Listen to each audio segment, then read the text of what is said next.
Club Clussy. Let's fucking go. It totally worked out. Wait, what? Is that an actual dude's picture over there on the right? That comics? Just realized that. There you go, Club Clussy. You ask and ye shall receive. And a man of the people. Yeah, send Rydrake that. Dude, tell Rydrake. Yo, tell Rydrake if he wants, can come over to Club C. It's got all his Clussy needs. Oh, man. In the trouble. Got all the good shit going on. Can probably put in there. Oh, that was so good. And I think he is going live today at like 4, but I'll be playing Fortnite. What are you doing? You're gonna make me unsubscribe from you if you're gonna do that shit, man. Don't do that shit ever again. Do that shit again, I'm gonna unsubscribe, then I'm gonna come to your house, I'm gonna shove that down your throat. Not funny. Let's celebrate! Not cool, not funny. I hate you now.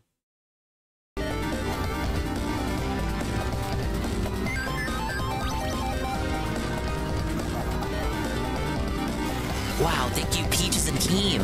Mistakenly auto-renewed into another 6 months of Dingus. Ah, yes, the cat did it. Thank you, Peaches and Team. Tier 1, 29 months on a 29-month streak. Why would you ever want to break that 29-month streak, brother? Another 6 months, you'll be up to 35. The big 3-5, and that's 5 months away from the big 4-0. Oh my God. What the fuck is he talking about? What's he talking about? All right, I'm going unmuted. Thank you for the re-up. Tron Frogger.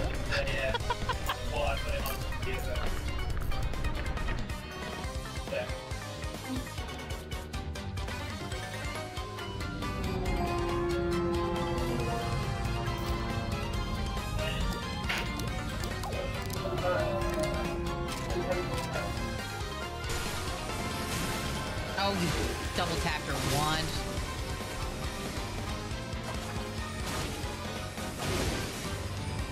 Come on. Ah, come on. There we go. Perfect. Whoa! What? What? Run! Jesus! I did not expect giant pot. Ah! Excuse me, game.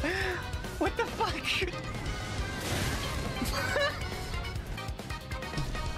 Oh, no, no, no, no, no, no, no. Okay, okay, okay. Careful, careful, careful. Valky. I was expecting to be able to pick it up a bit more. Bucket! No! I think being a bucket salesman is not possible. I just wanted to run around. I don't know. There's something about this. There's something about this woman.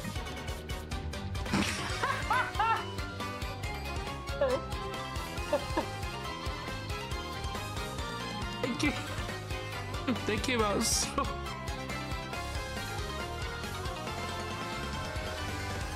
Masterclass boss fights like ping pong while dodging attacks. It sounds like a parody though, but that really is how it goes down, huh? He didn't speak any English at all. It's been over a week since we've returned and my ring has not reappeared.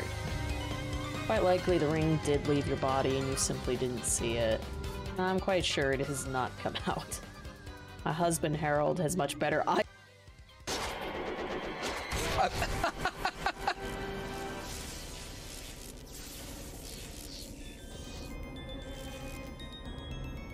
Sword through the chest again.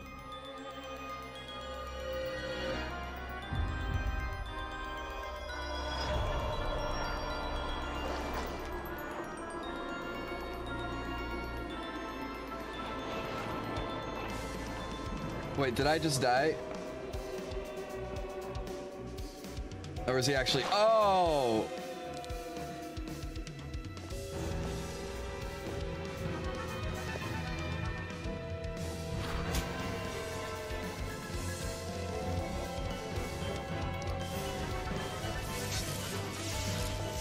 That's why Dante wears red.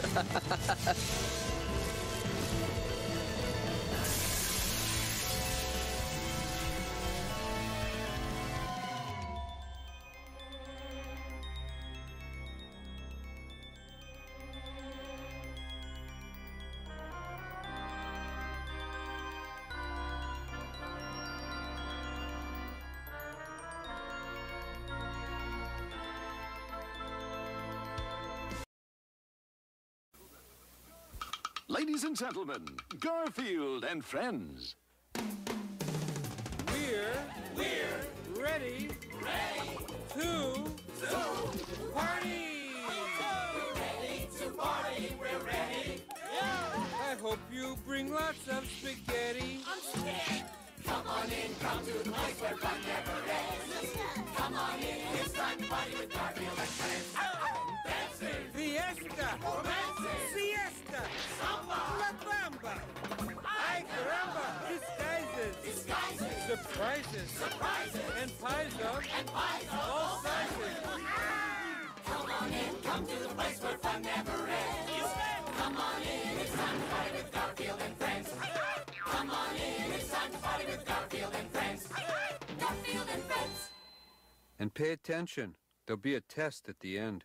We never got the test.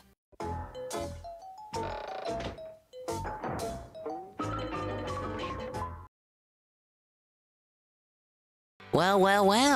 Once again, thank you, Peach and Zakeem. The re-up, 12 months at Tier 1. The 12 months, Tier 1, for the 29 months on a 29-month streak. And they say, mistakenly auto-renewed into another 6 months of Dingus Mungus Shake. The cat did it. According to this, it's actually 12 months. Don't worry, you got a good deal out of it. Peaches. Splatoon tomorrow, yeah. Yes, big up Shinko. Dinging heavy. We dinging light. We dinging left. We dinging right. We dinging high. We dinging low. We dinging fast. We dinging slow.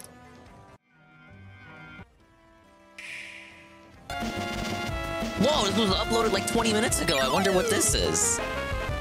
Ladies and gentlemen, it's a Nintendo franchise that I don't even fake fan for because the games were never released here. 3 Starfy games on the Nintendo Switch. Wow. What a lovable, forgotten Nintendo character. The games are not translated at all. You can't expect Nintendo to do that much work. Run, jump, and swim through underwater worlds. Look at him go. He does all the stuff he does in Smash Brothers. We have Japanese menus that I can't read, available for the first time outside of Japan.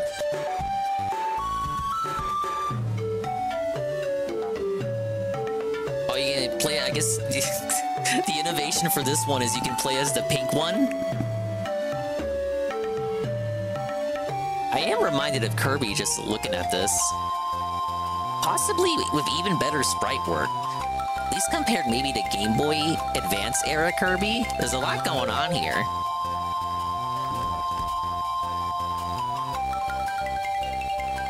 Available July 12th. Dude, that's tomorrow!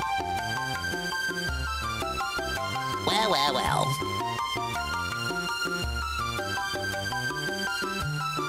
Ah, yes, you can always learn more at nintendo.com/switch-online. That's all 3 Starfy games on GBA. There was 2 for DS. We got the 5th one localized as the one that they released in English. The 4th one we didn't get. That one's still Japan only. It's a good series, I hear. Will I ever play it? Maybe. Well, once I get around to it. It'll be part of my NSO exploration. But hello everyone. Welcome back to another swollen _ Dingus stream. Swollen a bit. Big ups to all the Dingas, the Dongas, and swollen _ ones who are existing in it now. And the Dingas, Dongas, and swollen _ ones who will be existing in the immediate and far-flung future.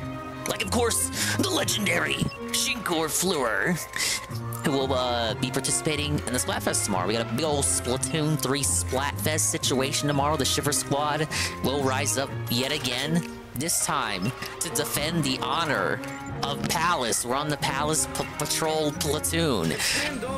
I won't lose. Big ups to the random DSP greeting.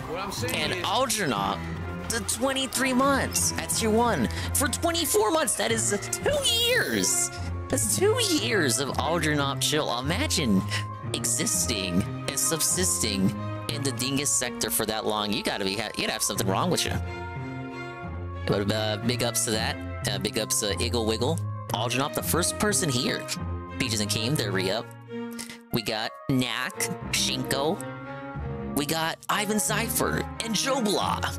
We got Pim Pam, the gigantic emote with the 10 Bachir. We got Golem, D-Scythe, UNF, Perezga. 24 months is 2 years of the metric system. I gotta consult Eddie B on that. Discord Merchant. Team Palace already got my Splat T worked out. I usually pick them up. Sometimes I'll do the sneak peek events, but oftentimes I'll just like pick up my T when the event starts. Spandong, please understand that your ideas suck at the spy business. Oh, forgive me. Forgive me, Father Phil. I had no idea. I promise to not overstep in the future. Okay, we're on the 4th mansion out of 5. Some determined geologists started a mining operation in these snow-capped mountains, but when ghosts started moving in, they got scared and abandoned it. This is the shortest mansion in the game. There are only 3 missions as opposed to the usual 5. I can't seem to get a hold of my toad assistant at the chalet. He's probably napping in front of the fireplace again. It's so hard to find good help these days. Son, I hope you like snow, because your next destination is at the top of a snowy mountain. A secret mining operation was started up there a while back, but it's been abandoned since. Apparently, the minerals in the mountain, especially the crystals, have unusual properties. Anywho, the next Dark Moon piece is somewhere in this location, but the signal picked up by the periscope is unstable because of the terrible weather. Luckily, I already have a toad assistant there doing the research. What are the odds, huh?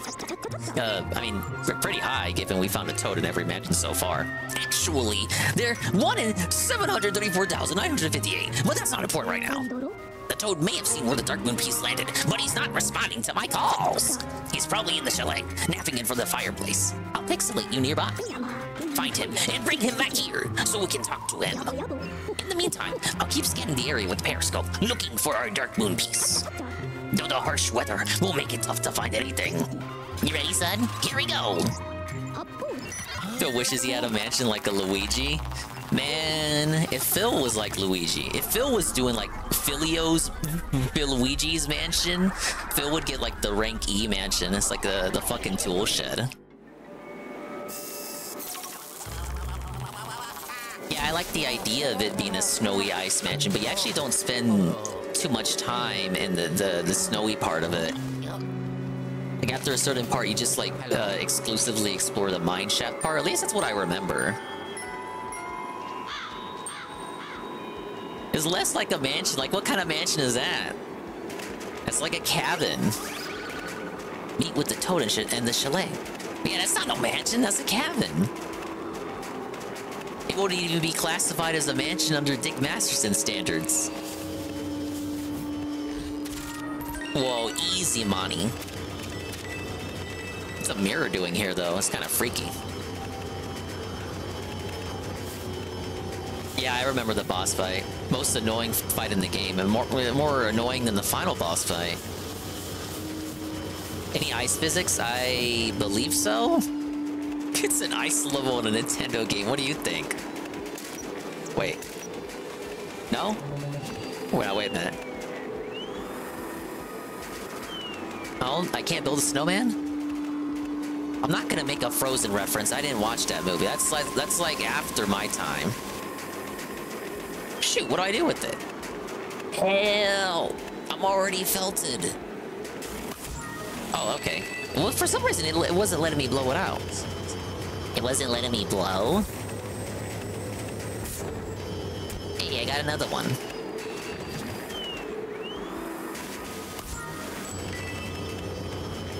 Oh, the other ones are stationary. Get it? I said stationary. Oh, what do we got? What do we got?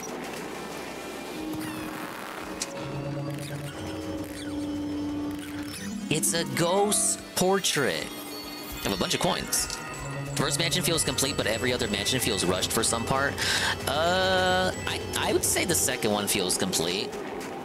The third one, you don't really spend too much time in the factory compared to the dunes, the underground tomb. That part feels much more fleshed out, but it is connected. I thought they were separated areas, but no, they are interconnected. I misremembered that.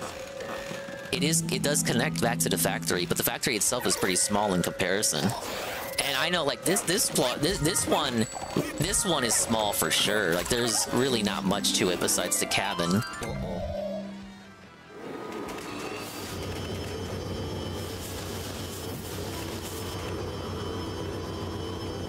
The fifth one absolutely counts as a mansion. It's the only one actually named a mansion, too, in the name. Speaking of names, the first letter of all the mansions in the game spells ghost. Ooh. Same thing with the names of the generic ghosts and the names of the bosses, too. Oh, wait, we got some slinkers.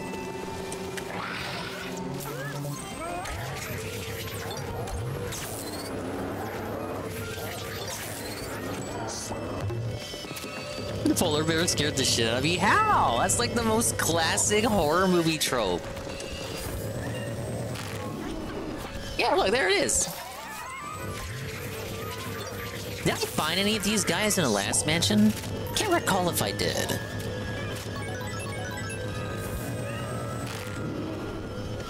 Oh, imagine letting this scare you. There's one more here, though. Where you at? What you doing? Where you hiding? Oh.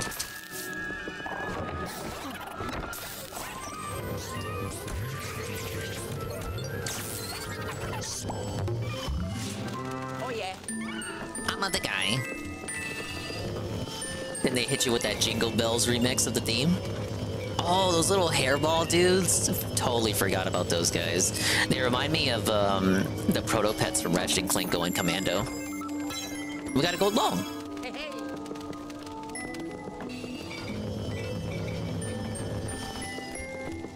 You didn't know what to do with the hairballs? I think you can light them on fire.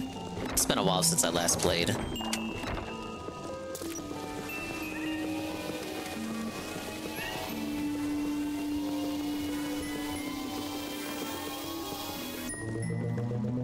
Can't fuck with the fireplace yet, can I? I know! You fucking buffoon.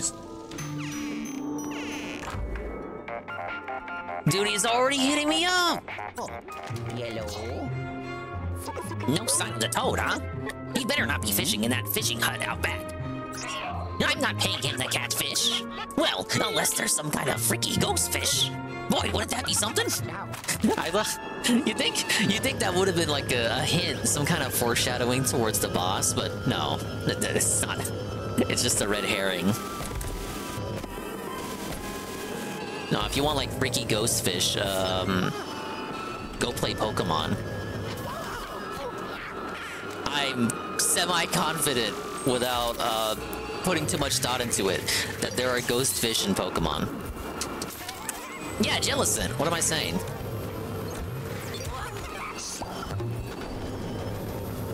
Look at that big old charcoal. Don't you know we use propane in this household, sir? Taste the meat and the heat. Oh, Basculegion? See, I didn't play the Pokemon Legends. I'm kind of tempting myself into playing the new one just because it is my guilty pleasure region. Gemstone? Oh, shoot, that should have been a gemstone.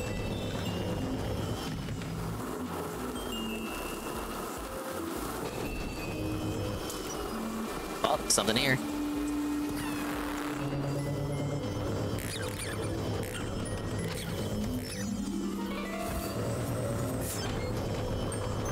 Speaking of which, there it is. I think because this mansion is smaller, I'll probably be able to find the gemstones a lot more frequently. Because I won't have to go looking around as many rooms.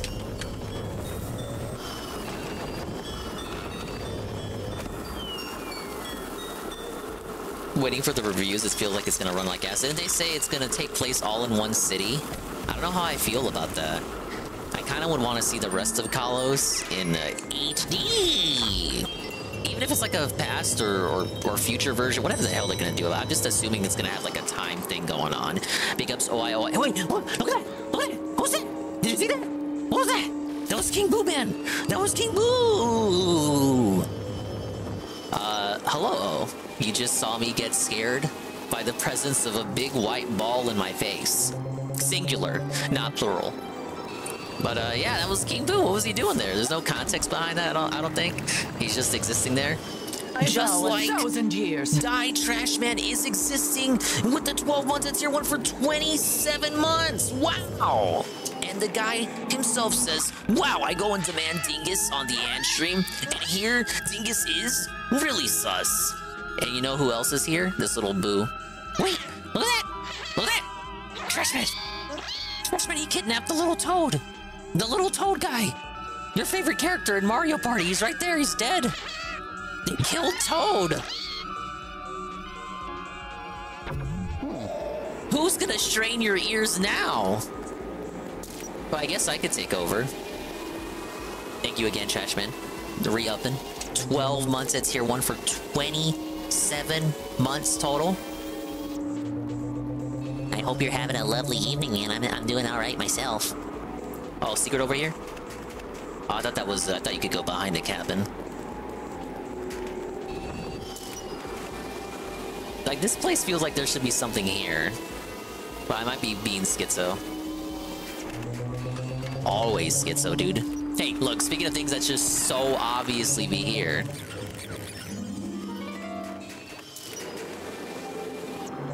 Wait, what's that over here? Oh, check it out, check it out! Whoa! Hockey puck. Big up Spirited Biscuit, the bubble blow. We're gonna play some hockey. Remember the hockey minigame in Spyro 2? It's gonna be like that, but with no goalie. Oh, God, no! Yes, I take it back! No! No! There's supposed to be a goalie! Where's the goalie?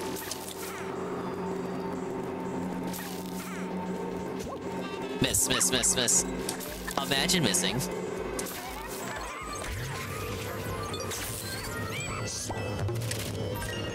Okay, the other one.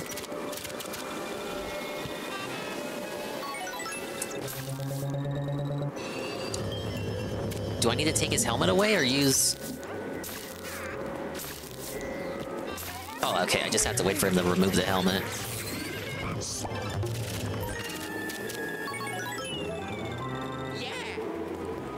Wow, what a very amusing little puzzle. But I think I deserve a gemstone for that, don't you?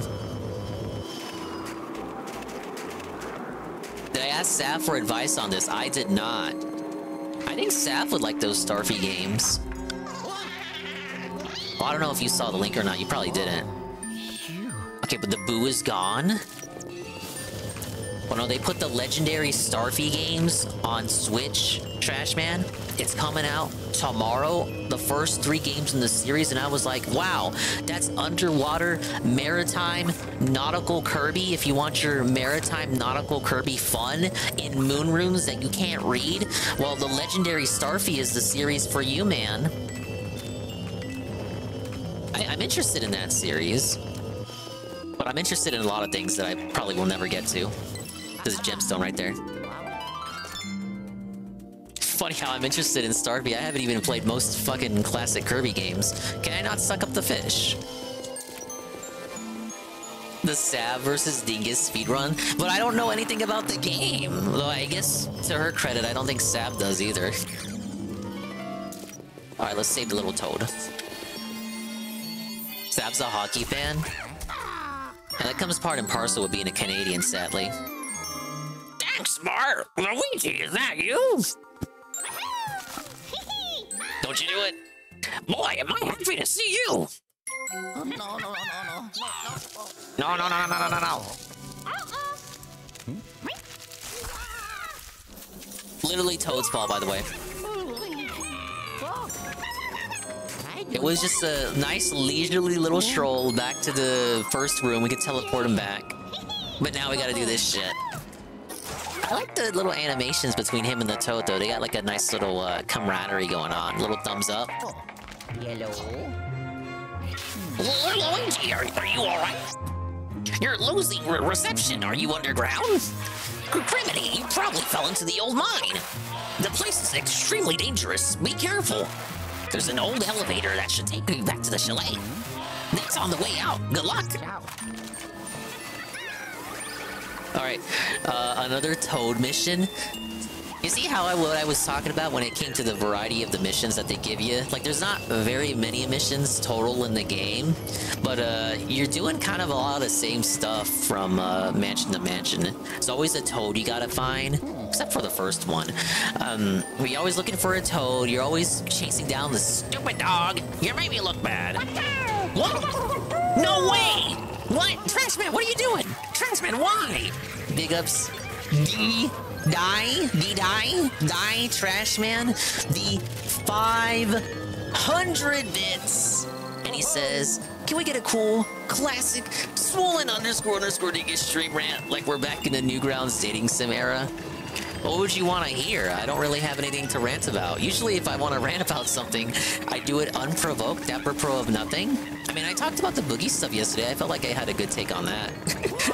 A good take on that. My take amounted to little more than I think Boogie is being untruthful. Such a brave, bold stance I took with that take. I probably would have turned more heads if I just up and said Boogie was telling the truth. Ah yes, bringing it one step closer to Looter Shooters. Good. I hate the Toad and Dog missions so much. I wouldn't even mind them if they didn't feel like a need to do one in every mansion. I guess because they were like, okay, there's 5 Toad colors, so let's have you escort a Toad 5 times because there are 5 different types of colors that Toads can be, and we have 5 mansions. Bet they thought they were real fucking funny. Come on.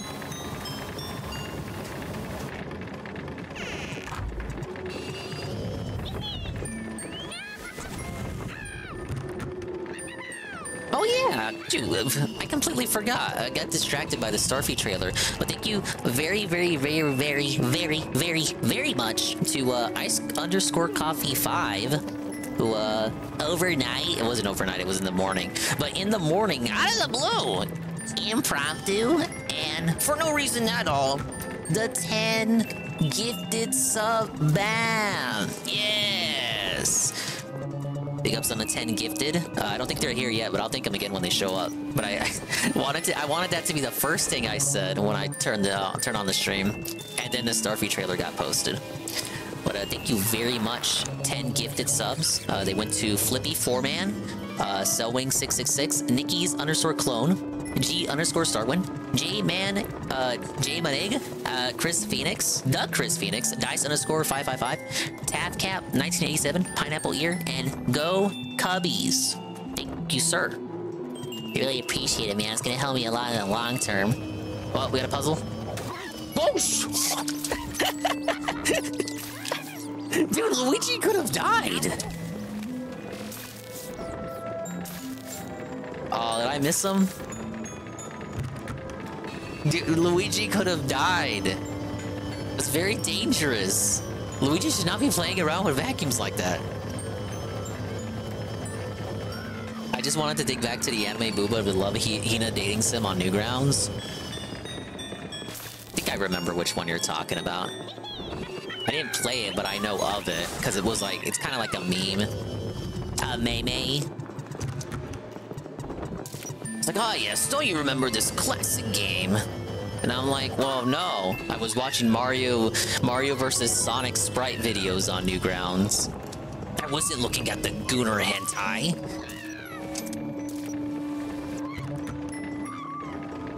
What trailer dropped? Nintendo's putting the legendary Starfy games on Switch tomorrow. As a classic Nintendo GBA franchise. Very underappreciated. It's like a maritime Kirby.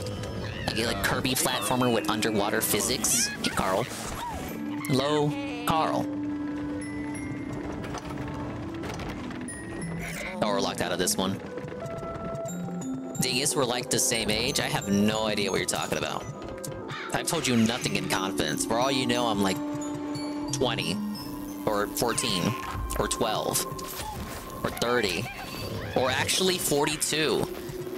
But a very spry 42. I'm able to keep the tone of my voice. It's the same as it was when I was in high school. So you think I'm younger than I actually am, but I'm actually older than Rich Review Tech. Come on. You were playing the Pico games? Is it Pico or Pico? Man, all anyone knows them from now is fucking Friday Night Funkin'. God, the zip line can't be activated from this side. Luigi, look over there. That's the elevator we need to reach. We'll need to find another way to get over there. Yeah, that's the one. That's the game I know Pico from. And he was in that Newgrounds Flash Smash clone. It had like popular Newgrounds characters like Salad Fingers, the little purple dude from Dad and Me, Alien Hominid, all the Newgrounds classics. It was like a everyone is here situation. I think even Joe Zombie was in.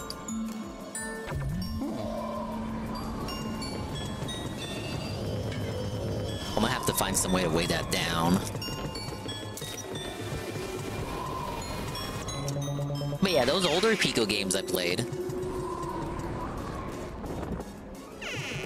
But never even, I've never played Friday Night Funkin', but I always see, like, gameplay of it. It's one of those things, my nieces like. But I don't think even Dave played it. They just like watching other people play it. My son makes mods for that game. It's fucking hilarious seeing the look on his face, to see the shock on his face to see his origins. Chico, what are you gonna do when the first floor opens up? When you show, wait, what are you gonna do when the first floor shows you the Love Hina hentai? What? You gonna dab him up or yell at him? What?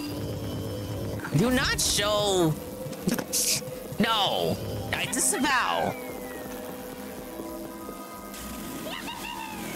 Did I just kill Toad?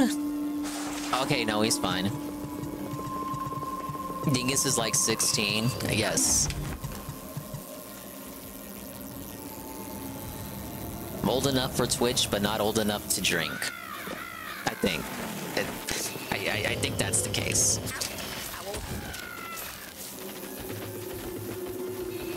I'm not supposed to leave Toad alone, am I? That was a very easy gemstone. Hey, I just missed one.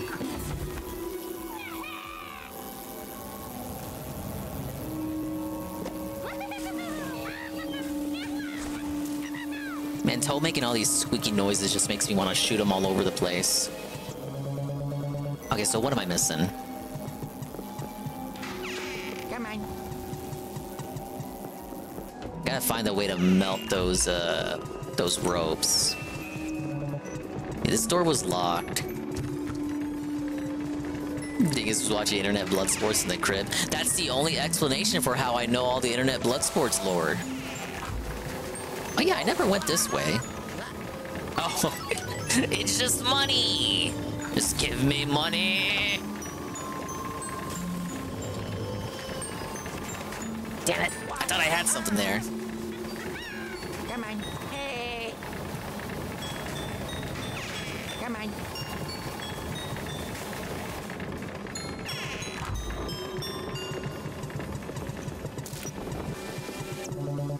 There was nothing else here, was there?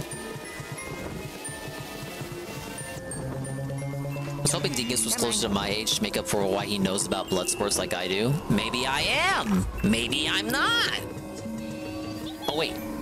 Dude, I was saying earlier I need something to weigh it down. Obviously, weigh it down with Toad. Alright, help me out. Ah, yes! Gimme, gimme! Alright, see, I'm not that dented. You just gotta give me a couple minutes to figure it out. I like how he gives Toad a little high five. A little encouragement there. Toad deserves it. He's somehow more of a pussy than Luigi. Luigi's been a pussy since the cartoons.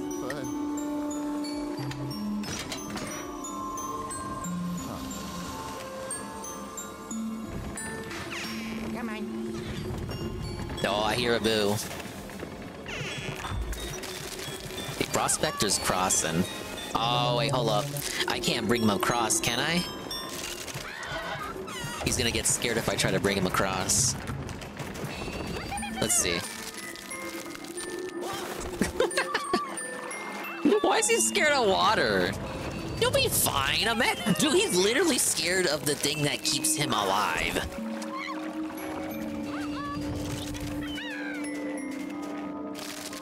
Alright, just shoot him. Just shoot him. What are you doing? No, just shoot Toad. Just shoot him. Always shoot a Toad. Why shoot your load when you can shoot your Toad? Look at him go. Alright, now stay there. What are you doing? Toad! Why? Why would Toad do this? This stream is bananas. Toad gotta stop fucking around. Alright, hold up. We're gonna aim him just right. Alright, now you stay. Stay. Oh, wait. He didn't run back. Give him a little high five. Little encouragement there. Oh, wait. A secret switch? What do we got? Alright, just some money.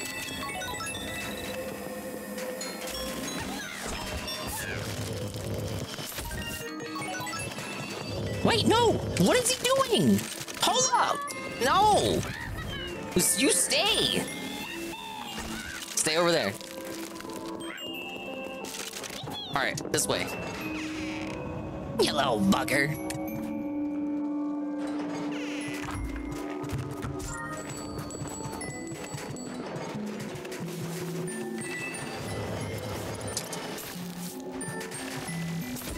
So we've got some bats up there. That's the way the news blows. Dude, that bug phased into the door. Nice game you got there, Nintendo. Alright, they want me to light this on fire, obviously. But can we make Toad explode? Okay, we cannot blow up Toad. He's immune. Toad is sadly immune to being blown up. Oh, we got a bonus room? Oh my lord! What the hell? 40 seconds!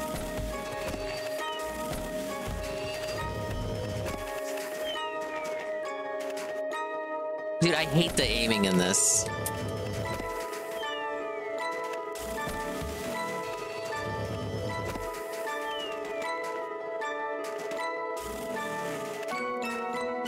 I'm gonna fuck this up.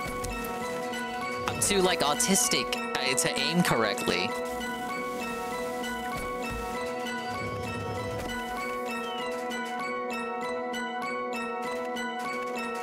Dude, come on!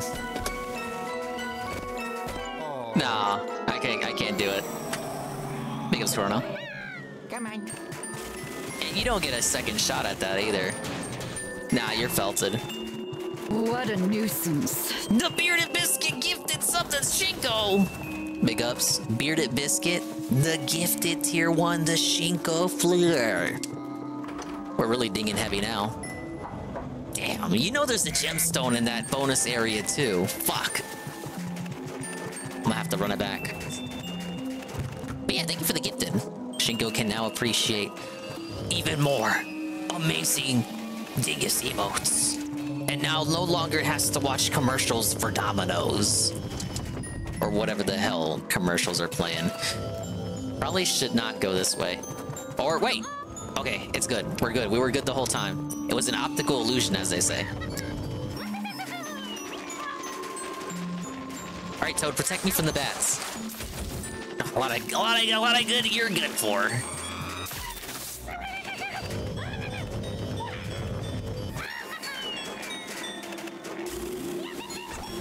Alright, stay over there. Don't you move. Is he not gonna crack the ice this time?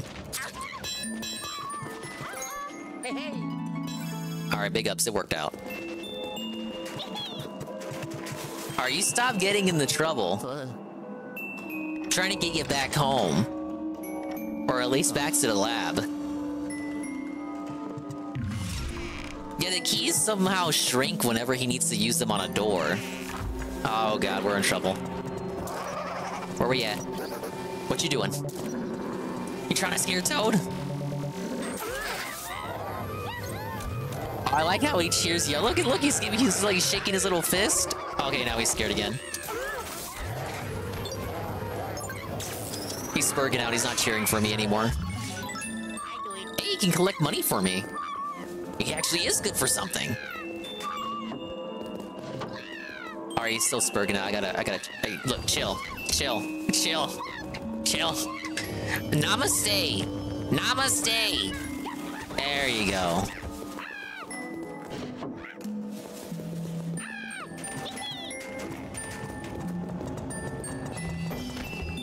Looks like there's a puzzle here.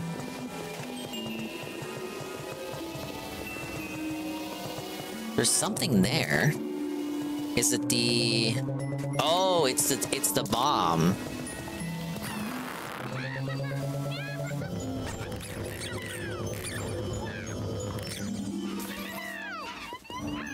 Oh, I don't even have to melt the ice. He's gonna blow himself up. Come on. Hey, we had a bunch of frogs. What are frogs doing in the winter tundra, sir? Come on. We couldn't handle Toad spurging like that. Yeah, he's like doing his stupid little sound clips every other second.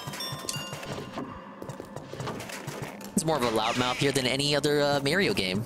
So, Dingus, do you think a fan actually shelled out $400 for Dave's new stick, or did he put it on an Amazon flip payment plan? I think it's awfully convenient that most of the time Dave has something that breaks, he like almost immediately gets a replacement sent to him by a fan. I'm trying to think of the times Phil had something that broke. When did he actually like buy the thing himself to replace it? I think the last fighting stick, the one that just broke, was one that he bought himself and like made it very apparent that he was the one to make the purchase. Did I do that right? I don't know if I did that right. Wait, no, it's a tightrope.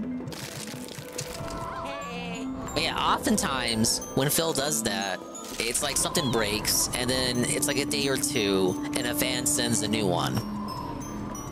Outside of last fighting stick, the last fighting stick, if I recall, that was all him.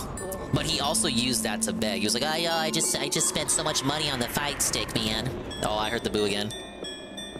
I spent so much money on the fight stick, guys. Now, guys. And it's like, I mean... Look, if he had just been honest and admitted that he bought the stick himself and it wasn't a fan, couldn't he just use that as another way to beg? Because he did it before. Is that a shortcut back? I believe it is. The 2-day shipping gave it away. Yeah, I didn't see the pre-stream at all, so this is all like going off of what I've heard from other people. But he had some weird story for how it got sent to him, like something to do with his junk mail, or he looked in his junk mail or something. I feel like when you overshare like that, something has to be up, right? Simple as. He's already complaining too. As expected, a Philly B.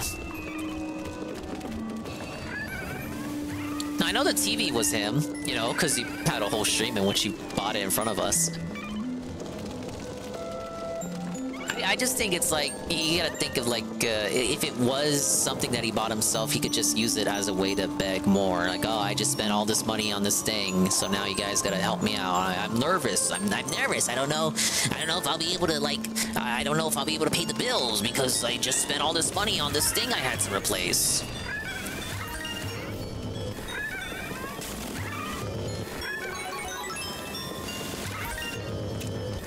I guess maybe it didn't work out the last time he bought a fight stick, so now he's just like, well, okay, if it's not gonna affect the money, if I be honest and say I bought it myself, I may as well just lie and say a fan donated it then.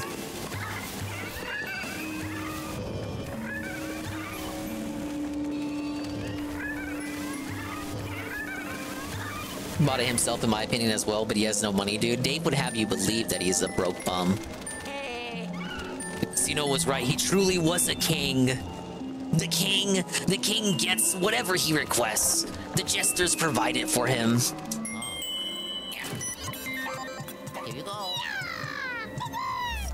Look at him pose. What a fucking loser. Bye-bye, Toad. What a nerd. Let's be off. He's good rich, and guess what? I'm DJ Filthy Rich. Well, the DJ Filthy Rich, 29 months of tier 1 for 29 months. And they say, hello, sir. And I say, hello, sir. We're continuing the Luigi's Mansion 2 chill. I know the guy is probably existing, playing a game or something, yelling if it's Street Fighter, and cringing if it's some other game I don't care for. I'm over here. I'm chilling in my own muck. Yeah, we'll say that. I'm muck raking. This is a muck around playthrough, obviously. You had me worried there for a minute, son. No, I thought I'd have to go looking for the both of you myself. The Toad assistant made it back safe and sound. I'll bring you on back too. Hold on a sec. Big ups, Juzzy51. Oh my god, Riven stream? Holy shit, we're definitely not restreaming that. If it's Riven or Stardew, count me out. Sorry, you guys, that game is just too boring. Alright, 29 minutes, 12 ghosts captured, only 40 HP lost. I'm thinking 3-star. What do you guys think? Well, maybe I took too long on it. 1 star? Why? I barely got hit. How could I have optimized that better? Look, the rankings are 1-star, 2-star, and 3-star. I did absolutely nothing wrong, and I did everything correct, and I am the best gamer. Ow. I deserve that.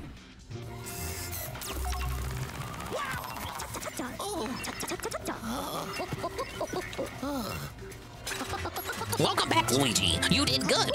The Poltergust 5000 must be about to burst with all the treasures and ghosts you found in the mine. Let's see what we got. We have multiple new gems, no new ghost types. Speaking of new things, it's an upgrade. Well, it's the Super Poltergust. I think it's just a stronger vacuum. What else could it be? Ta-da! The Super Poltergust. This new model will capture ghosts much faster than the old model.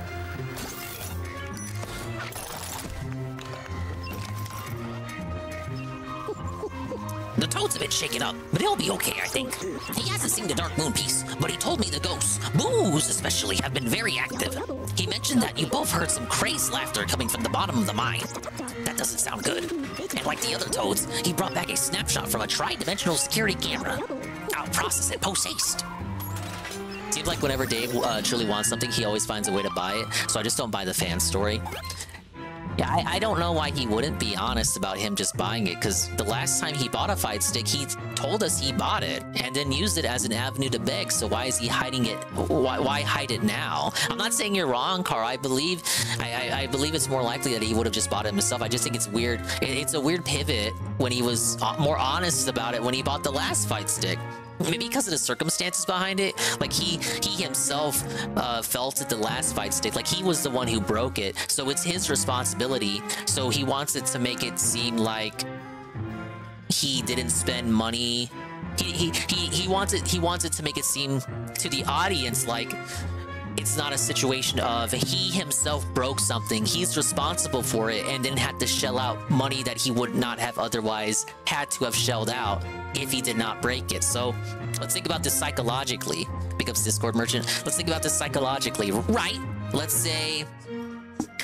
say Phil begs for money, right? Maybe he didn't make a lot of money on the stream today, the day stream. So he's like, oh, I don't know, guys. I need a lot of money. You know, I got the big bills coming around, the taxes, was all that. What if some idiot? What if Robbie Pezzos, that fucking idiot Robbie Pezzos, comes out and says, oh, Phil, you would have had money if you didn't spend $400 on a new fight stick. And then Phil would have been like, shut the fuck up, Robbie Pezzos. And now you're gone. And Robbie Pezzos would have finally got banned for that shit. But I'm just thinking like that's the train of logic. That's my thought process in my head. It's like, okay, if he was honest about him buying it, then it becomes a situation of Phil basically forced himself to spend money because he was the one who broke it. And it's not something he can pin the responsibility of onto anybody else because we factually fucking based. We saw him break it on stream, on camera. We saw him fuck it up. So it's not like he can craft the narrative as he so often tends to do. It's not like he can change the story and spin it in a different way. He tried to do that. He said like the company, it's the company's fault. The company fucked up from the beginning. It's the company's fault for having it designed in such a way. But like nobody was buying it. So I think he may have realized that in hindsight. So it's like, okay, well, I can't say this time I can admit it with the last one because the last fight stick wasn't a result of him breaking an earlier fight stick. But this new fight stick is the result of him breaking the last fight stick. So it's like, okay, we have to come to terms and like we have to say that a fan bought it because if I say that I bought it this time again and then I cry about money, then people are going to say that I wouldn't have had to have spent that money if I didn't break the fight stick. Correct. And that's how I see the choo-choo train of logic go on in Phil's mind. He did pin the blame on someone. He said the stick he had was a fake one. What? But he bought an official product. Or you mean the stick he meant to mod onto it? I think it's just being a broke LARP that he has to maintain. He hit rock bottom. He voided the warranty when he opened it. How stupid is he? Big up Star Wars nerd. Well, the whole point of the fight stick is that you can mod it. I think by putting it in a payment plan, he was able to justify it to himself. Yeah, it probably wasn't all 300, 400 all in one go, right? We know he does payment plans with Amazon because of the Amazon TV shit. He admitted it when he bought the TV that he was going to do payment plans with stuff on Amazon. He's cleared to do it, unless you have to clear it for every individual product that you buy. But I don't think that's how it works. Like once you're cleared the first time, you can just do it on anything that accepts it.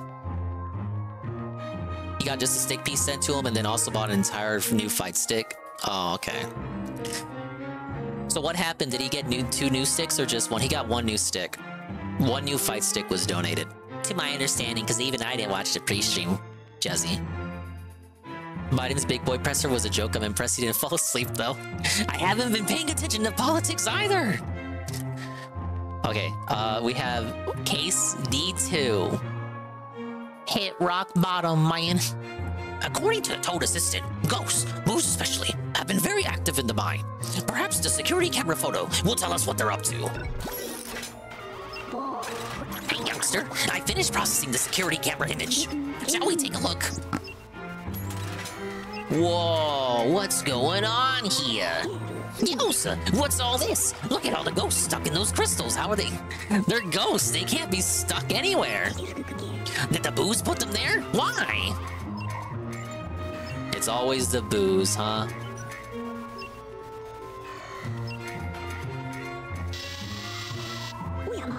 They've been dragging that painting all over Evershade Valley.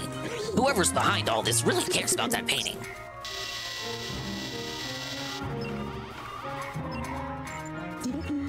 In his last report, the Toad said something about the crystals having strengthening qualities. Oh, this is how they make the ghost-free colors that are harder to fight. They seem to be extracting crystals from that quarry. Why would they need crystals? I don't like this at all. It's just like the Toad said. The Boos are running amok. Why is he? Why do they have to push the little cart? They could just carry it with their little ghostly nubs. Luigi, I didn't like at all what we saw in there. Why are those Boos putting ghosts in crystals? And who is commanding them? That sinister laughter coming from the bottom of the mine. Do you think it came from their leader? That photo was taken just before you arrived, so they're probably still down there. But the only way to know for sure is to investigate the crystal quarry. You know how far away that is? Dude, it took forever for the map to pin that room down. You'll find my E-gates on the way there. Don't be afraid to use them. Okay, Sonny. Get to the bottom of the mine and stop the Boos from doing whatever it is they're doing. No, I didn't get the boo in the last mission. I saw him, but I missed him. So I'll have to redo that one.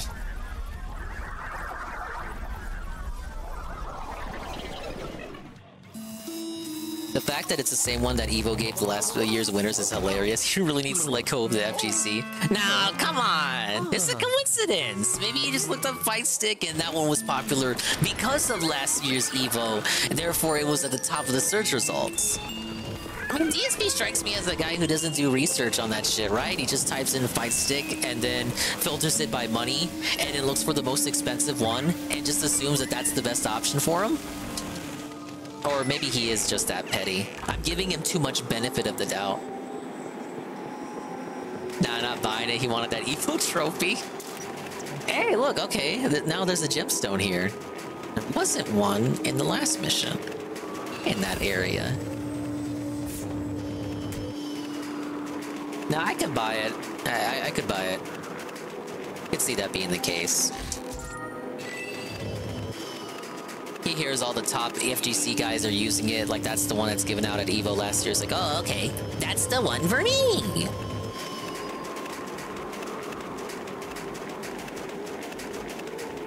I did not see that red animator.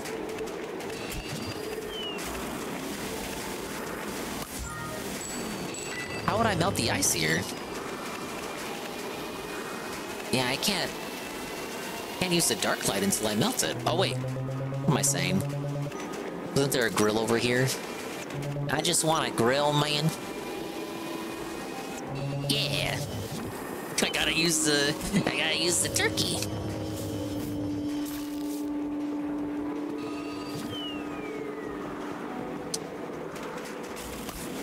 Oh! The turkey! I was trying to place it. Okay, we're good. It respawned. I was like, oh shit, I lost the turkey.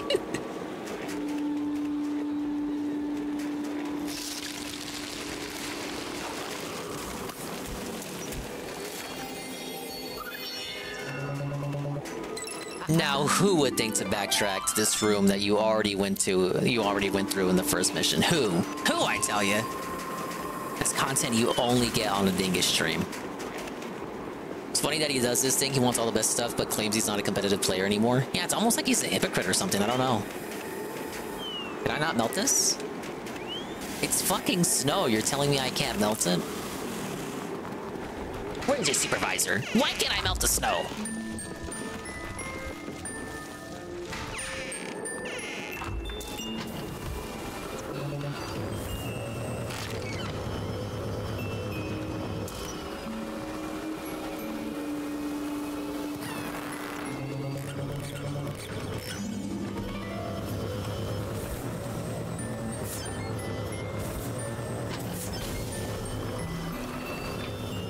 Okay, that gemstone I already have. What? I can't melt snow? Huh? Fucking Nintendo. They don't know how physics work.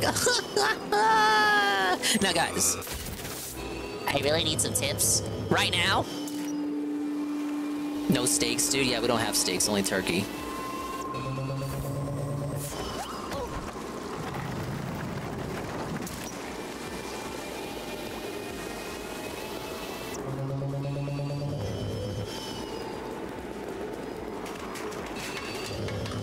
They wouldn't actually hide shit all the way out here, would they? Hey, look, it's the place I fell in last time. I can't suck in the fish anymore, though. Nah, we're good. There's nothing here. Big ups, Eddie B43. Only gonna dig a 100% reading a guide stream. Do you get these discoveries? I don't know what you're talking about. Guide? Nobody else played this game. Now next you're gonna say, Dingus is the remaster, so you could still use guides from the original version. And to that I say, possible, yes. That is a good theory, but it's not the case. Me opening Chrome to have a guide open would obviously cause the MSI to explode. Oh my god, this little golden fuzzy thing. Just shoot him. Just shoot him. Just shoot your fuzz. I don't even get what these things are supposed to be. Just call them proto-pets, because that's what they are.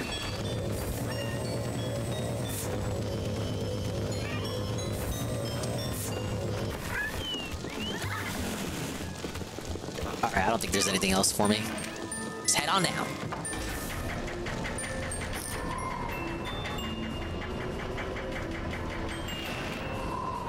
Are you gonna call me up? Do do do do do do do do do. No, he's actually not gonna call me.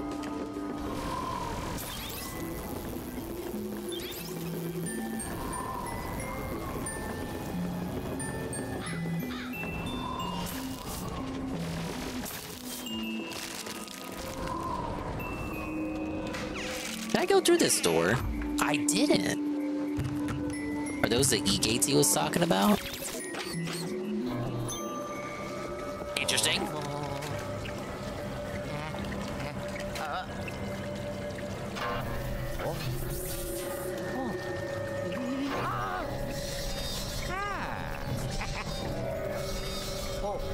Oh, that's fucked, man.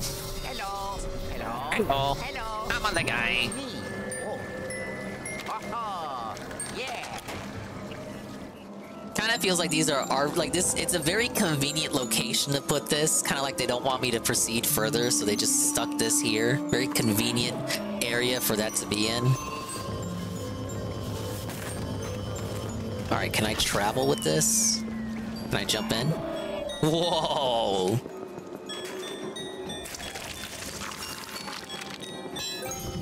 Yeah, now we're playing with power, and we're thinking with power too. We're using our noodle.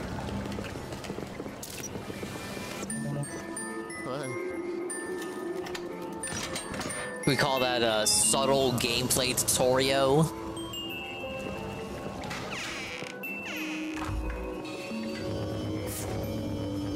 Whoa! That's what? At least $50? That's like the tier 1 right there. Okay, I guess this one turns on after I lose, presumably. This ice slide mission. Finally got hooked into a gotcha. Haven't spent any money on it, but I'm invested. Oh my god. Shinko, you can never make fun of DSP ever again. Don't you know? Gotchas are for the devil? What is it? What are we playing? Okay, it's understandable. The older you get, the more palatable mobile gaming appears to the human eye. Oh, Zenless Zone Zero? There's a couple streamers I follow that are playing that. But all they do is play gacha games. It's like the gacha sector of VTubers. Just kind of exist and have fun with these, what the fuck is it called? MiHoYo games? The Genshins, the Honkis, the Honkai, Star Rails of the world. Oh wait, dude, I see a gem. First is Anne with the boat game, then it's Dinga with the Fire Emblem Owl announce videos, and now this. I know, right? Detractors, literal hypocrites. What can I say? Now, to be fair, nobody says DSP can't spend his shit on mobile games, but they say he should just be honest about it. Is it like he's a big liar? That's what they say. FYI, just so we're clear, correct? You know, there's nothing wrong. There's nothing wrong with DSP rolling for Hogan's and pulling sweaty, able-bodied men. We just want him to be honest about it, that's all. Like, inherently, like, there's nothing wrong with that. It's his money. He can do what he will with it, right? He's a grown-ass adult, correct? It's just the lying. The lying and the whining, correct? What's that? What the hell is this?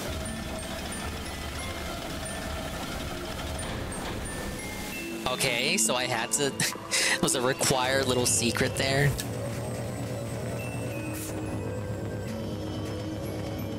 What's that bucket doing here? What? Ah! Totally fell for that.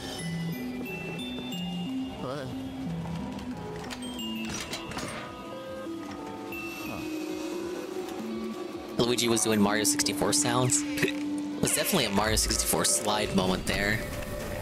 Luigi wasn't in Mario 64. He was supposed to be.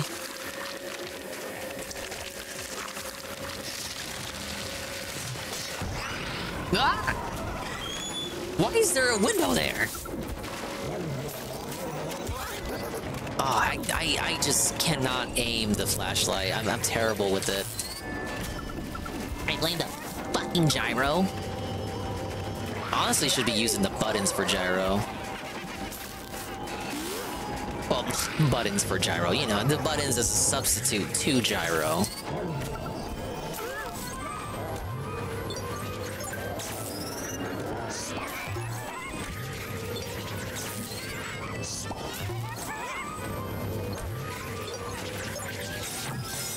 The DS version, we don't talk about that one. Oh yeah. Okay, we gotta melt the ice here. And I got some snow over here. It even melts snow. You guys told me this game didn't have physics. Yeah, it gets put out as soon as we go over there. Get the coins?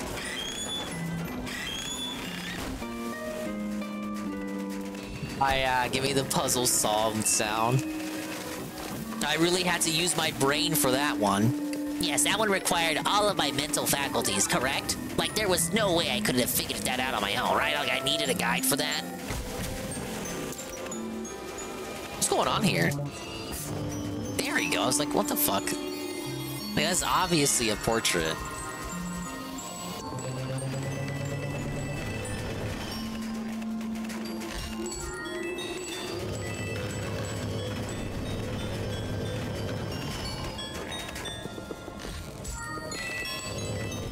Now, why is this guy here?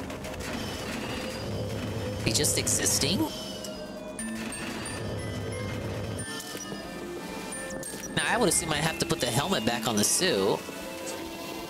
But he doesn't move when I get near him, unlike the other suits of armor. He's just kind of standing there, menacingly.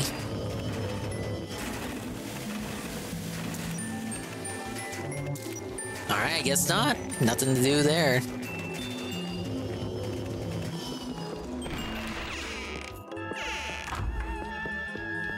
Look, Mario 64 added so much. It's not a new game, but it's just such a different experience from the N64 version. It's just not even be in the same breath as the N64 version. It's still a good game, though.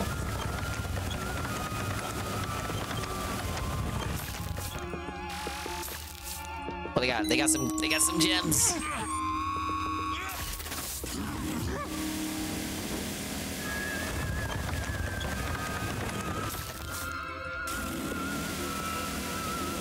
Yeah, it might be better for me to just use X and B.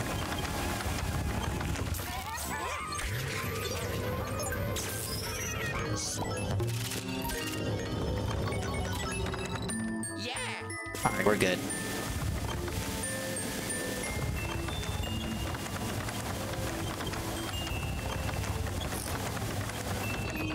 Wait, what do we got there?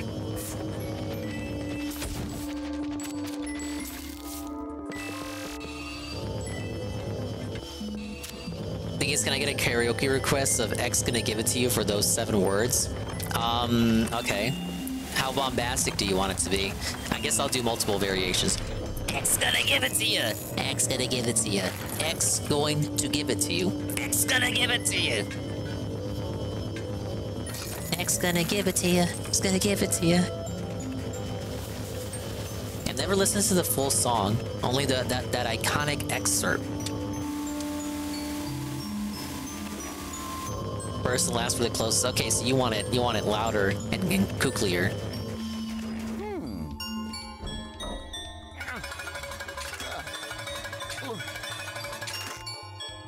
Gonna turn around? Okay, I saw that coming. Coward's Chasm.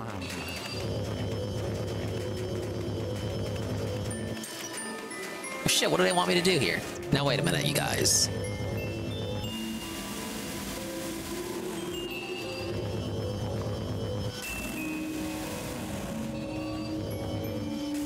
bonus points if you give it in Spanish? I don't even know what it is in Spanish.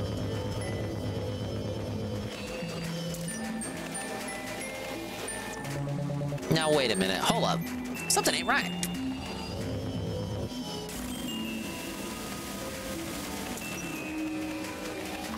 What am I missing? I can't go back, can I? Okay, I can.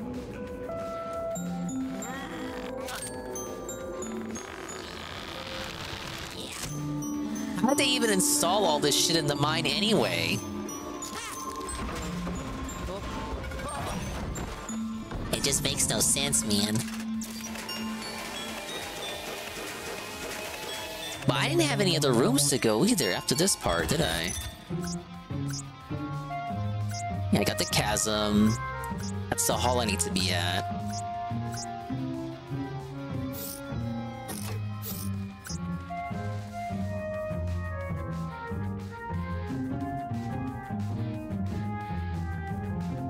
Okay, yeah, that's the slide.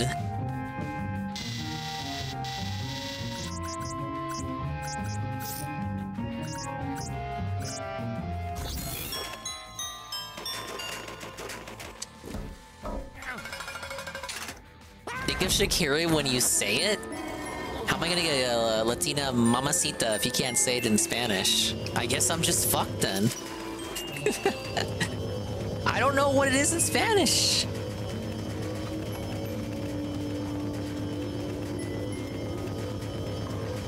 There's like colloquialisms in English that I don't know how I would translate to Spanish because like, gonna give it to you? Wait, what? Oh my lord. God, like, this has to be the biggest dingus dented moment ever. It was a mirror! Yes! I thought that was like a second lantern. Look, obviously the effect would be more present on the 3DS, correct?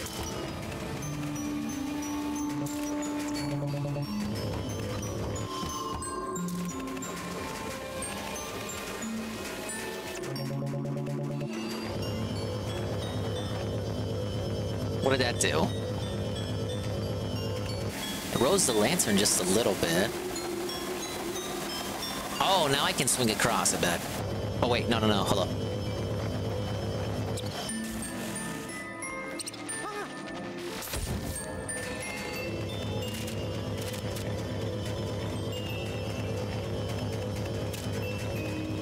Okay, that works out.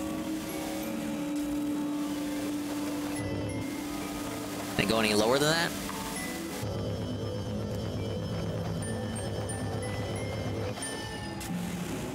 Nothing in the other cave.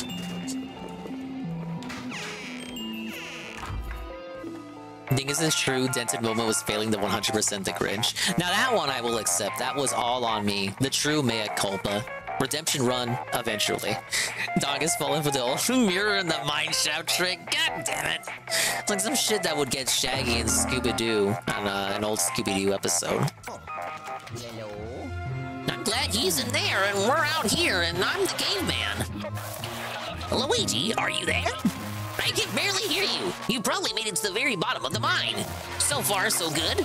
The crystal quarry should be nearby. Try to find a way in. But whatever you do, don't part with the crystal. Ciao. Is it part with the crystal? Party with the crystal?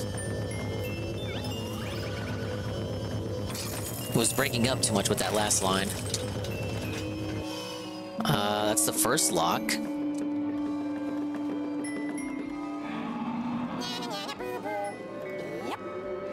Hey, it's another golden ghost, and he's got a key.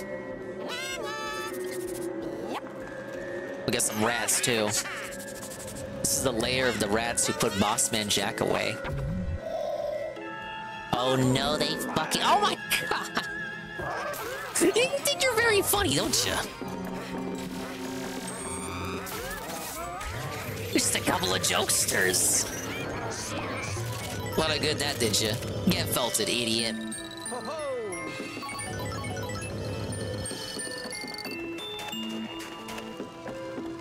Oh god, what's going on in here? Ooh! And we got the booze. They existing.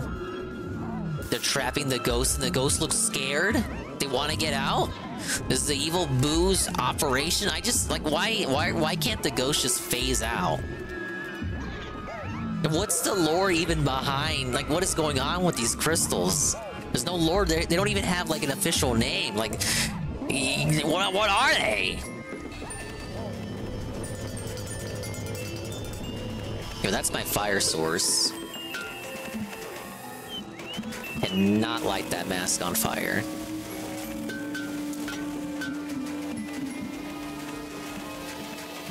I need something to melt the ice. Can I get on here? I can't. What?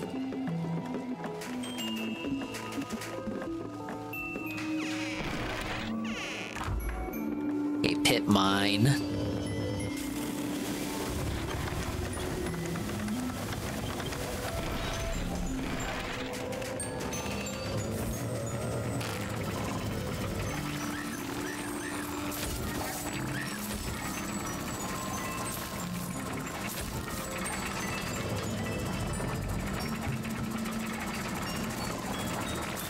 Where are these bugs coming from?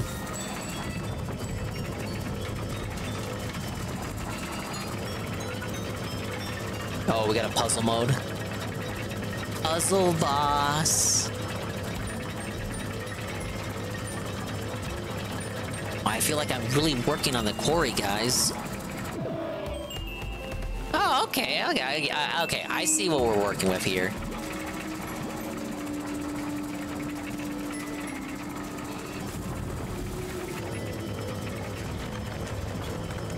Not too shabby of a mechanic there.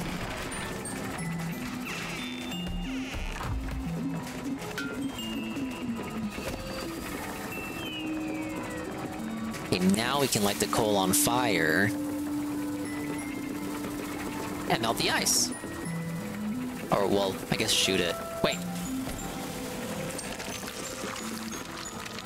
Ah, yes! Almost missed that one. Meanwhile, I've missed 4 more. Did I have one more chunk? Yeah.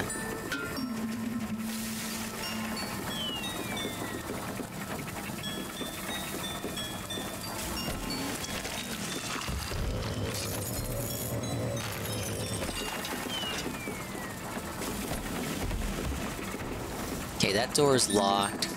We gotta go in here.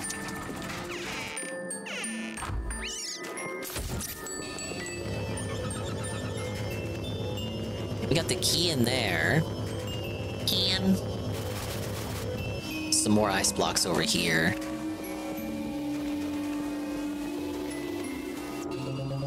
I gotta say, so far it is the best mansion. It's just a shame that it's also the shortest one.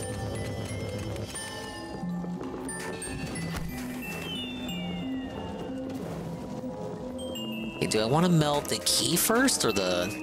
Well, I guess it doesn't matter. It's not like I'm gonna sacrifice the log.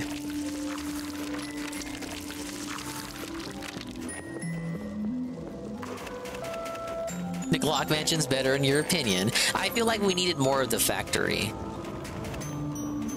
Oh, you know what? I probably lowered the key. What?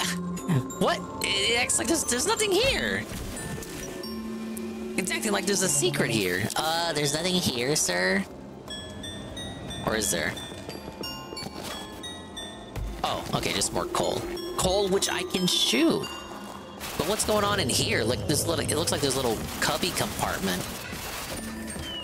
Shoot.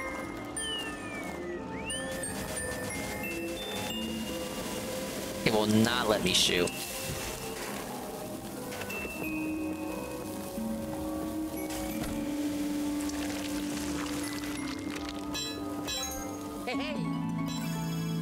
See how much you like this level when he gets to the boss, dude? I got one more mission to go.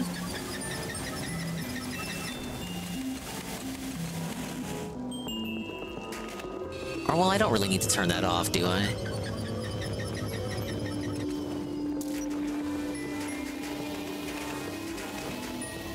Now, something tells me there's a gemstone in here. It's gotta be.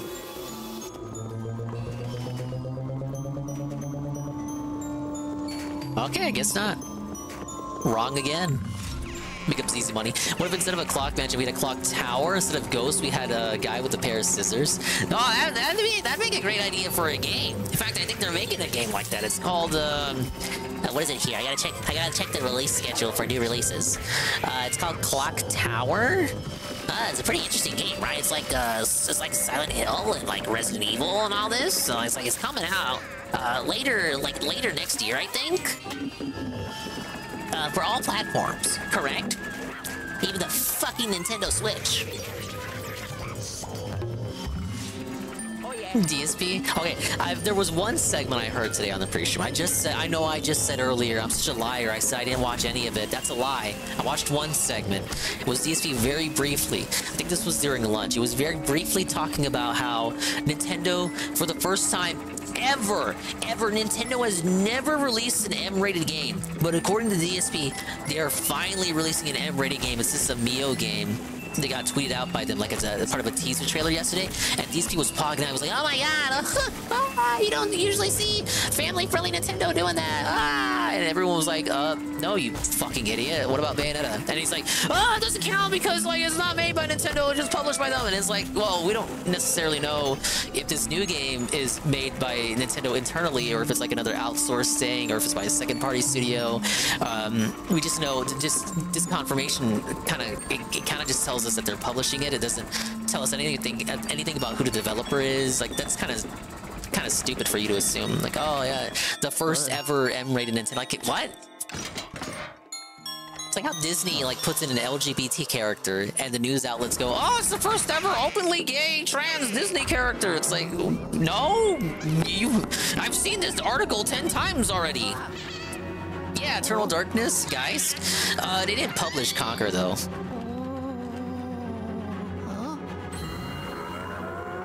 Oh, he's gonna break out. No! They're powering up! They're permanently supercharged for the rest of the game. No more of the weaker grunts. But yeah, I thought that was amusing because it's such a normie, like a very uninformed normie opinion about Nintendo. You kind of hear it from time to time, and it's like, wow. You know nothing about anything. You actually know less than the normies, despite being a gamer guy who likes Nintendo. Very shocking. Who could have seen that coming? DSP not knowing a thing about Nintendo? Color me surprised.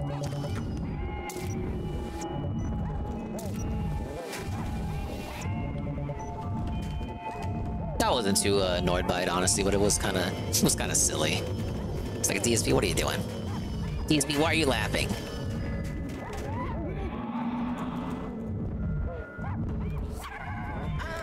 Very funny. Hey, broke out. Oh, okay, he's got 50 HP. He's not playing around.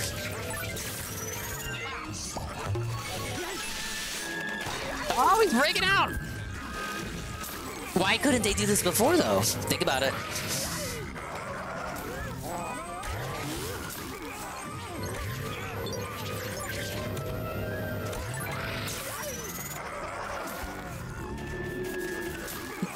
What? He glitched out there. The game glitched.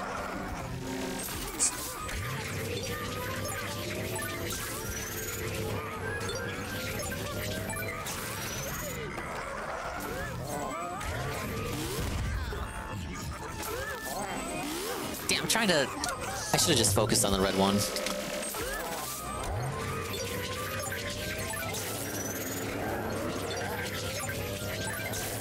Alright, get him out of here.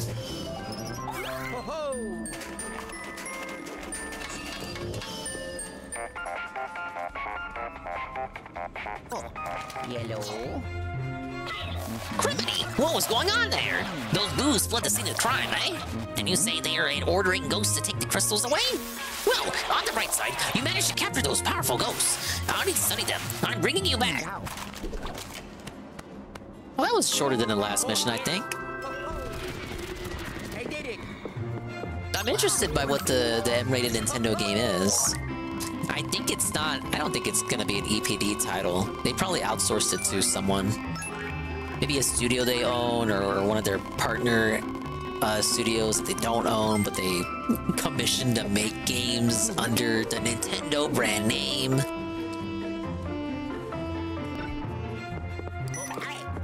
But Nintendo's been pretty secretive with developers lately, and like saying who specifically is developing what game.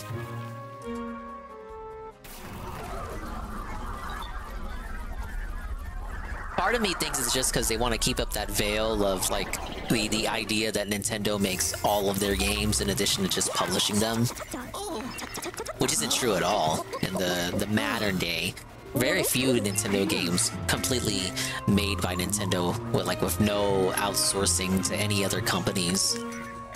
It's just not how game development works these days, man. So that's why I always think it's kind of foolish for someone to say, "Oh, that's not a real Nintendo game because Nintendo didn't make it." Well, that's kind of idiotic. In that case, like, you know, Nintendo didn't make Metroid Prime. They just got some Westerners in Texas to make it for them. Was that not a Nintendo game because that wasn't made literally by Nintendo? I mean, they own the IP. They own the studio now outright that made it. Good to see you back here, Luigi. Let's see what you got.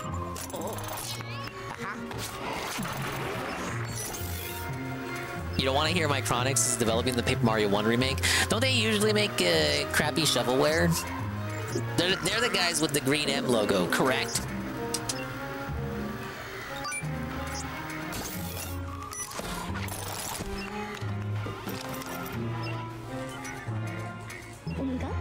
I've got a theory.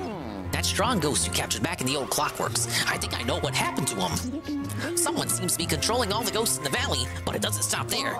They've also figured out a way to use the mind crystals to strengthen the ghosts. And if they've been extracting crystals this entire time and taking them elsewhere, I fear we may be up against stronger ghosts in the future. That wouldn't be good. On top of things, we still have no idea who's pulling the strings behind all this. Who could orchestrate such a thing? Luigi, are you thinking what I'm thinking? Micronix are an infamous NES dev like Toast. They made in 1942, etc. I had that game on one of my bootleg flea market devices. I still have them. They're over here in this ottoman. It's just that none of them work. Across the chasm. Success! The periscope has located both the Dark Moon piece and the possessor that has it. But you'll have to cross the chasm and reach the other side to find them. Luigi, researching those powerful ghosts you just caught will have to wait. Because I finally located the Dark Moon piece. The signal was coming from an unlikely place outside of the mine, the distant workshop. But the workshop is on the other side of a big chasm, and the nearby pixelator camera isn't responding. Luckily, the toad you rescued knows how to get across the chasm. He says there's a gondola, whoa, big ups Gondola Gaming, that will take you to the workshop. The weather seems to be getting worse, but a gondola ride shouldn't take too long. All you need to do is board it at the terminal and ride it across the chasm. Easy as pie, eh, youngster? I'll call you on a dual screen once you get across. Look lively! A new Totally Spies game was announced on the Switch. That's been known about for a couple weeks. I used to watch that show. Now, sadly, unlike the everyone else that watched that show growing up, it didn't awaken any sexually refreshed fetishes in me at all. I was too young and innocent to realize some of the content on that show was quite suspicious. Is Rickheaded covering the Baldwin trial? Also, the body cam footage should be super soon hype. I hear that every single day. I just want it to be out already. Yeah, I don't know if he's covering the Baldwin trial. I think he should, right? He would get attention from normies that don't know about him giving it directly give it to her. Probably about his daughter testing positive for cocaine. You know, the normies won't know about it, so it's almost like he can get a fresh start all over, which he doesn't deserve, but it's an option.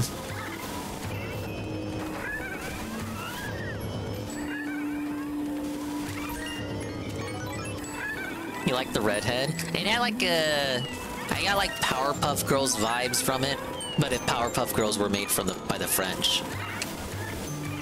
It was kind of the same little general idea, right? Except they're spies instead of heroes. And they're totally instead of Powerpuff.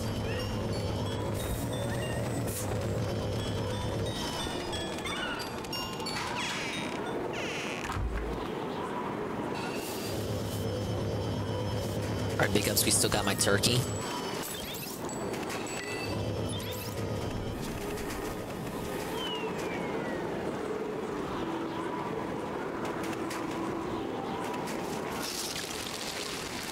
Alright, still the same gem as before. But you can never, you know, it doesn't hurt to double check. You can never be too cautious.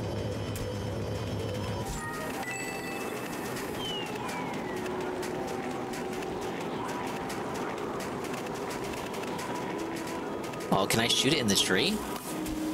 Nope.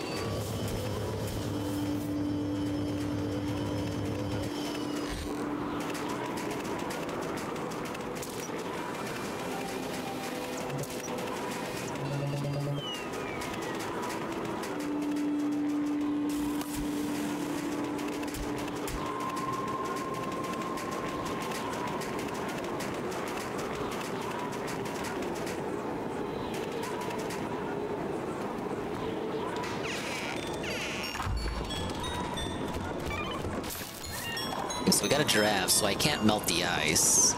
Basically, I just gotta go the long way.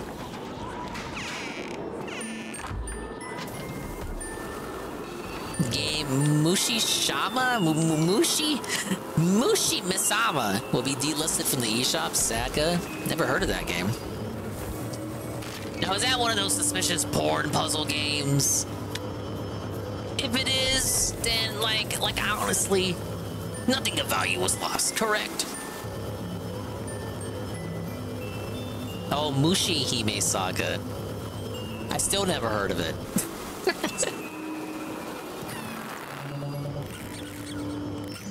Oh, that game! Yeah, I've also never heard of it. Ah, yeah, that popular game. That sucks to hear. Oh, an arcade shooter. I like arcade shooters. What don't I like? That's a bigger question.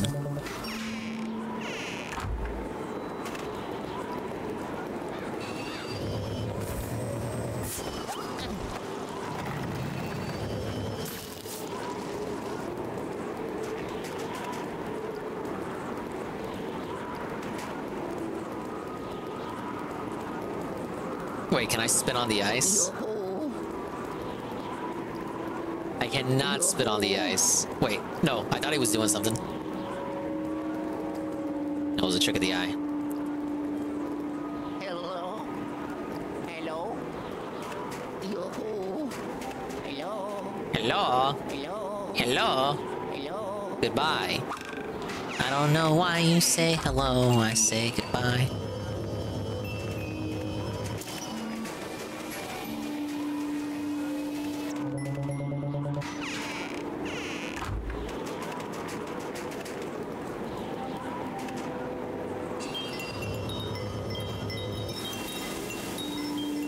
There should be a gemstone just for interacting with these. Nah, it'd be too easy though.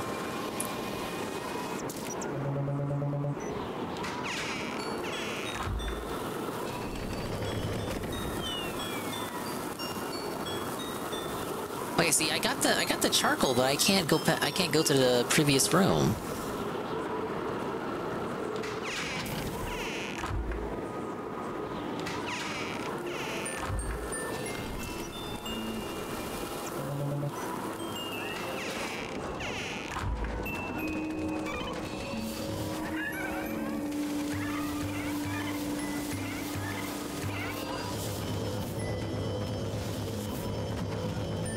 Guess if I suck all the snow up first.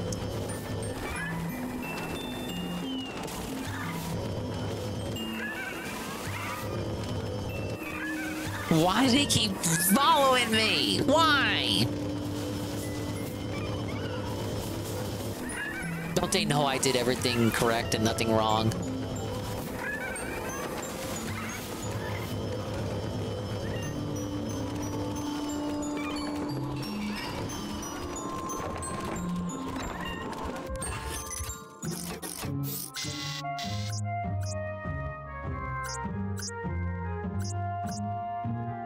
Yeah, so I'm wanted in the terminal.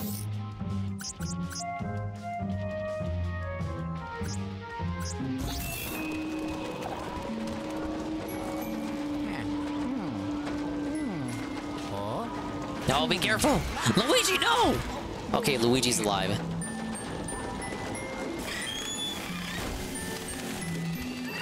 It was almost over for Luigi, guys. He almost didn't make it.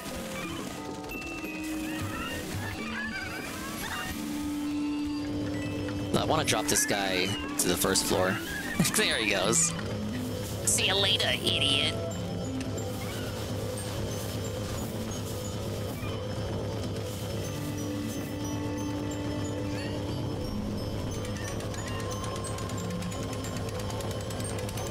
You have the higher one like that one, lower that, then it melts the ice.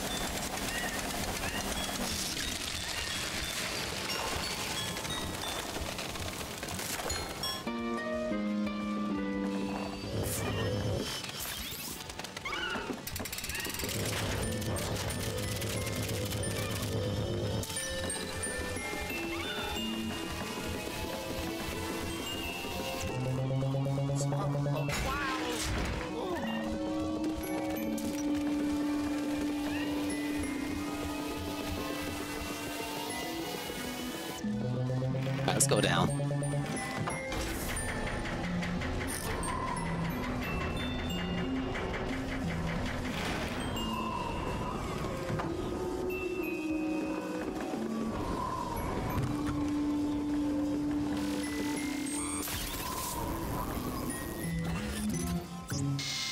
Oh, I'm right where I need to be. How convenient.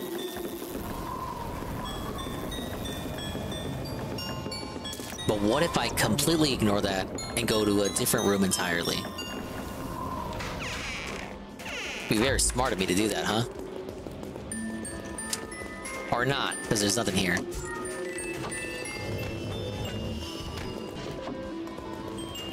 Big ups BR Joe. Those were not shrooms. They were little fuzzy gremlin things. I don't know what they're called. They don't have names in this game. They only appear once in this area, and never again. Just like that. You ever explain why Luigi can't jump in these games? The platforms, he always has the longer and floatier jump. And the third one, he actually can jump, but he needs the vacuum to do it.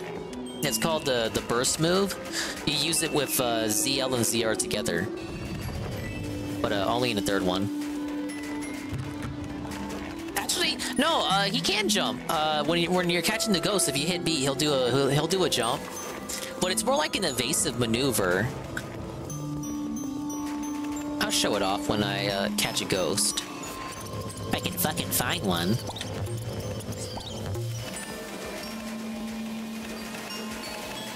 I think mechanically and gameplay-wise, it's because like every other button is used by something else in the game.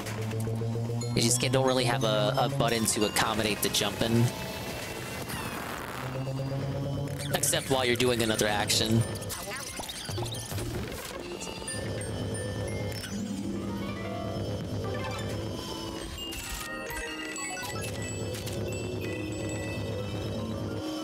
The boss should have been a giant hairball dude. That would have actually been fun to fight, so we can't have that happen. We need gimmicky boss fights. Wait a minute! Look at that, look at that, look what you get. Look at the positivity you get for backtracking in places you're not supposed to be. And you guys were like, Dingus, why are you backtracking? There's no reason to. And I was like, you're wrong. Wait, how do I break the ice without Little Toad? Guided playthrough. I know what you're talking about, Carl. Now, hold up. I can't break the ice because Toad isn't here. Unless... something... It's shining. It's shining. It's shining, but it's not doing anything.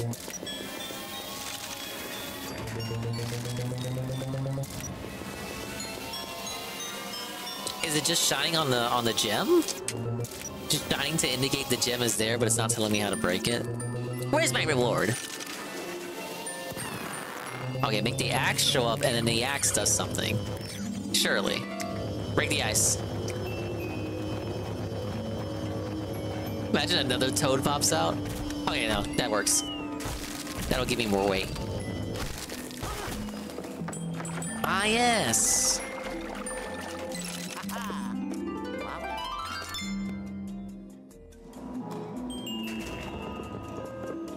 Huh, I collected that one out of order. What, is that gonna break and reveal another one? We got like a puzzle situation here, puzzle boss.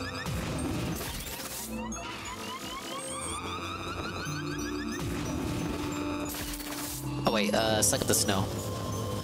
There you are, you're trying to hide from me.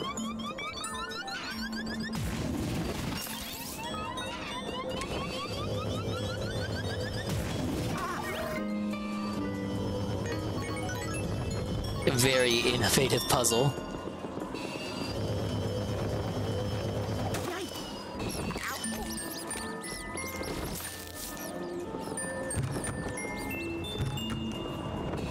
Yeah, I'm no better than Worski.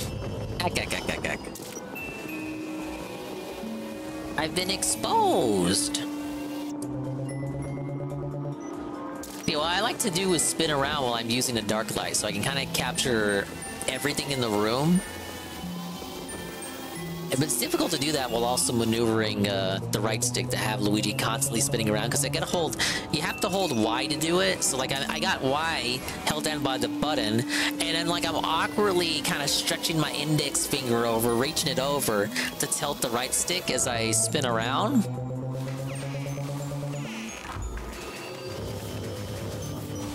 I'm thinking it might be better to just use X and B for that while I'm doing that. And actually, no. It's actually even worse. They really do want you to use the gyro for this. Because like while I'm sucking things up or doing the light, I can use X and B, X to look up and B to look down if I don't want to use motion controls. But if I'm using Y for the dark light, that's like impossible to spin and then use X and B. Basically, first world problems, baby man dingus, baby man gaming. Things you don't care about. Plus 10. For 500, Alex. Wait, is this gem still here? I never got it, did I? Yeah, what's it doing in there? Luigi, help me out. How do I get that? What would I need to do to get that, Luigi?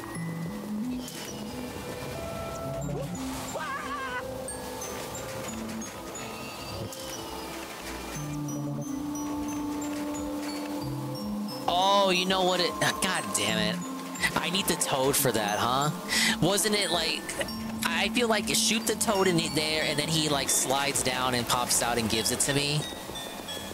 Eat it! He gives it to me, and I eat it, and then I own it. Own my shit. Well, I had to redo that mission anyway, because I missed the boo. Look, shows what I know, huh? I guess we're going to the gondola. The gondola _ gaming. Or not. Oh my god, it's Cat again. And this time she's got chains to represent how chained she is at the Ritz and Snort Fort.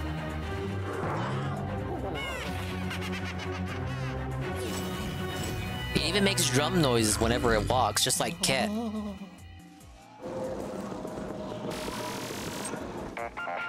Oh no, it ain't just... Oh my god, I don't gotta chase these guys down, do I?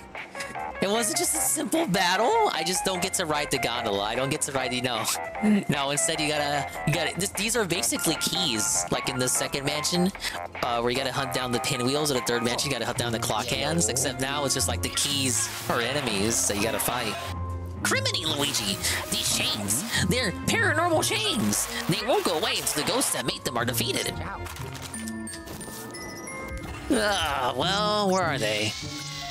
I have nothing indicating where they are. Oh, now I do. Oh, dude, they went all over the mansion. God damn it. Why?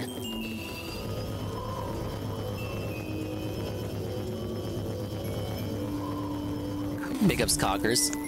I thought you guys were my friends.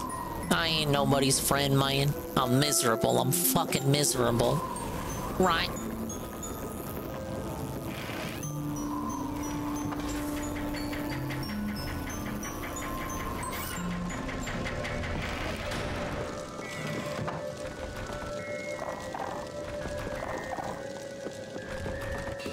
Big ups to Nurgle on the hand check, but he's not here right now. And welcome in Grandfather Nurgle. Yeah, what was I looking for? Yeah, one of the ghosts are in here. Like I had a brain fart, as they say.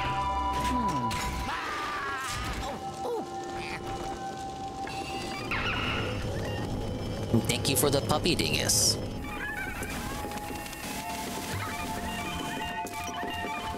Alright, he's somewhere in here, he just doesn't want to talk to me. Who is Cog? I only know of Clog and Cog. Clog-like. Is he actually not in here? The map says he's in here. There he is. Why is he running?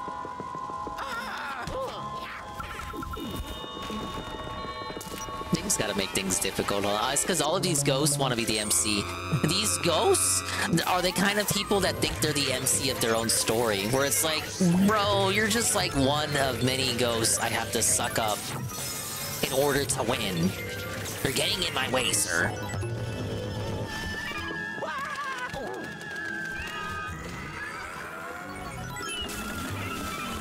Well, here's what I was talking about when I said Luigi could jump when he's sucking up ghosts. See? Now it sucks up your it sucks up your gauge. Yeah, it completely depletes the gauge because it's considered like you're trying to dodge an attack. It's useful if other ghosts are in the area. So like if you got like another shockwave red ghost that's about to clap, you can jump and then dodge it.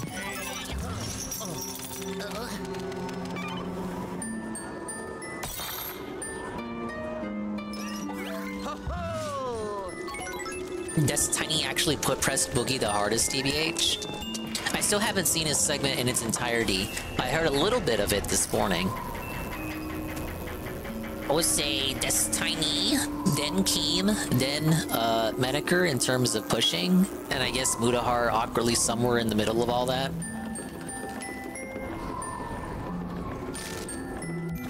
Where am I going next?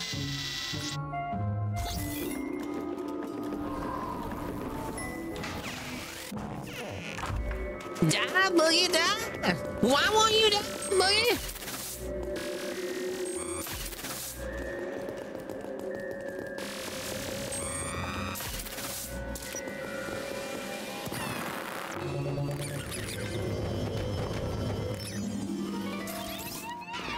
Alright, he's about to get felted. Whoa, whoa, whoa, kid. Anyone ever tell you to slurp your drinks when you're done drinking them?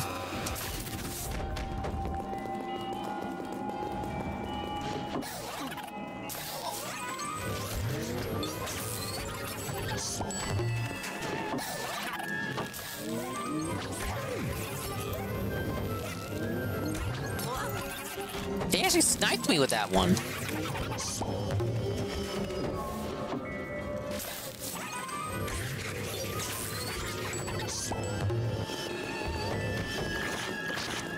Oh, where is he? He's coming out.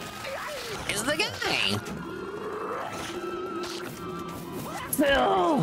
Where's my tacos at? My organic, authentic Mexican tacos! 300 HP? Yeah, you've gotten a bit big lately. I don't think Cat is 300. So more like a big heifer 400. I think 400's a bit more honest.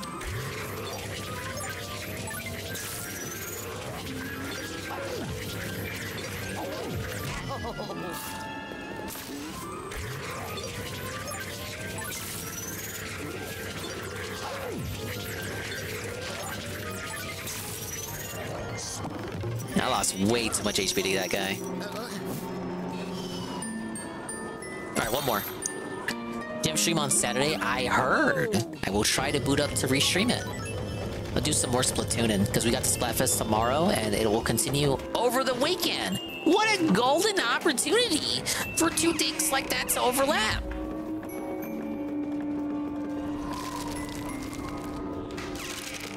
Very convenient for me, you guys.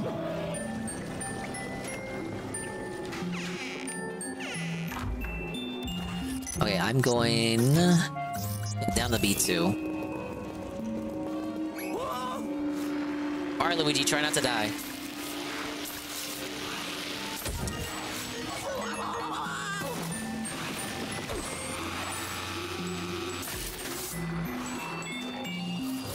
Hey, well, Luigi somehow didn't die. I didn't get all those gold bars, though. Kind of fucked me on that Nintendo.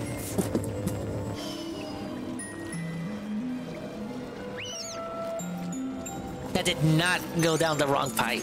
The correct pipe. That did not go down the right pipe. I'm dying.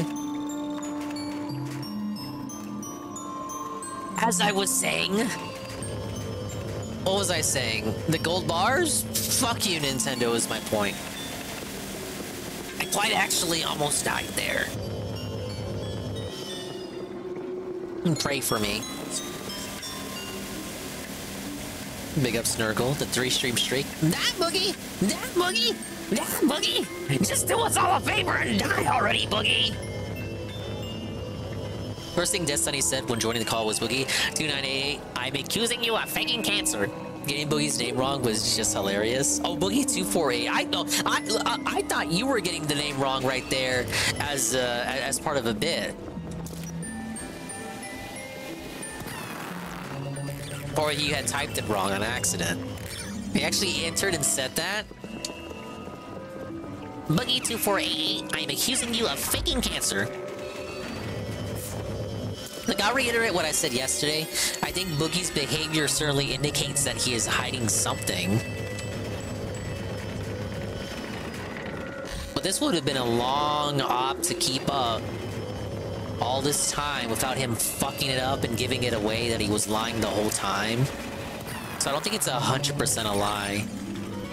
There's gotta be something about it he's embarrassed that he doesn't want us to know about.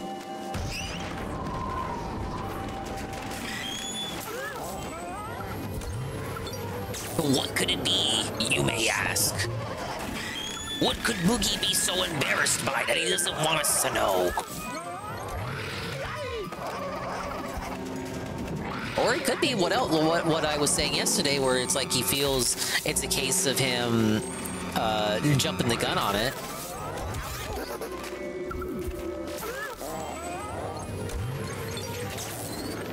And he just doesn't want to come clean because people are going to accuse him of lying. Or, well, they're going to accuse him of being an idiot, for sure. Like, he doesn't want to admit that he got, like, pogged out over the fact that it could be cancer, and then advertise it as though he did have cancer the whole time. Like, he doesn't want to be confronted with that, so he just says, oh, well, it literally has always been, it has always been cancer.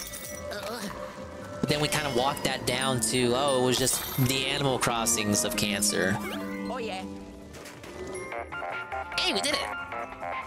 Oh, yellow.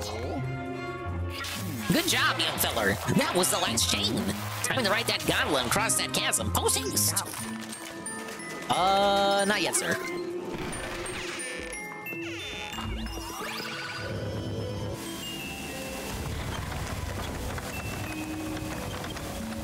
Some more backtracking, never heard a dingus.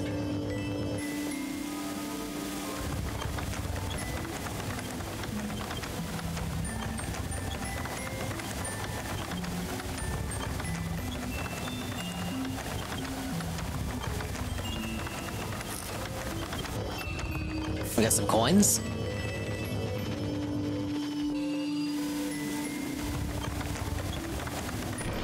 What's this?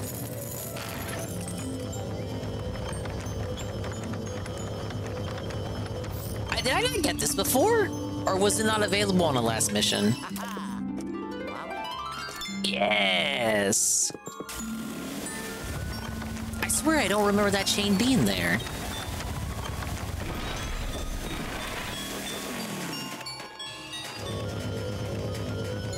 Hello, Pierce. Secret Mind should get like should get buffs like adding 2 levels and big exploration. I think this is my favorite of the mansions so far. It suffers from only having 3 missions, but I think it's the layout. It's got a pretty good layout. It's got a good theme, you know. Luigi's Mansion in Iceland. Winter Wonderland. It's like a combination you would have never expected. Oh yeah, the boss was disappointing though. We'll get to it. It goes Waldy, and backtracking has never hurt me. Famous last words. I don't know what you're talking about. Everyone loves backtracking in games, especially me. No one loves backtracking more than I do. I love going to the same locations over and over again. That's why I always play Nintendo games. Why don't you die, Medicare? Then Dinga can get back to restreaming his one true passion, DSP, the guy. Look, Eddie B, maybe if he was playing literally any other game today, but I know even you aren't watching it, and if you are, it's like in a different tab, and not even 30% of your focus is paid attention to it right now. It's just such a nothing game. Like, the game itself seems nice enough. It seems like they did a lot to it to update it for the modern crowd. But it's just like, why is he playing it? Why? To prove he's a PC gamer because it's not on console? I don't care. Play anything else, please. Why? The nights get like, okay, if anyone's curious as to why I'm just not watching his night streams anymore on the streams, it's like, it's Riven? Stardew Valley? The 200th session of Street Fighter 6? No! Where are the games, Carl? Where are the games at? I want the games! Yeah, the Ribbon remaster. This guy confuses remaster, remake, and port, and whatever all the fucking time. He doesn't know what any of these terms mean. He doesn't care. It's questionable if he ever cared. Yeah, and then DSP sings over it because he has no commentary for it. Like, I know, there's only so much commentary you can give to a game that makes you think and do puzzles all the time, and there's not a lot going on. Maybe at least talk to the chat or something. Like, I'm making conversation with you guys, and I have a much slower chat than him. Not by much, I don't think, because the night stream chats are always pretty slow compared to the day stream chats. But you know what I'm saying? Like, I'm able to make conversation with you fellas, and we're not always talking about the game. Like, what is Luigi doing right now? He's in like an elevator in a mine shaft. What am I gonna say there? I got nothing to work with. I'm just going through rooms I've already went through. Okay, I admit, there's not much in regards to the gameplay to talk about at this moment in time. I get that, DSP, and the same might go for the Ribbon gameplay. But like, at least talk to the chat. You know how, like, the animated world people ask you what you had for dinner? Why don't you ask Willow what they ate for dinner? Idiot! Piece of shit. What did Willow have for dinner? Do you care? At all? Whoa! Carl, what's that? What is that? What is that? Carl, what is that? Carl, what is that? Look at that big old gold chunk. I feel like I'm playing Rock Raiders again. Hello, Mr. Bun. Fun lore for today. Phil thought he played Hellblade 2 on PS5. It's one of the few Xbox exclusives after Hellblade 1. Microsoft brought the studio, so it's only a Series X and S Windows. That's fucked because he just got done playing that game not even a month ago. Not even a couple of weeks. I don't even think it's been a full month since the playthrough ended. He already, like, forgot that he played it on Xbox? Oh, yeah! Okay, again, minor pre-stream segment that I recall listening to, the gaming news segment. So in addition to the Nintendo Emirates stuff, he talked about an Xbox Game Pass, and then asked himself what games he recently played on Xbox. I don't think he named any. Is that what you're referring to? In regards to him forgetting that he played Hellblade 2? That's sad. That was supposed to be like the big MS game of the now, and he forgot he played it already? Okay, it was a Gold Ghost the whole time. That was gonna be a gemstone. Microsoft Bros, are we done? Are we actually felted? I do it. What is happening? I thought, dude, you told me. Phil Spencer looking at Ninja Theory like, dude, you told me this game was gonna save the business. Yeah, Game Pass going up to $20 a month. He specifically denied Hellblade 2, swearing he played it on PS5. I don't know what to say. It's an Xbox exclusive. Yeah, Hellblade 1 was on PS4. Just like Elite Raiders were in my stream. Wow. It's a massive Elite raid with a party of 38. Wow. Who could have seen this coming? Thank you, Elite, for the raid. we're busting ghosts, and we're busting ourselves personally on level 1. We're busting and bursting. Pick up Aqua Saber, Ride Drake, and everybody else coming in. I get cozy. We're not here for the Riven restream. We're not. There's nothing riveting about Riven. We're just playing Luigi. We may watch videos later. Videos that may or may not have things to do with DSP. Thank you for the big Ouija moment. So what do you want to fight? I don't want to fight. I want you to sit down and chill. Oh, welcome in. It's Evan not even watching Riven, lol. Like, who would? I was just in the middle of talking about, like, okay, I was like, if there's a reason why you want to know why I'm not restreaming the night streams anymore, or as often as I used to. It's like, I don't fucking care for his schedule right now. It's just so, It's so, Network started crapping itself. Oh, no. The return of the Wi-Fi gone. Come back, Udes. Part of why I blow $50 a week. Night Dive are cheap assholes, rarely putting the remasters on sale. So I got a Turok trilogy for 20 quid, along with Power Slave, Rise of the Triad, and Shadow Man for about 25 quid combined. Shadow Man and Turok are, those are the ones I've heard of those games. Shadow Man was on N64 and PS1, I believe. I always thought the main character of that game looked like, The Rock? I want to say The Rock. Schedule is awfully. I just don't give a fuck for it, Carl. And all the games he could have played, I'm not gonna say this would have, like, if he had played Luigi's Mansion, would it have saved the stream and done gangbusters? No! I think he would have probably pulled some more heads, turned some more heads than fucking Riven. Like, really? And if we really want a rage game, he raged a lot the last time he played Monkey Ball, so why didn't he play the new one? He actually wrote that one down and just didn't even play it. It's kind of lame. It's because it was a Switch exclusive. I thank you, Aqua Saber, for the 15 stream streak. We're on the last mission of the Snowy Mansion here, the secret mine. So we're gonna fight a boss after this, and then we'll move on to the final mansion, and then I want to do some Scare Scraper too. Return to Wolfenstein is Wolfenstein 3D 2. Came out shortly after Doom. That was on Windows and Xbox, wasn't it? That didn't make it to PS2, I don't think.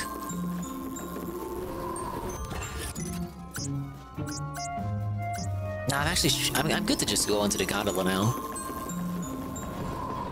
Hey, King Dee-Dee-Doo. Yeah, Turok's on the 17 Plus app.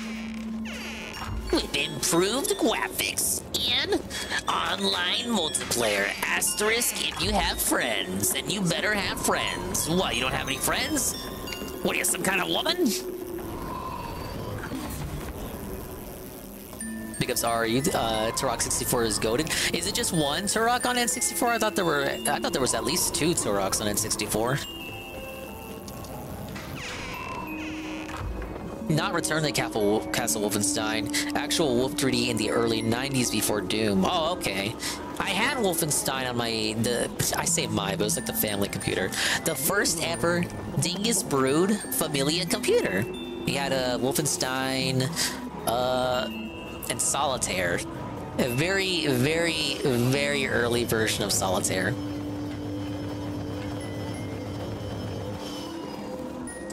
It was an ancient-ass computer, the kind you would have to hit, like, you would turn it on, and it would ask you to hit the escape button to like start up the startup process. All right, what do I gotta do? Mission? Dude, I love missions. I'm missioning right now.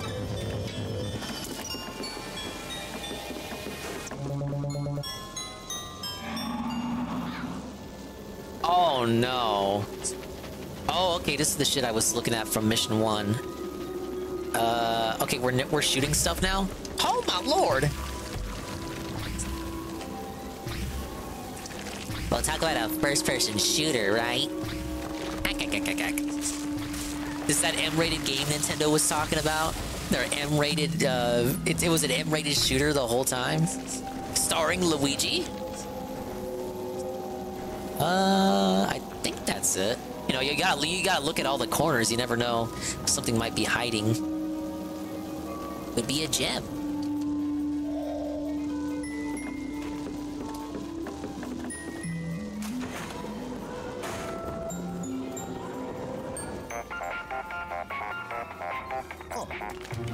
Big ups Repsy. Yeah, big ups on the Windows 98 Solitaire. Did I say Windows 97? I meant 98. Luigi, can you hear me? The gondola isn't working anymore, is it? Fixing it would be way too hard. You're going to have to cross the old-fashioned way. Well, I mean, Luigi's like... Okay, well, Mario used to be a carpenter. I don't know about Luigi. Luigi's still handy with his hands anyway. But Luigi could fix that gondola up if they let him.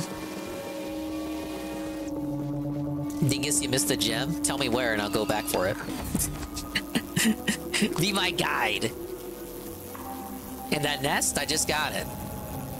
Bird nest? No, I didn't. It's right there. If it's not colored in, that means I got it, Nurgle.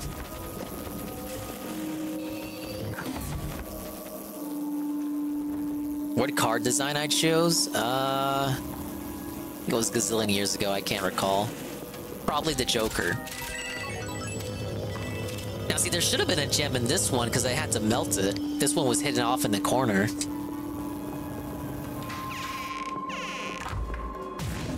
Alright, workshop landing. We're getting close.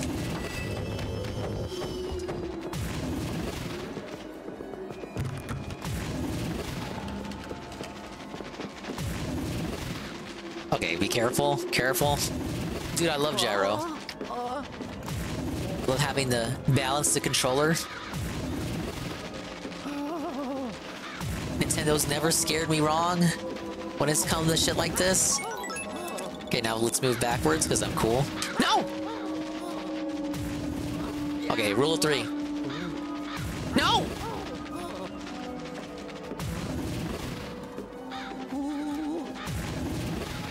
Stop, shut up, shut up. Okay, there's only 2. Can you stop with the crow spam? Come on, come on. Okay, we're good, we're good, we're good.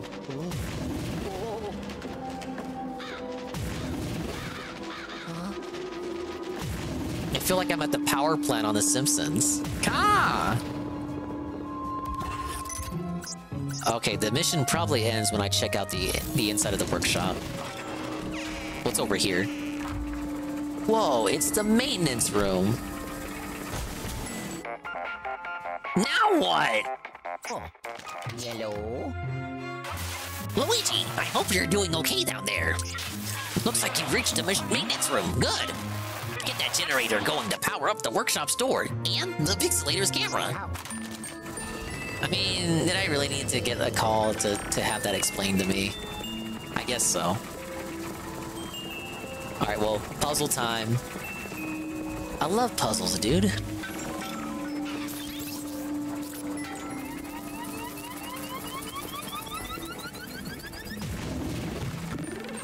Actually, what is it? What do they want? What are they asking for here?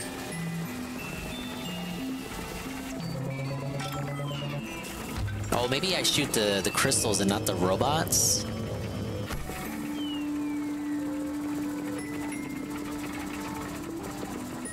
Okay, no, I guess it is the robots because I can't shoot these. Why do they have to make it columns so much? Because the idea was you would do like 1 mission per session on the 3DS while you were going to work or something. And maybe you would lose the context for what you were doing. Like maybe you'd forget what you were doing. Like maybe you don't always finish a mission, so you do a little bit of a mission while you're playing, and then you come back to the game and turn it on and you forget what the fuck you were doing, so you need the professor to call you every fucking 2 seconds to remind you what the fuck you're supposed to do.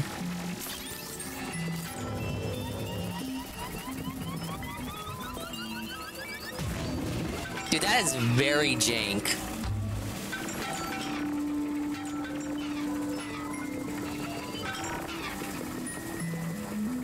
What were they thinking, man?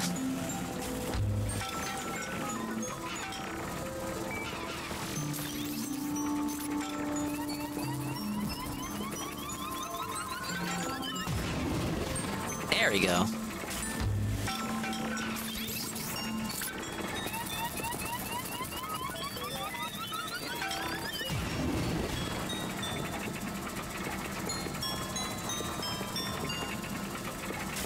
Will it still fit over there? Yeah, no, it's not. He's gonna run toward me. Oh, no, I should be good.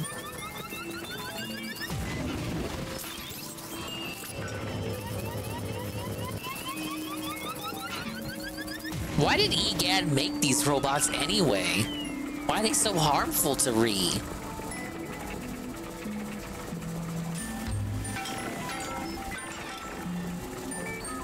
Okay, that's bad.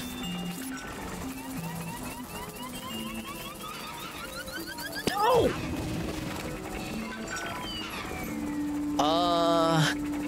Wait, no, I got it. Work smarter, not harder.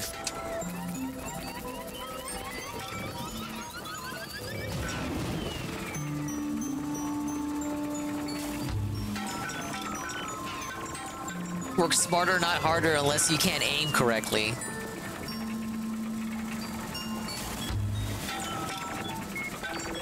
Oh my lord! Why? I was aiming perfectly before.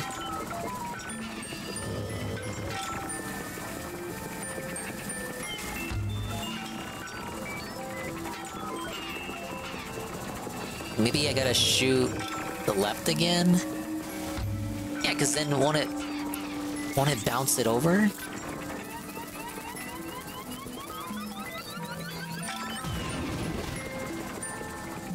Okay, yeah, I was making a mountain out of a molehill.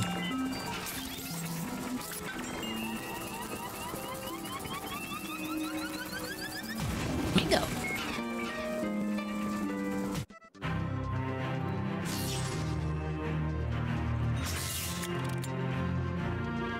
What an unnecessarily epic cutscene. Just for turning the power back on. What a brave stance you took!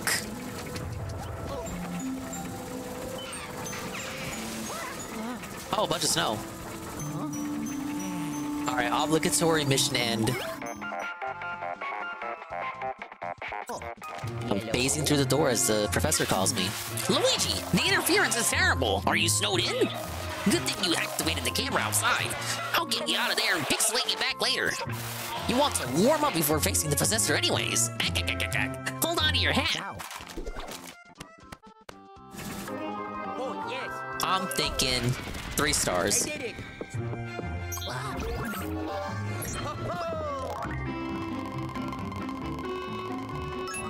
40 minutes, 13 ghosts. Oh, 115 HP lost. 1 star. Big ups. Me.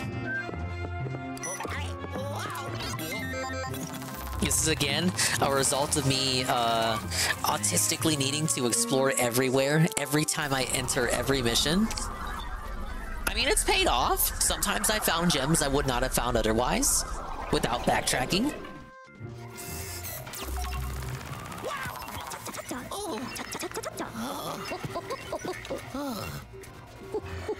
Welcome back, young feller.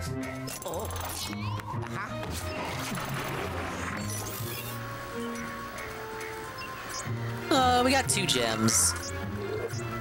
We got the new Fat Cat Yellow Ghost. The Chain Fat Cat to represent the jailbird status of Cat in the Now. Good thing you fixed that generator. We'd be a fix if we couldn't open up the door to the workshop. And now, the pixelator over there is active. You won't have to mess with that gondola again. We're getting close, Luigi. Take some time to relax and thaw out before the big fight. Here, I'll wait. ... I'd say that's long enough. Ready yet?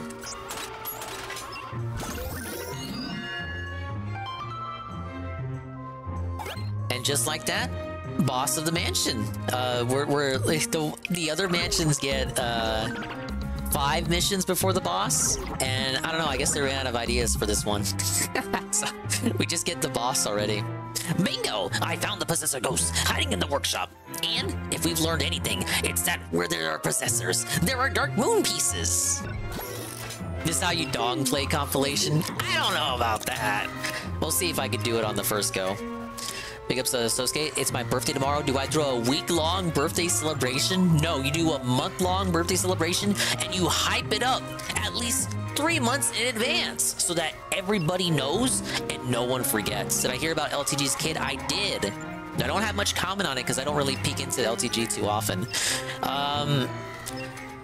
Oh, I had a little bit of discussion about it earlier in one of the servers, and I guess what it amounted to is that it colors a lot of those Dale rants of the past in kind of a new light now. And it makes a lot of those rants come off as projection now that you think about it, huh? In retrospect? Luigi, are you ready to go get that Dark Moon piece yet, son? Luigi's like, I don't know, you guys. I know you're not exactly the personification of courage, but I'll remind you to be careful anywho. Remember, where there's a Dark Moon piece, there's likely a possessor ghost guarding it. Speaking of possessors, they only showed up when all of this started, so I don't know much about them. Oh, wait. I hit the wrong thing. But I can say one thing for sure. They're smarter than your average ghost. Also, they're clearly the most powerful ghosts in the valley. It's no wonder our mysterious villain chose them to guard the Dark Moon pieces. Anywho, it's new, Sonny. Let's show them what we're made of. Off you go.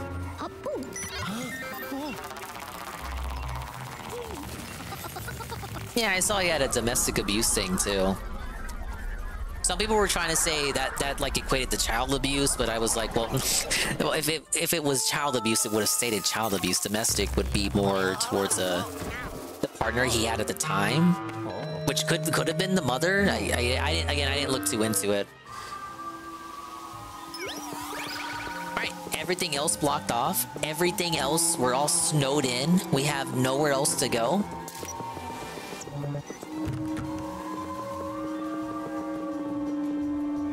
Let's take a sneaky peek in.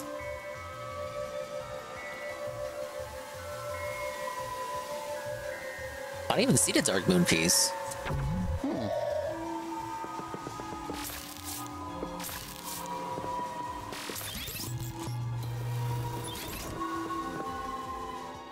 It's been a tough week for a lot of people, huh? LTG, Boogie. Ralph almost got killed by that hurricane. Ooh, wow, what a shocker. You sure shook me there, bub. And then he merged with the ice. Rob got felted by Ali Jamal. Yeah, I saw that. I'm caught up with the casino. It's my favorite show, man. Speaking of people getting felted, Luigi, no! No! Game mechanic I don't know anything about. Okay. Here's the worst boss in the game according to Golem. And everybody else that's played this game. Half of the development was spent just getting the mechanics for this boss just right. You just gotta shoot bombs. You gotta shoot bombs at all those little pieces of ice covering his face. There. And then you shoot a bomb in his mouth. And I think it's the rule of threes.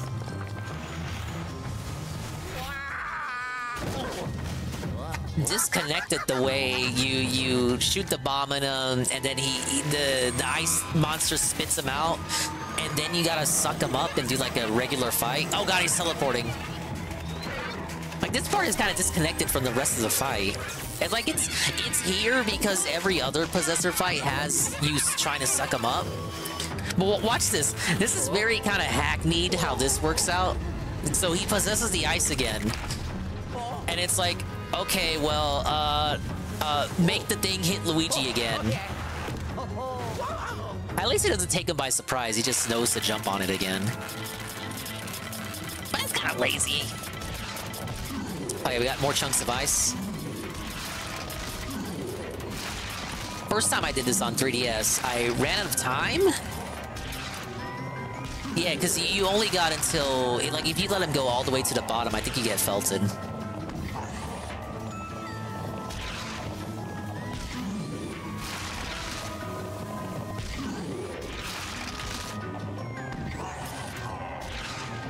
Oh, and you can't let the machine overheat either. See, I'm trying to... You gotta, like, offset it. You gotta time it. You can't aim for it, you gotta aim at where it's gonna be.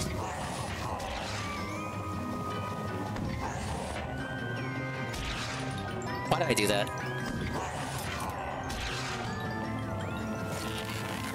Oh! Why did I let that happen? Why? Maybe start with the middle pieces. There. This is how you dog play. If DSP played this game, he would have gotten this first try. All the trolls would have been felted.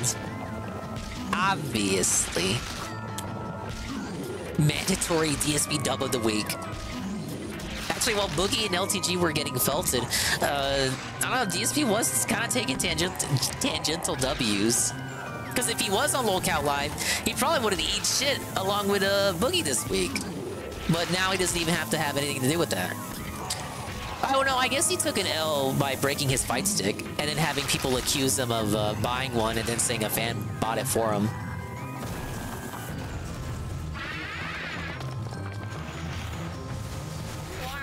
Yeah, taking W's by sitting around beating his stick. Honestly, just by keeping to himself, he kind of just does take W's just kind of by existing. I know it's another one of those hard Phil pills to swallow.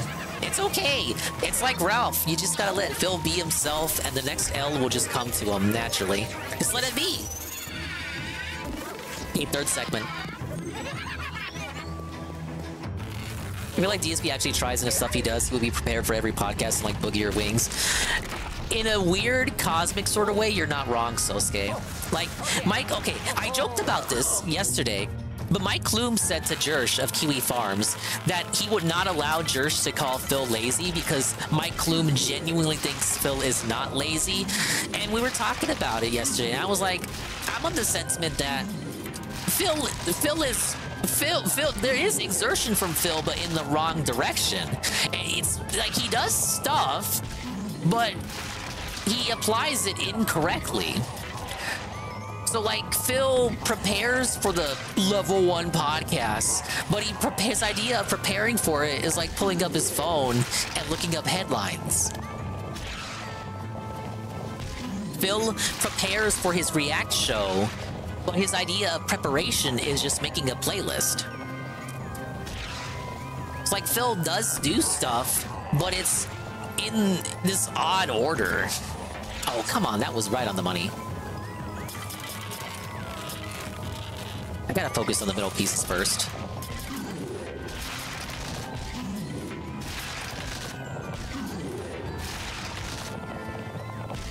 There we go. Those ones are harder to do the further away he is.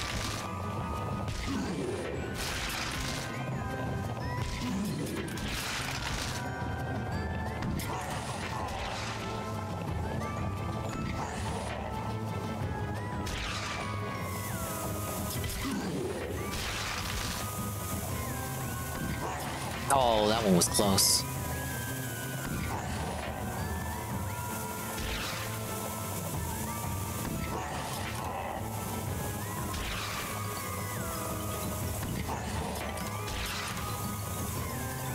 I'm fucking up. I'm close to overheating too.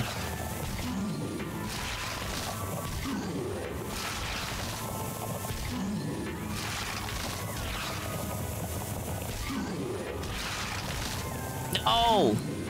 Dingus Bros!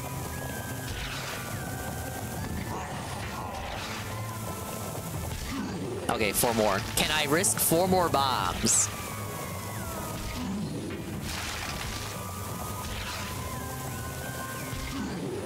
Two more?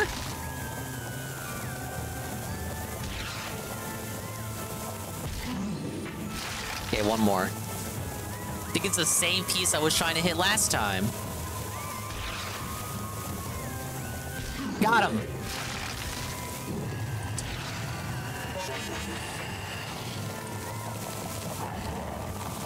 Huh? What? Did I miss?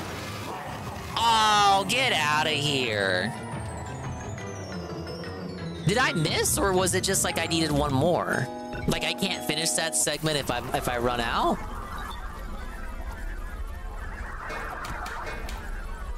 You need 1 more? That doesn't make sense though. Why would I need 1 more? I shot it in his mouth. I shot it in his mouth. Hack, hack, hack.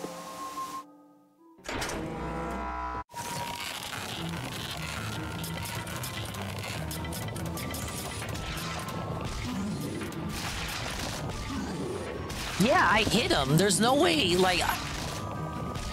I think it's like that was the last one and I got it in, but you can't finish that like that was my last bomb regardless. You can't finish that segment with 0 bombs. So you need to finish the segment with at least 1 bomb left. If you finish it overheated, it doesn't count. You can't say I didn't hit him because he laughs at you if you miss.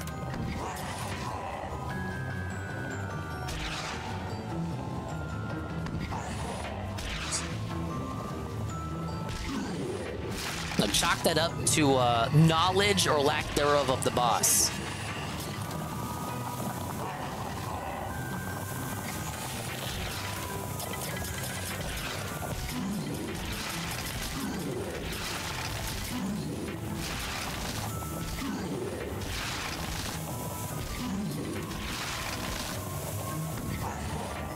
If I was doing the low-cal podcast, I would spend 1 to 2 hours a day watching illicit clips, Star Hogan, and reading Kiwi Farms drama.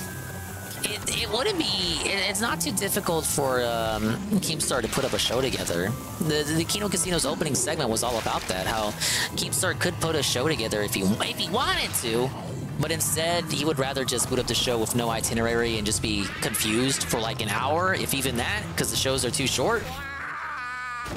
It'd be the hardest thing in the world to ask.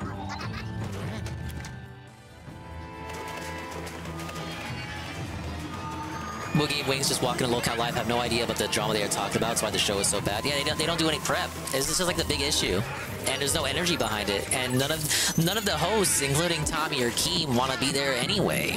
They all hate each other. They're only there for a paycheck.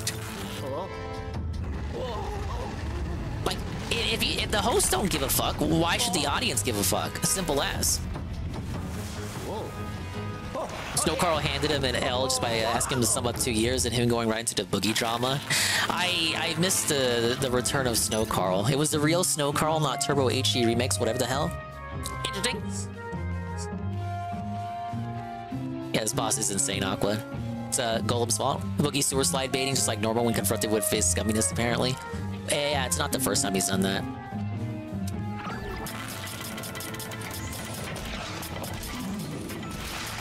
Wings is so boring, even his trolls are dying off. I thought Wings was pretty funny on the yesterday's show, because you could tell he just did not give a fuck.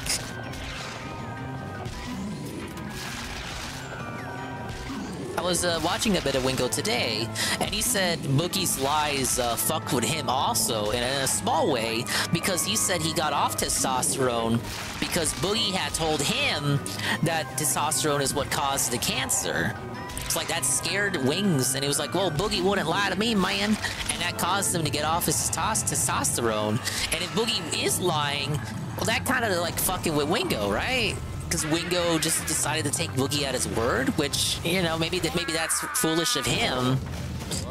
Foolish of him to do so, but like maybe he just thought, well, hey, they're both co-hosts. Like, why would Boogie lie to Jordy about that? Oh, it's not so much that Boogie was lying to Jordy directly, it's kind of like more Boogie was lying to everybody, and that just so happened to include Jordy, and it didn't matter if they were co-hosts or co-workers or whatever the fuck, it just, you know, Jordy gets lied to as well.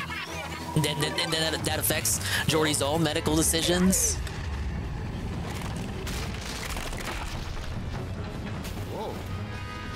Yeah, look, Jordy has his fuck-ups too. But if he could be like that on every stream, the way he was last night, I don't know, maybe he'd be a lot more spirited emotionally. He wouldn't be such a crybaby all the time. Like, that's the advice I have for Jordy. I don't have no advice for Boogie. Stop lying, I guess. I didn't do the middle pieces first.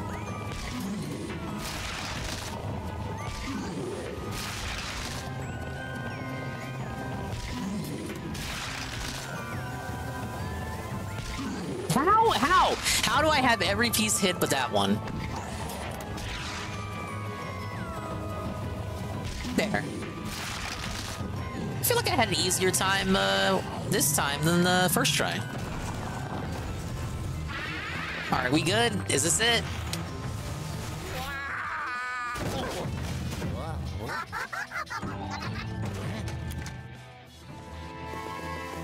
But yeah, he's done after this. Rule of threes.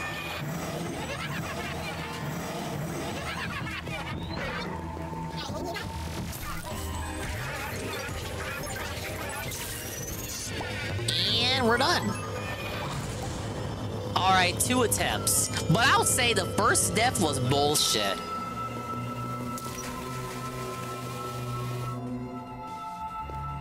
Yes! Yes, thank you! I'll be here all week!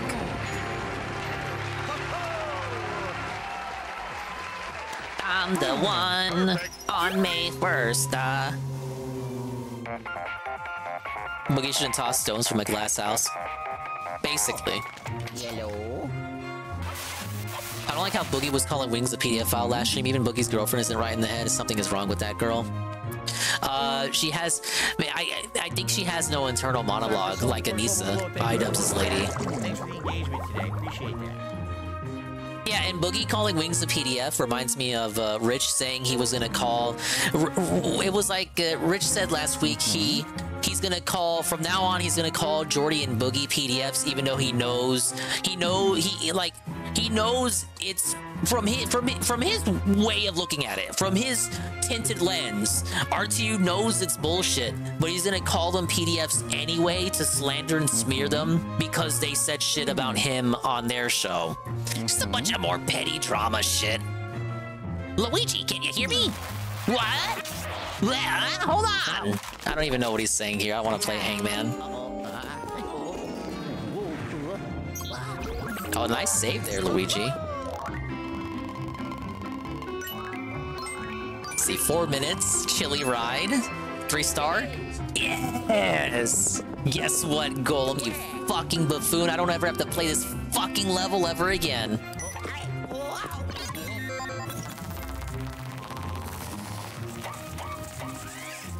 Yeah, but that's a bit disgusting, isn't it? Like, to know that the accusation isn't true, but to parrot it anyway and parade it as though it is because you personally feel slighted by that person.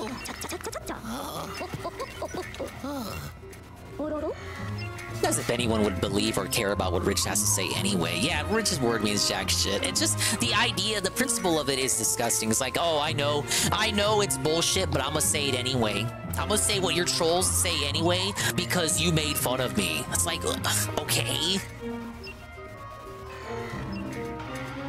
Criminy, where in tarnation were you, Luigi? I could barely follow you. I was worried you were too deep in the mountain for the pixelator to bring you back. So, did you capture the possessor? What about the Dark Moon piece? I do it. I do it. Great job, Luigi. Let's send that possessor ghost down to the vault.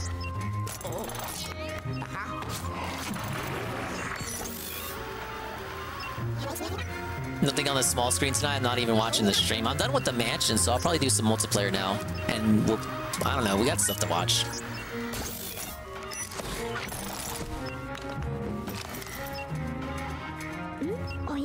Alright, hand over that Dark Moon piece, and we'll clean it right up.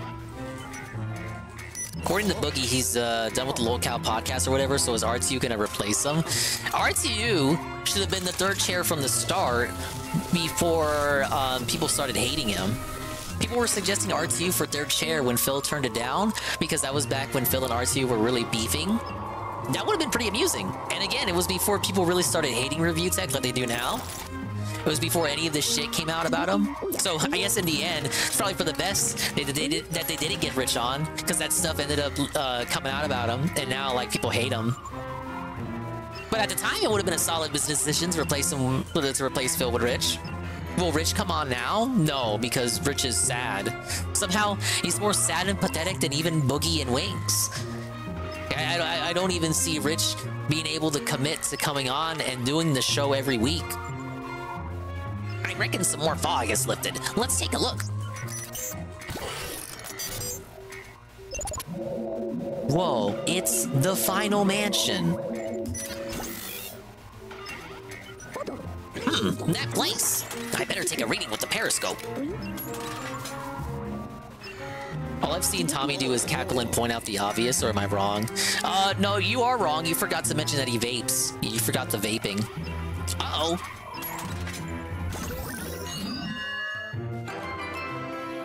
Thank you. Thank you for those triumphant sound effects. Okay, we got the treacherous mansion. The final mansion in the game. This massive mansion is filled with exotic exhibits created by its late globe-trotting owner. Oh, and it contains the strongest paranormal signals ever recorded. Now we got the front door key, so basically another pupper mission. The paranormal activity in this mansion is completely off the charts. Stay on your toes and start looking for the dark moon piece.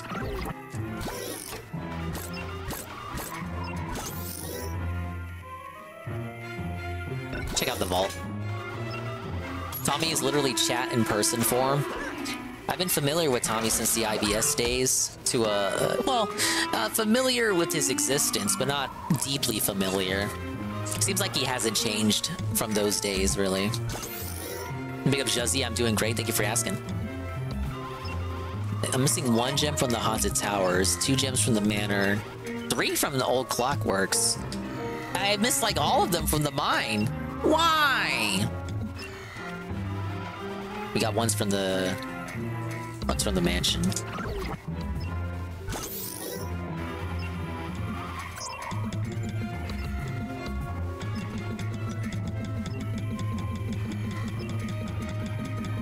Dude, that's a lot of ghosts I gotta find.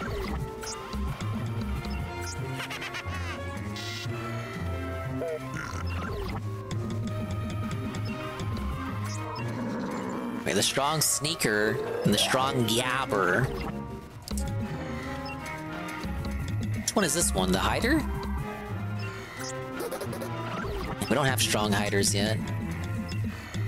Here are the possessors. Each possessor progressively gets another horn on its head as we catch them.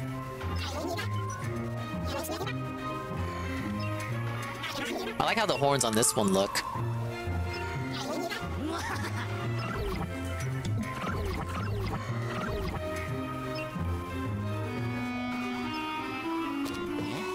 Don't even know who Tommy is and don't care who they are? You don't have to know. If you think Ralph was on Locale Podcast, it would be an upgrade in my opinion. It would be. It actually, unironically, would be improved with Ralph being on it. But Ralph has his own show to do, and I don't think he's in the interest of making Keemstar any money. Ralph would rather make himself money. Correct? Okay, I think I'll go ahead and do some multiplayer.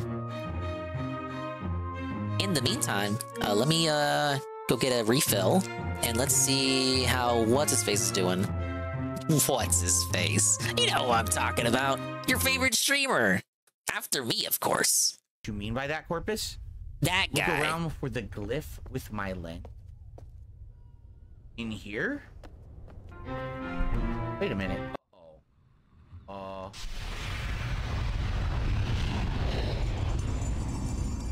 What happened? What happened? Huh? What? I'm really confused. Why did I have no idea what's going on. I'm so fucking lost, dude.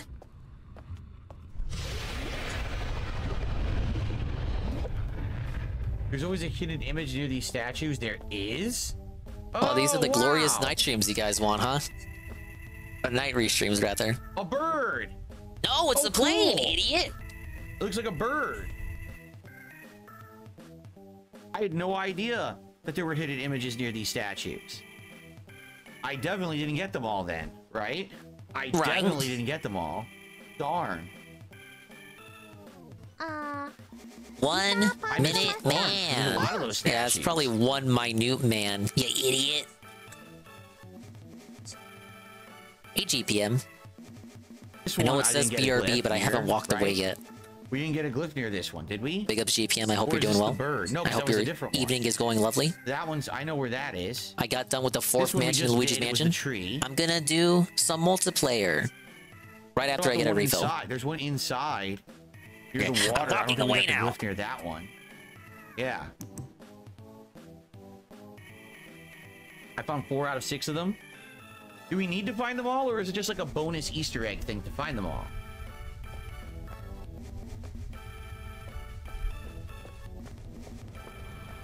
For the record, I have no idea what this stuff is. Like, I don't know what we're doing with this or why we're doing it. This still didn't get us to the Fisher, right? We're still not at the Fisher yet. So, oh look. Oh, wow.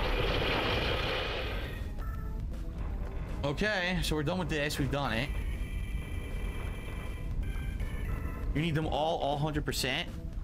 So there's one I totally didn't get on this island, and that's the one. There's a glyph inside one of these buildings. I didn't get a glyph there. What would have been the last one?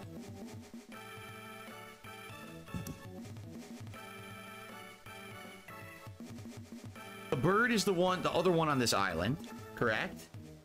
Oh. So there's 2 on this island I didn't get. They're all on this island. One is near the giant trees, right?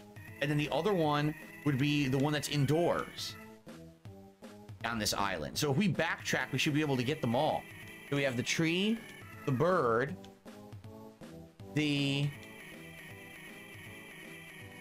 ribbon dome. That's 4. And then there's 2 more to find on this island. Okay. Now, the only thing we didn't do is we didn't drive the sub over there, but I don't know if this will work or not. I don't know what's over there. It looks like there is maybe a button. So maybe we should go over there and see what happens. We have not been up there yet. Okay. So let's go to the sub and let's go over there then. Game is pretty good. I wonder how long the game is. Right at this point, we've almost played it for 6 hours, right? Probably if you know everything, you beat it in like an hour. You know what you're doing. I don't know what the heck I'm doing. But I think that's part of the enjoyment of the game, is the exploration aspect of it.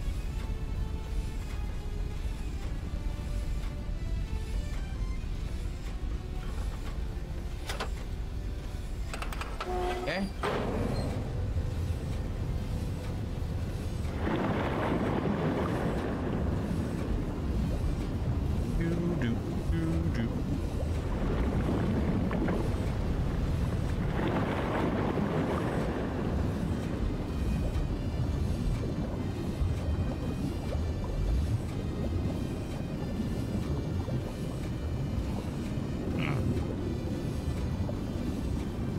Hours if you don't struggle with the puzzles. Seriously? There's that much more? It seems like we're almost done.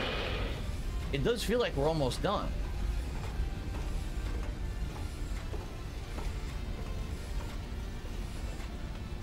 Okay. Why are there 3 buttons?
Am I missing something here? No other button, right?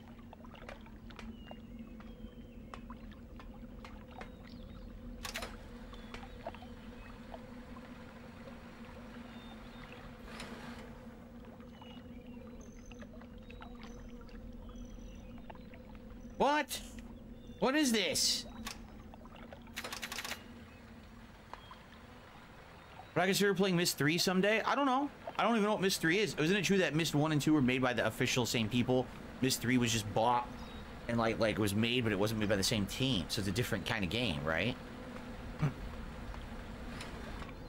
What is this? What? I can't even do anything with it. I can't reach it. I can't interact with it. Why am I doing this? And how do I get up there?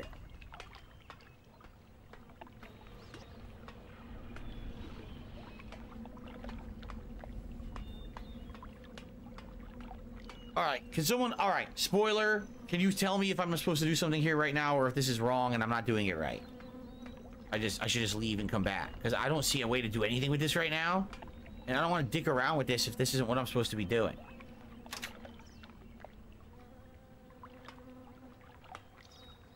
You can't do anything with this yet. Okay. All right, so what we should do then, we should backtrack back. Excuse me. We should backtrack back and we should go back to the other parts of the island where I can go to where those things were to see the other 6 pictures. We'll get all 6 pictures. Then I have no clue what to do next. Unless there's something I missed on this island, I have no idea what to do next. I have no idea how to access the,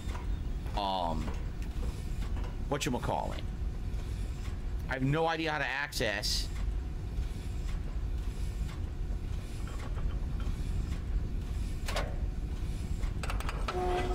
the Fisher access point from this island. I tried to find it. I couldn't figure it out earlier. I couldn't find it at all. So we're almost out of time for tonight. We got about 5 to 10 minutes left, FYI. I'll try to figure out what I can. Maybe we'll just backtrack and try to get those 2 symbols and we'll be done for tonight. And the next time we focus on what's next, I don't know. Pretty confusing.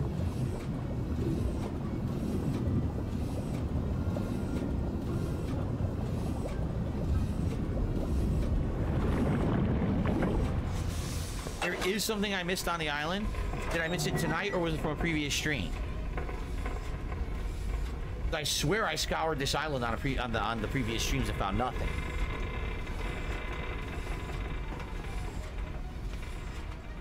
So this is all open. What I want to do is if we go back this way. Look, Mr. Pun, what's more important? I missed it? Oh, okay. So me lying about watching the night stream, or me getting watermelon? Wait a minute.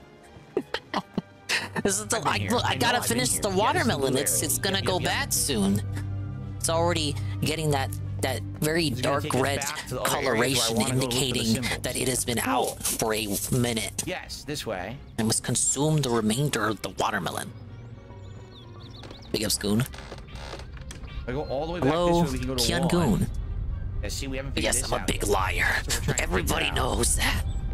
We do have. Don't you know every content creator lies? This way now to go back to the beginning because we now have this fish head Could open. make the argument that every human lies. Lying is a part of life, as you must know. I want to go back for the other symbols that I missed. You put anything in the world for us to watch while you eat your watermelon, but you choose the guy. That's a good point. Big ups, I wear kid admittance. I'm good at lying. You liar, you. Yeah, that's true. You know, I mean, look, I put him on thinking, hey, maybe he's doing something funny. Sadly, he's not doing anything amusing. Oh, this is it right here. Let's see here. What is that? I've made the brutal mistake of trusting Phil to be amusing.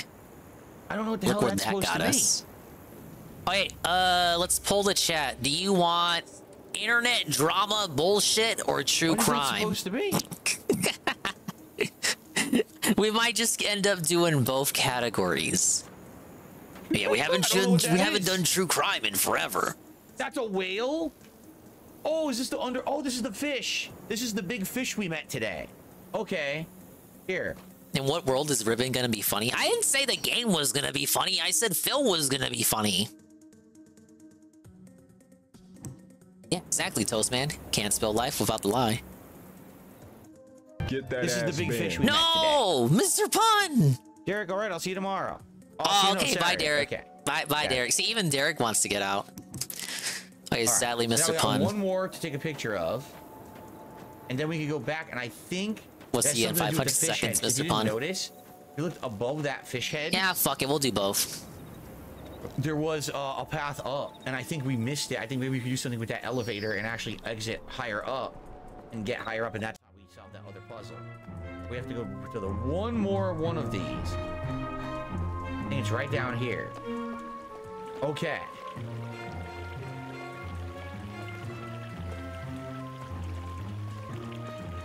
All right, Dave, you're about to go bye-bye. What the fuck is that? What's that? It's me turning off your stream, dude. I mean, he's about about to be finished anyway. Glowing? He made like $51. He's fine. He'll live. Don't buy another pair of glasses. Ah, yes, don't buy any glasses. Now, I have to watch it this way because it's one of those, it's one of those classic, embedding disabled and you gotta sign in to confirm your age and all that. That's not really how it works the way I display videos through the browser source, so I'm kind of fucked and felted on that. So we gotta watch the ads. Not really though, we'll just skip them. Why are there ads on this video anyway? It's about people dying. Dreading. Okay, wait, hopefully that's the only ad. We have Corey Richens can't stop making herself look guilty. This is from a while ago, but I never got around to watching it. Big ups Juzzy51, Scam, Q, Game Redeem, Mickey's Wild Adventure.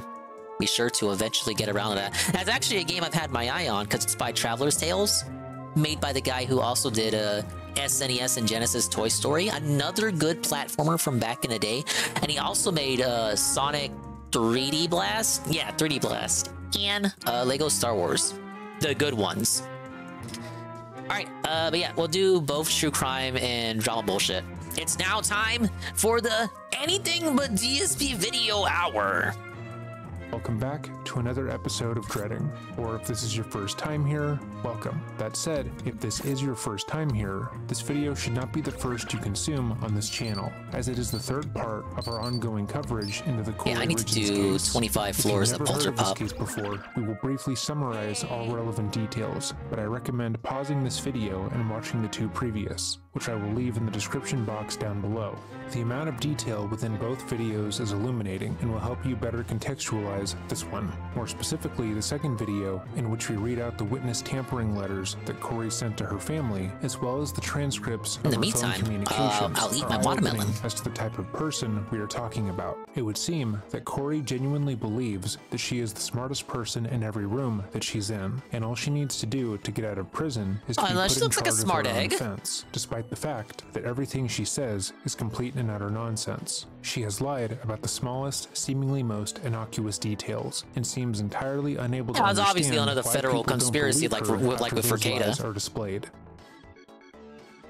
For those of you who are unaware or simply need a small refresher, Corey Richens is the Utah mother of 3 whose husband was found dead of a fentanyl overdose nearly 2 years ago. Eric Richens died on March 3rd, 2022, after consuming 5 times the lethal amount of the narcotic. And while friends and family were shocked at his passing, his wife wasn't. She informed the police that Eric had a secret shame, that being his illicit drug use, and that he had successfully hidden look it at her from face. everyone, I'm fucking save for surrounded her. by She went nutnicks, into man. explicit detail about how Eric had fallen into drug use, how he would hide it from friends and family, and how she was often left in the lurch to cover for him. All in all, she presented herself as the perfect wife and mother, whose life had just been upended by tragedy. But obviously, as we are reporting on this case, that wasn't true. When the police arrived on the scene, Okay, I gotta they look were for the quick to puppies. notice that the crime scene did not make sense. Eric had died alone, in the bed he shared with his wife, but there was absolutely no evidence of the crime. It should go without saying that in the case of an accidental overdose, where the subject has taken the drugs themselves without any outside interference, they do not clean up the evidence of their drug use before they die.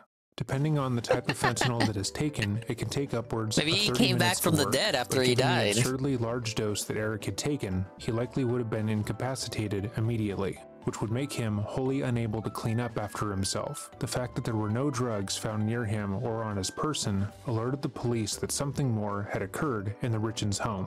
When Corey was asked if she cleaned up the scene after discovering her husband's body, she said no. They asked no, Corey for stupid. more I information love my about husband. her husband's drug use, and she was incredibly eager to provide it to them. Police reports would describe her as being almost excited to talk negatively about her deceased husband. She told women, detectives right? that while she didn't know exactly where Eric got the drugs, that he often went to Mexico for work and would always come back with new pills to try, despite Corey stating that she didn't know much about Eric's drug use and was entirely disapproving of it. She seemed to know more than everyone else did in his life. Co-workers, friends, and those he had traveled with all stated they had never seen Eric use drugs, beyond THC gummies he used to help him sleep. The police went through his phone and financial records to affirm Corey's story, but again, they found no evidence of drug use. All of Eric's finances were perfectly accounted for and above board. There were no hidden text messages with previously unknown acquaintances that indicated he had ever attempted to procure drugs, and there was no one in his life, save for Corey, who believed he could have hidden a drug problem. However, his friends and family did say there was an issue in his life that he was having a hard time with, and that was Corey. For about 2 years prior to Eric's death, he had opened up to friends and...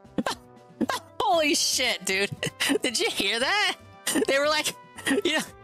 The dude was like, do you have problems in your life? He'd like, yeah, my fucking bitch wife.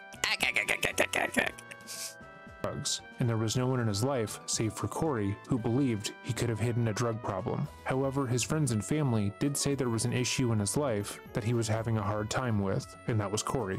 Okay, well, the family said she was the issue. He had opened up to friends and family members about how his relationship was devolving. Eric was described by all except Corey as a family man, through and through, who gave a significant amount of time to those around him. He coached his son's soccer, basketball, and baseball teams, and spent most of his time outside of work helping his dad work his ranch. Prior to meeting Corey, Eric had co-founded C&E Stone Masonry, which focused mainly on providing intricate high-end stonework for their clients. The masonry was massively successful, with Eric bringing in millions in income, but Eric's career success was not reflected in the family's finances, as Corey had begun pilfering money from her husband's accounts. According to Corey's texts and emails, when she got married, she rebelled against the notion of being a stay-at-home wife and mother. She was a no, I'm not gonna stay at home. To supplement a family's income and had the business acumen to do so. She described Eric's work as being lowbrow compared to her own, and noted that she was the breadwinner in the family. This was not true and had never been true. Corey had created her own business that specialized in buying and flipping houses for profit. The only real issue is that she was simply not good at it. According to her financial records, Corey's business had never made a profit, and she was consistently spending more money than she had. And apparently, that didn't matter to the mother. What mattered was the appearance of success. Corey would tell her friends and family that the business was booming, and that since she had gotten into flipping houses, she had never been more successful. Her mother, Lisa Darden, would tell 48 Hours that she was always working on multiple projects, splitting her time between several clients. Yeah, she's just the busiest person on the block. With her husband and kids. Greg Hall, who had been identified as a friend and business associate, stated that Corey was successful because, quote, a lot of the times you find an individual that is intelligent but no common sense, or common sense and no intelligence. But she had both. She was a brilliant young lady, unquote, which is a strange thing to say as it was patently false. In 2016, Corey had begun stealing money from her husband, both by secretly transferring money out of the business and private accounts, as well as taking out lines of credit in his name. Corey seemed to believe in herself too much, hoping that as time went on, she would suddenly become successful and be able to replace all the money she had stolen from Eric. But that would never happen. The mama fell for her daughter's own hype. Able to sell was the lie that she was doing well, but over time, the lie had begun to fall apart. 4 years after Corey had begun stealing from her husband and his business, Eric learned that she had taken at least $100,000 from his accounts. He also found that he was $30,000 in debt due to Corey taking out multiple lines of credit in his name. She had also borrowed upwards of $250,000 using a fraudulent power of attorney. Eric was furious at the betrayal, and when he confronted his wife about it, she admitted to stealing the money. Corey attempted to Why would you downplay the do that, theft, lady? stating that everything she had taken was merely startup costs for her own business, and that but your business doesn't make a profit. Able to pay Eric back, but the damage was done.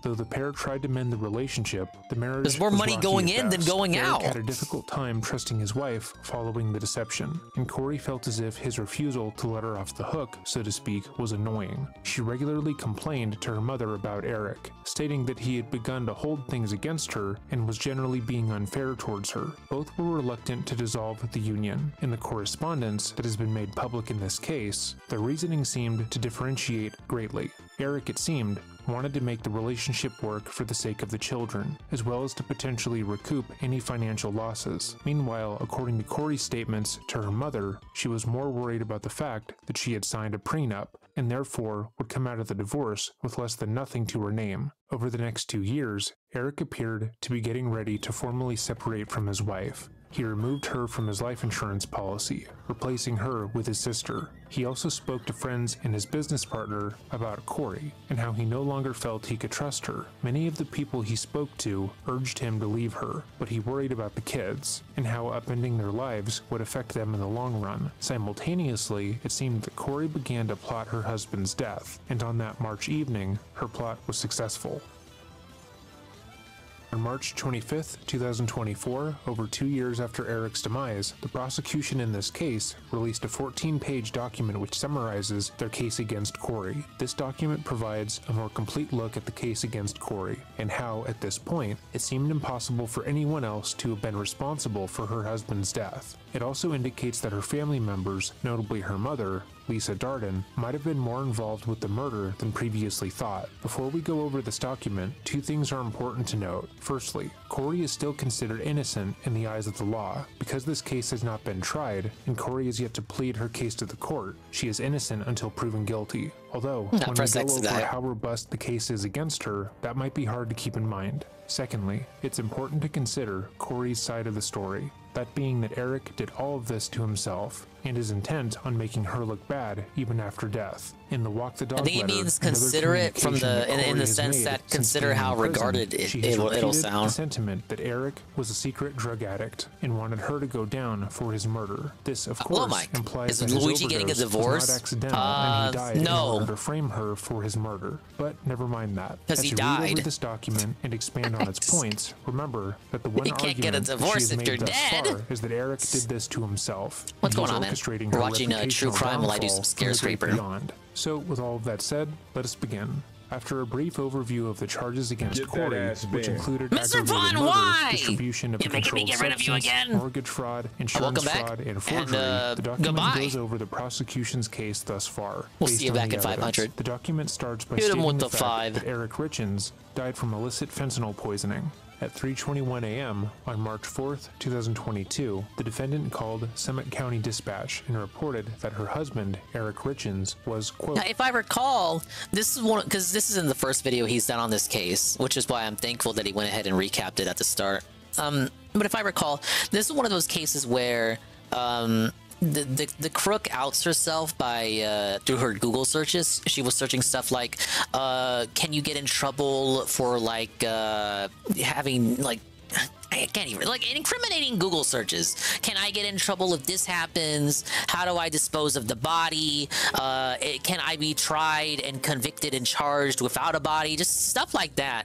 It kind of makes me think, like, these people who think they're so smart and Machiavellian, they plot all these murder plots out, but then they get caught for the stupidest shit. Like, do you really think Google doesn't keep track of what you're searching on their platform? There was another case like that, too. The guy who was making... he wasn't making them. He was having someone else paint them for him. Forged Andy Warhol paintings, and he was selling them, like, to unsuspecting buyers.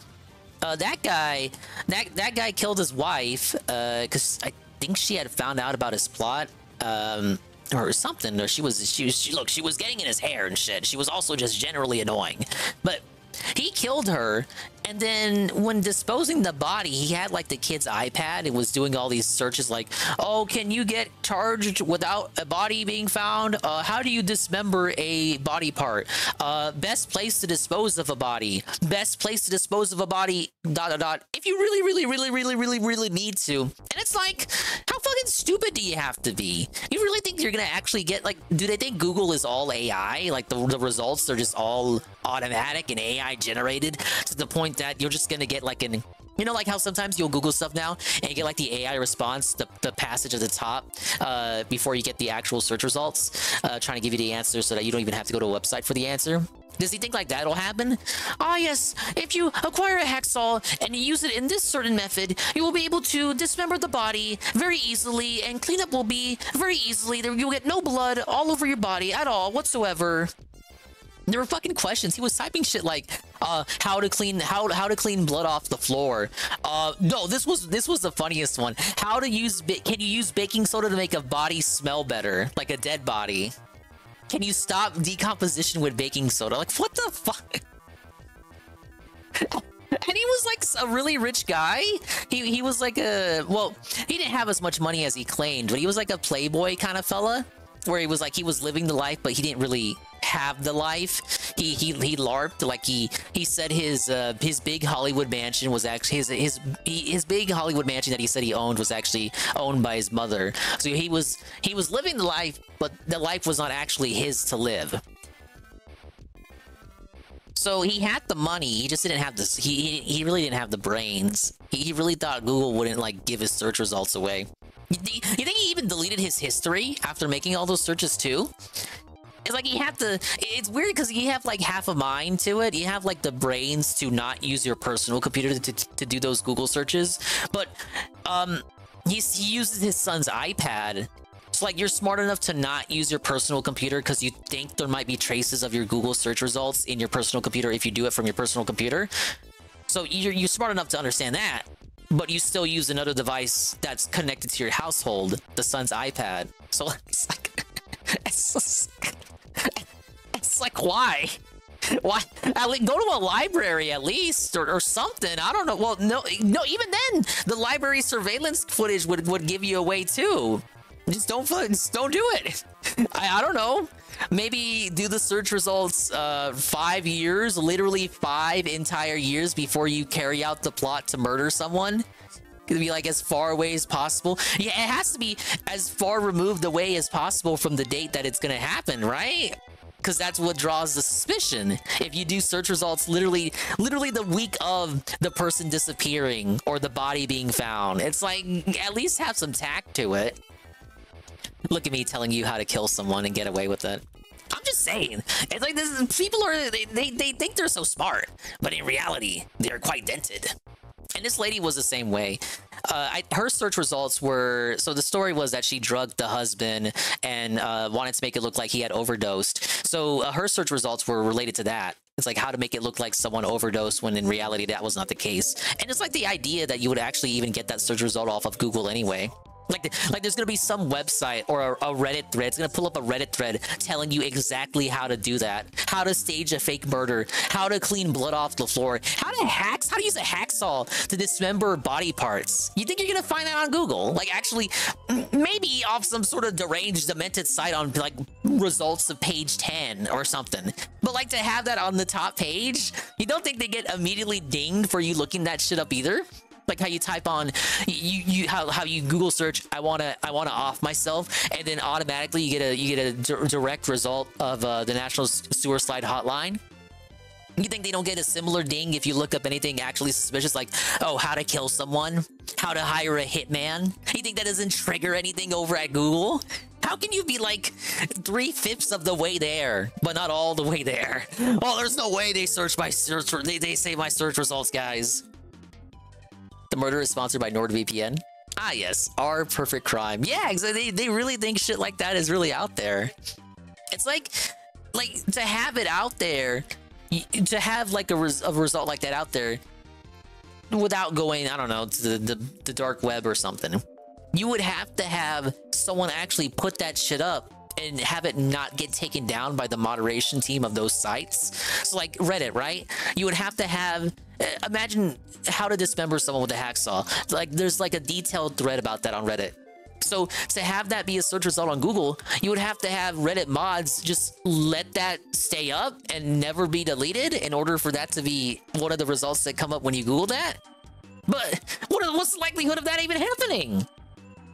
It's like it's why I don't know. I think they think like the results on Google are just all the results are all by machine. Like I don't know. It's like the old days where you type a prompt into like those big old bulky computers and you just get a response. Like the old cartoonish depictions of computers, of them being these massive hulking machines. Like, oh, type this into computer and then you get response, like cause and effect. So maybe they think of it like that, where it's like no matter what you type into Google, you'll get like an answer because it's Google. But that shit is still like, the answers are still provided by humans, for the most part. You can only have an answer like that up if a human decides to answer that. But who would answer that? And if they did answer it, it's not going to stay up for long because it's going to get caught by the moderation team. But that's my thoughts on that. It's just stupid. They think like Google is just gonna have an answer for everything because it's Google, and they think it's like automated or AI or just like mechanical. Like, oh, if I just tell Google how to kill someone, Google's gonna tell me how to kill someone.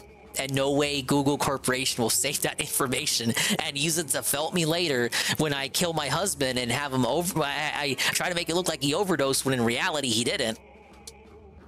Seems self-explanatory, TBH. Take the saw and use it. I'm just saying, Carl, that was one of the reported search results. That dude was like clueless. The one about baking soda was pretty good though.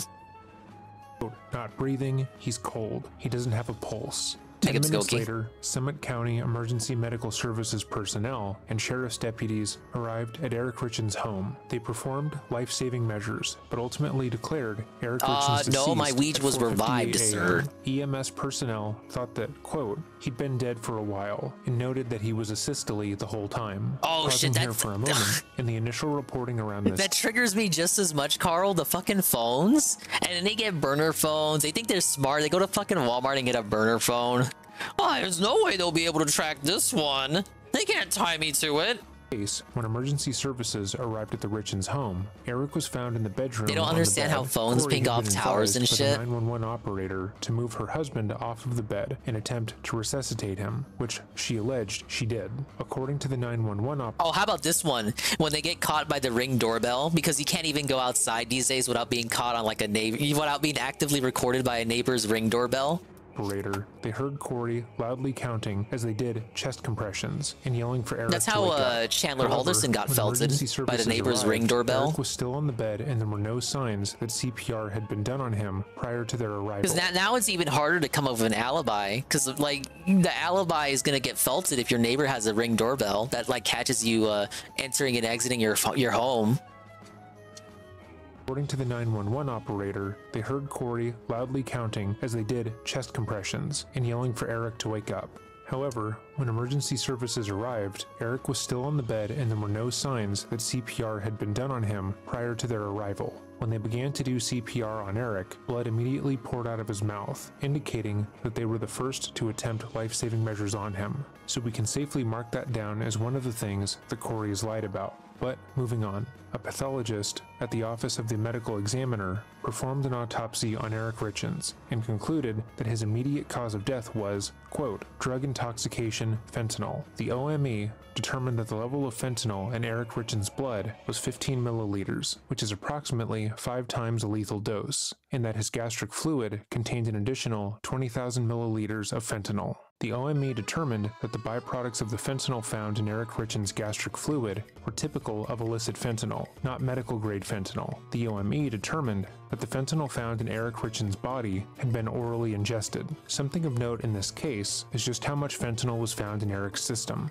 In every other prior report of this case, a significant amount of emphasis was placed on the fact that he had 5 times the lethal dose in his system at the time of death, much more than any recreational drug user who had been doing fentanyl for a significant amount of time would take. Had Eric had the drug problem that Corey claimed that he did, he would have known that the dose he was using was going to kill him. However, that was only the fentanyl in his system that his body was able to digest prior to his death. An additional 20,000 milliliters of fentanyl was found in his system, undigested. There is no way any one person would likely take that much fentanyl unless they were trying to die. This is also significant because, as you likely recall, there were no signs of illicit substance found in the home or near Eric when he died. But with the sheer volume of fentanyl that was found in his system, there is no way he would have been able to hide his stash prior to his death. The OME also found 16,000 milliliters of quetiapine in Eric Richens' gastric fluid. Quetiapine is an atypical antipsychotic medication used for the treatment of schizophrenia, bipolar disorder, and major depressive disorder. It is widely used as a sleep aid due to its sedating effect. The defendant told law enforcement that at the time of Eric Richens' death, she had a prescription for quetiapine. The document then goes over what occurred the night in question, as determined the detectives involved with the case. The night of Eric Richens' death. At 7:22 p.m. on March 3rd, 2022, the night of Eric Richens' death, the defendant's paramour text messaged the defendant a photograph of 2 people kissing that was captioned, "I love you." At 8:36 p.m., the defendant responded, "I love you." Kiss emoji. Side note, I love this you, person kiss has not been emoji. identified, but this Mwah. shows that at the very least, Corey was having an emotional affair. Is that evidence of murder? No. but it is motive. But back to the document. While EMS personnel was attending to Eric Richins, the defendant told law enforcement that she and Eric Richins, quote, had a drink together at 9 to celebrate something at work tomorrow. A quick side note again, Corey would later expand on this story, saying that Eric and her were celebrating the fact that she had closed on a $2 million mansion as part of her next house flipping project. However, this was another lie. Corey, as we've covered, did not have the money to purchase this home, and her business was not doing well. Knowing that, Eric advised her not to buy the house, and was wholly against her spending money that she didn't have. Why would he be celebrating the purchase with her? He wouldn't. But continuing on. A year later, the defendant told law enforcement, I made Moscow mules in the kitchen, and I brought them into our bedroom. The defendant further said that they drank the Moscow mules, sitting on the bed. Sometime after Eric Richins' death, the defendant wrote in a journal that on the night of Eric Richins' death, she and Eric Richins went to the kitchen and both started grabbing ingredients for a Moscow mule and a lemon drop. We finished talking, made our way back to the bedroom, and brushed our teeth. On the night of Eric Richins' death, the defendant told law enforcement, we eat THC gummies. Sometimes Eric will eat a gummy before he goes to bed. He didn't. It didn't seem like he did though. A year after Eric Richins' death, the defendant told law enforcement that she saw Eric Richins take a THC gummy in the bedroom after drinking the Moscow Mule. The defendant then clarified, I didn't actually see him take it, he told me he took it. And then, quote, he had to have taken it while I was making the drinks. So a quick side note again, that's about 5 different, albeit similar stories. Corey changes the details of each story every time she tells it, which is something we often encounter when somebody is lying about a situation. If you are genuinely recalling an event, maybe you embellish some details. I just can't believe he didn't share the fentanyl with her. The facts of the story do not change. But Corey isn't telling you this story at a party to entertain her friends. She's informing police what happened on what should have been the most traumatic night of her life. The details matter and should not be changed. But she changes the details ever so slightly. First, they are in the living room, then they are in the bedroom, then they are in the kitchen. Moreover, when the police searched the home after Eric's death, they were not able to find evidence of the late-night cocktails. The vast majority of reports surrounding this case alleged that Corey poisoned Eric's cocktail, then destroyed the evidence in order to cover up what she had done. But back to the document. In explaining to law enforcement how the defendant thinks the fentanyl got into Eric Richins' body, the defendant said, I honest to God think it was in one of those gummies. 100%. After the defendant's arrest for the murder of Eric Richins, the defendant's mother asked the defendant if she was sure the fentanyl came from a THC gummy. The defendant replied, that's what I'm banking on, yes. The OME did not find any THC in Eric Richins' blood or gastric fluid. The THC gummies in Eric Richins' home at the time of his death were tested and did not contain any fentanyl. So another side note, that is pretty damning. Again, Corey was trying to sneak out letters telling her mother what to say to the press and trying to get her to witness tamper. So the concept that she would say that probably not something you should do. Surprising. But after reading through all the correspondence she has sent out since being in prison, you gotta give subs Corey to clearly thinks she's I very agree, smart, Jesse. but all the facts indicate otherwise. No, they cost She's constantly more. making herself look as guilty as humanly possible, while acting as if the thought is ludicrous. Moreover, the very concept that a THC gummy meant for helping people sleep would contain 5 times the maybe this before me beating Metro. I got one more mansion to do, so I imagine we'll beat it next session. Eric was taking. We know just unlocking stuff I gotta unlock online. This was a brand that he bought either at a dispensary or online. It's an established business, which would not lace their product with over 5 times the lethal limit of fentanyl. This whole thing is beyond ridiculous because it's so impractical. No company that has thousands of dollars worth of fentanyl would just give it out like that, especially not in a way that could lead to them being found liable for murder. But back to the document. The defendant told law enforcement that she went to bed with Eric Richins in the bedroom at approximately 9:30 to 9:45 p.m. He doesn't even play Tekken anymore, I don't think. And shortly thereafter, went to one of their children's bedrooms to sleep with the child because the child was having nightmares. The defendant said she awoke in the child's bedroom at approximately 3 a.m. on March 4th, 2022, and returned directly to the bedroom. The defendant said she was asleep in the child's bedroom the entire time. That's what they all say. The defendant told law enforcement that when she left the bedroom at approximately 9:30 to 9:45 to go to the child's bedroom, She left her cell phone plugged in next to her bed and did not take it to the child's room. The defendant told law enforcement that upon returning to the bedroom, she felt Eric Richins and he was cold to the touch and not breathing, and she immediately called 911. Summit County Dispatch received her 911 call at 3:21 a.m. on March 4th, 2022. Forensic analysis of the defendant's cell phone shows that it was unlocked 6 times between 3:06 a.m. on March 4th, 2022, and 15 minutes later at 3:21 a.m. when the defendant called 911. This analysis shows that in the 13 minutes between 3:08 a.m. and 3:21 a.m., You swear the hateful defendant's slurs phone off or an stream? associated device traveled As long as they're not on stream. 378 feet. The defendant told law enforcement that she performed CPR on Eric Richins pursuant to the 911 dispatcher's instructions. The 911 recording captures the defendant counting as if she is performing chest compressions. The defendant told her best friend, "I pumped so damn hard, so hard screaming at him to come back to life." The defendant wrote in her journal that she, quote, Oh wait, she began was trying to CPR resuscitate him. compressions until the EMT Never arrived. mind. They immediately took over. According to EMS personnel, dispatch says she was doing CPR, but the first on-scene fire guy said she wasn't. Alright, and then the document goes into what is widely believed to be the first attempt Corey made on Eric's life, which notably occurred on Valentine's Day 2022. The document continues. Eric Richins nearly died on Valentine's Day 2022. A certain diner in Camas, Utah opens daily at 7 a.m. At 8:53 a.m. on February 14th, 2022, the defendant placed a 1-minute phone call to the diner. The defendant's and Eric Richins' joint bank account statement shows a $41.29 purchase at the diner on this day.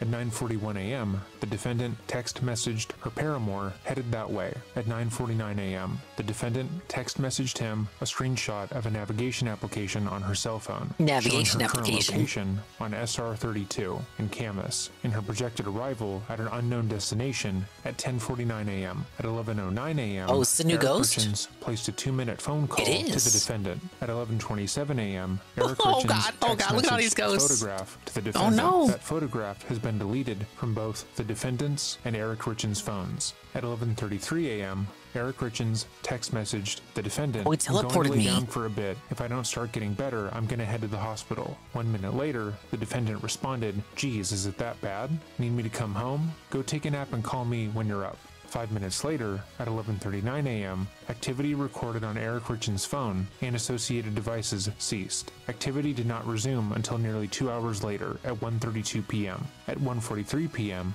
Eric Richins text messaged the defendant and asked, "Are you home?" The defendant responded, "No, in Provo. Waiting for my cabinet installer guy. Are you home?" At 1:45 p.m., Eric Richins responded, "In the office. I've been sleeping out here." Eric Richins' office was located in a freestanding structure behind his home. At 1:59 p.m., Eric Richins called Witness 1, a close friend, and reported, "You almost lost me." Eric Richins told Witness 1 that the defendant had left him a sandwich and a note in What, front am I of the getting a seat fake of his hitbox truck, to play that he went Smash to the on? house with the sandwich, had one bite never? of the sandwich, and broke out into hives. Why does it have to be a Eric fake Richins one? said that he The then real injected ones get himself felted? with his son's EpiPen that was on the counter, drank a I already bottle of played Benadryl, terribly with the and Pro went to sleep. Controller. Eric Richins told I need to Witness play 1 terribly that with he a almost hitbox. died. I Witness can't even 1 play with a could hear the GameCube fear in controller. Eric Richins' voice and tell that Eric Richins was scared. At 2:11 p.m., Thank you, Eric Goki. Richins called They're Witness back, 2, so, another get your close fill. friend, and reported, "I think my wife tried to poison me." Eric Richins told Witness 2 Real ones that are the damn. Are you defendant had calling me left a him his broke favorite bum? sandwich from the diner You may be right. along with a note. He said You that may he be- ate some of you the may be on the sandwich, money got there. sick, and blacked out. Eric Richins told I gotta Witness save 2 up that and he felt budget like he was money, going man, to die. for all Witness 2 these was struck by the hot tone new of Eric Richins' releases. voice and said Eric Richins seemed different, down, and somber. Pausing for a moment I gotta to beg point for more out the tier two 3s. significant That's things what I in the gotta do. story. I The gotta put first on a being hat. that according to the text messages, Corey was already in another romantic relationship. Not only that, but immediately before both attempts on Eric's life, she had sent a romantic message to the person she was having an affair called with. being While cost that isn't effective. direct That's evidence fair. that she attempted to murder Okay, her well, I wouldn't husband, need a real it hitbox demonstrates if I don't really motive. plan to play on Secondly, Smash like Eric that, was right? incredibly quick to tell others about what had happened and who he thought was behind it. While he didn't have any concrete evidence that his wife tried to take his life, he wanted some kind of record of what had happened to him. While it's easy to sit on the outside of the situation and state that Eric should have simply left his wife, he was likely incredibly conflicted. Obviously, you shouldn't be married to a person who you believe is capable of poisoning you. You should be able to trust your partner more than that. But he was also thinking about his children. If he were to leave Corey, that would most likely mean leaving the children in her direct care. And if he believed she was willing to kill him, he probably didn't trust her with them either. But back to the document. Opioids, including fentanyl, can cause allergic and pseudo-allergic reactions to include hives. Eric We're doing a Richards did rare not have any true food crime allergies. segment. On June 18th, 2022, Because I had no interest in watching 3.5 boring months ass after ribbon on the Eric night Richards' stream. death, the defendant text messaged her best friend about this incident. The defendant wrote, "It was Valentine's." To catch you up on the case, lady poisoned, lady is trying to paint her husband's death as an overdose, when in reality, she's the one who made him overdose in the first place. I said poison, but it was like a drug thing. Valentine's Day, and Eric and I were both working from home that day, and I ordered lunch from the diner. He never broke out in Yeah, we talked a little bit about the Dale stuff earlier. With him. He said the sandwich I don't have much of a take on it other than like, yeah, it's awful, of course, because I don't follow Dale like I do DSP, correct? Or even Ralph. But I will say it colors the Dale rants of the past in a different light, because a lot of them can just seem like projection now. Forms of communication, she tends to say ridiculous, objectively also damning puts a new spin on his self-hatred of, his peanut butter complexion. Sent months after Eric's death, prior to her arrest, and it seems I gotta as be if careful with how I word that. Was made aware of the Valentine's Day attempt on Eric's life. Though it didn't save his life, Eric informing their mutual friends of what had happened on this occasion did, at the very least, lead to other people questioning her and going to the police with their own information. In a way, Eric helped solve his own murder. The friend has been made aware of the Valentine's Day poisoning and asked Corey about it, to which she admitted to putting something in Eric's food to cause him to have a negative reaction, but also that it wasn't that bad. She's claiming here that yes, she technically Yeah, stuff like that, where like hating on the future daughter. In reality, like in hindsight, no, that's him hating on his current daughter. Aware of the Valentine's Day attempt on Eric's life. Though it didn't save his life, Eric informing their mutual friends of what had happened on this occasion did, at the very least, lead to other people questioning her and going to the police with their own information. In a way, Eric helped solve his own murder. The friend has been made aware of the Valentine's Day poisoning and asked Corey about it, to which she admitted to putting something in Eric's food to cause him to have a negative reaction, but also that it wasn't that bad. She's claiming here that yes, she technically poisoned him, but yes, I did poison my husband on Valentine's Day of all days, but it wasn't that bad. We just had a disagreement. Not to the degree in which he claimed prior to his own death. So either she tried to take his life on Valentine's Day, or she just poisoned him a little bit. He was being a fucking bitch, right? In a non-lethal way, and he lied about it to their friends for no reason. Oh, and less than a month later, he would die in a similar manner. But trust her, they are completely unrelated, and it was all his fault somehow. But the document continues. On August 22nd, 2000. Yeah, like that's a bit curious, right? So she tries to poison the husband on Valentine's Day with the food. That fails. Literally like a month later, he passes away due to an alleged drug overdose on fentanyl. And the wife just happened to be there at the same time that happened to. She was conveniently in the home, but out of the room when it happened. 23. Nearly 4 months after the defendant was arrested. I wish it was Valentine's Day, man. I could have some discount chocolate. The incident in 2 phone calls. In a phone call with her mother, the defendant confirms that she was the person who picked up the sandwiches from the diner on Valentine's Day. She said, "We ate in the office." In a phone call with her. The sandwiches from the diner on Valentine's? That sounds like a Dave's Day off Valentine's Day. We went to the sandwich shop, correct? For Valentine's Day to get this delicious deli sandwich. It's always our favorite. We really enjoyed going to this sandwich shop before the pandemic to get these delicious deli sandwiches. And they're open again because the pandemic is over. So like we went there for Valentine's Day, right? And like we had the best sandwiches ever. It was like gourmet level style sandwiches and they were pretty good. Her brother, the defendant discussed buying lunch at the diner that day. The defendant purchased illicit fentanyl shortly before Eric Richards' near death on Valentine's Day 2022 and death on March 3rd to 4th, 2022. The defendant occasionally employed Witness 3 to assist her with renovating houses. On January 20th, 2022, I actually had the Mr. Beast chocolate on stream. I don't know if you guys were there for that. 3. I did it's want pretty to good. chat with I don't you know what about DSP super random. Not now, I don't know what DSP disliked about it. I think he tried to. I think he was just being a hater. On January 21st, I don't know. 2022, I thought it was all right. At 7:24 p.m. Maybe a bit the overpriced for the amount of text chocolate he messaged got. Witness 3, hey, today snuck away from me. Can I give you a call in the morning around 11:30? On January 22nd, 2022, at 11:06 a.m., the defendant text messaged Yeah, I had Witness the 3, rice one, the same one that he reviewed. Witness 3 told law enforcement that he spoke with the defendant on January 22nd, 2022. I didn't really see any of the complaints he had about it. The defendant told Witness 3 that she wanted the fentanyl for a client who had back pain. Witness 3 told the defendant that he would not get her fentanyl, and the defendant hung up on Witness 3. On January 22nd, 2022, at 5:35 p.m., after the phone call in which the Witness 3 declined to get fentanyl for the defendant text messaged Witness 3, have another one for you. Call me if you got a sec. Witness 3 told law enforcement that during a second phone call with the defendant on January 22nd, Broken mailman, the 1 month, tier 1 for 11 months. And they say, wait, $5.99? JK. Hey, just be thankful you don't live in Canada, or God forbid, the UK. Canadians gotta do what? I bet for Canadians, it's probably like $10 for 1 month now.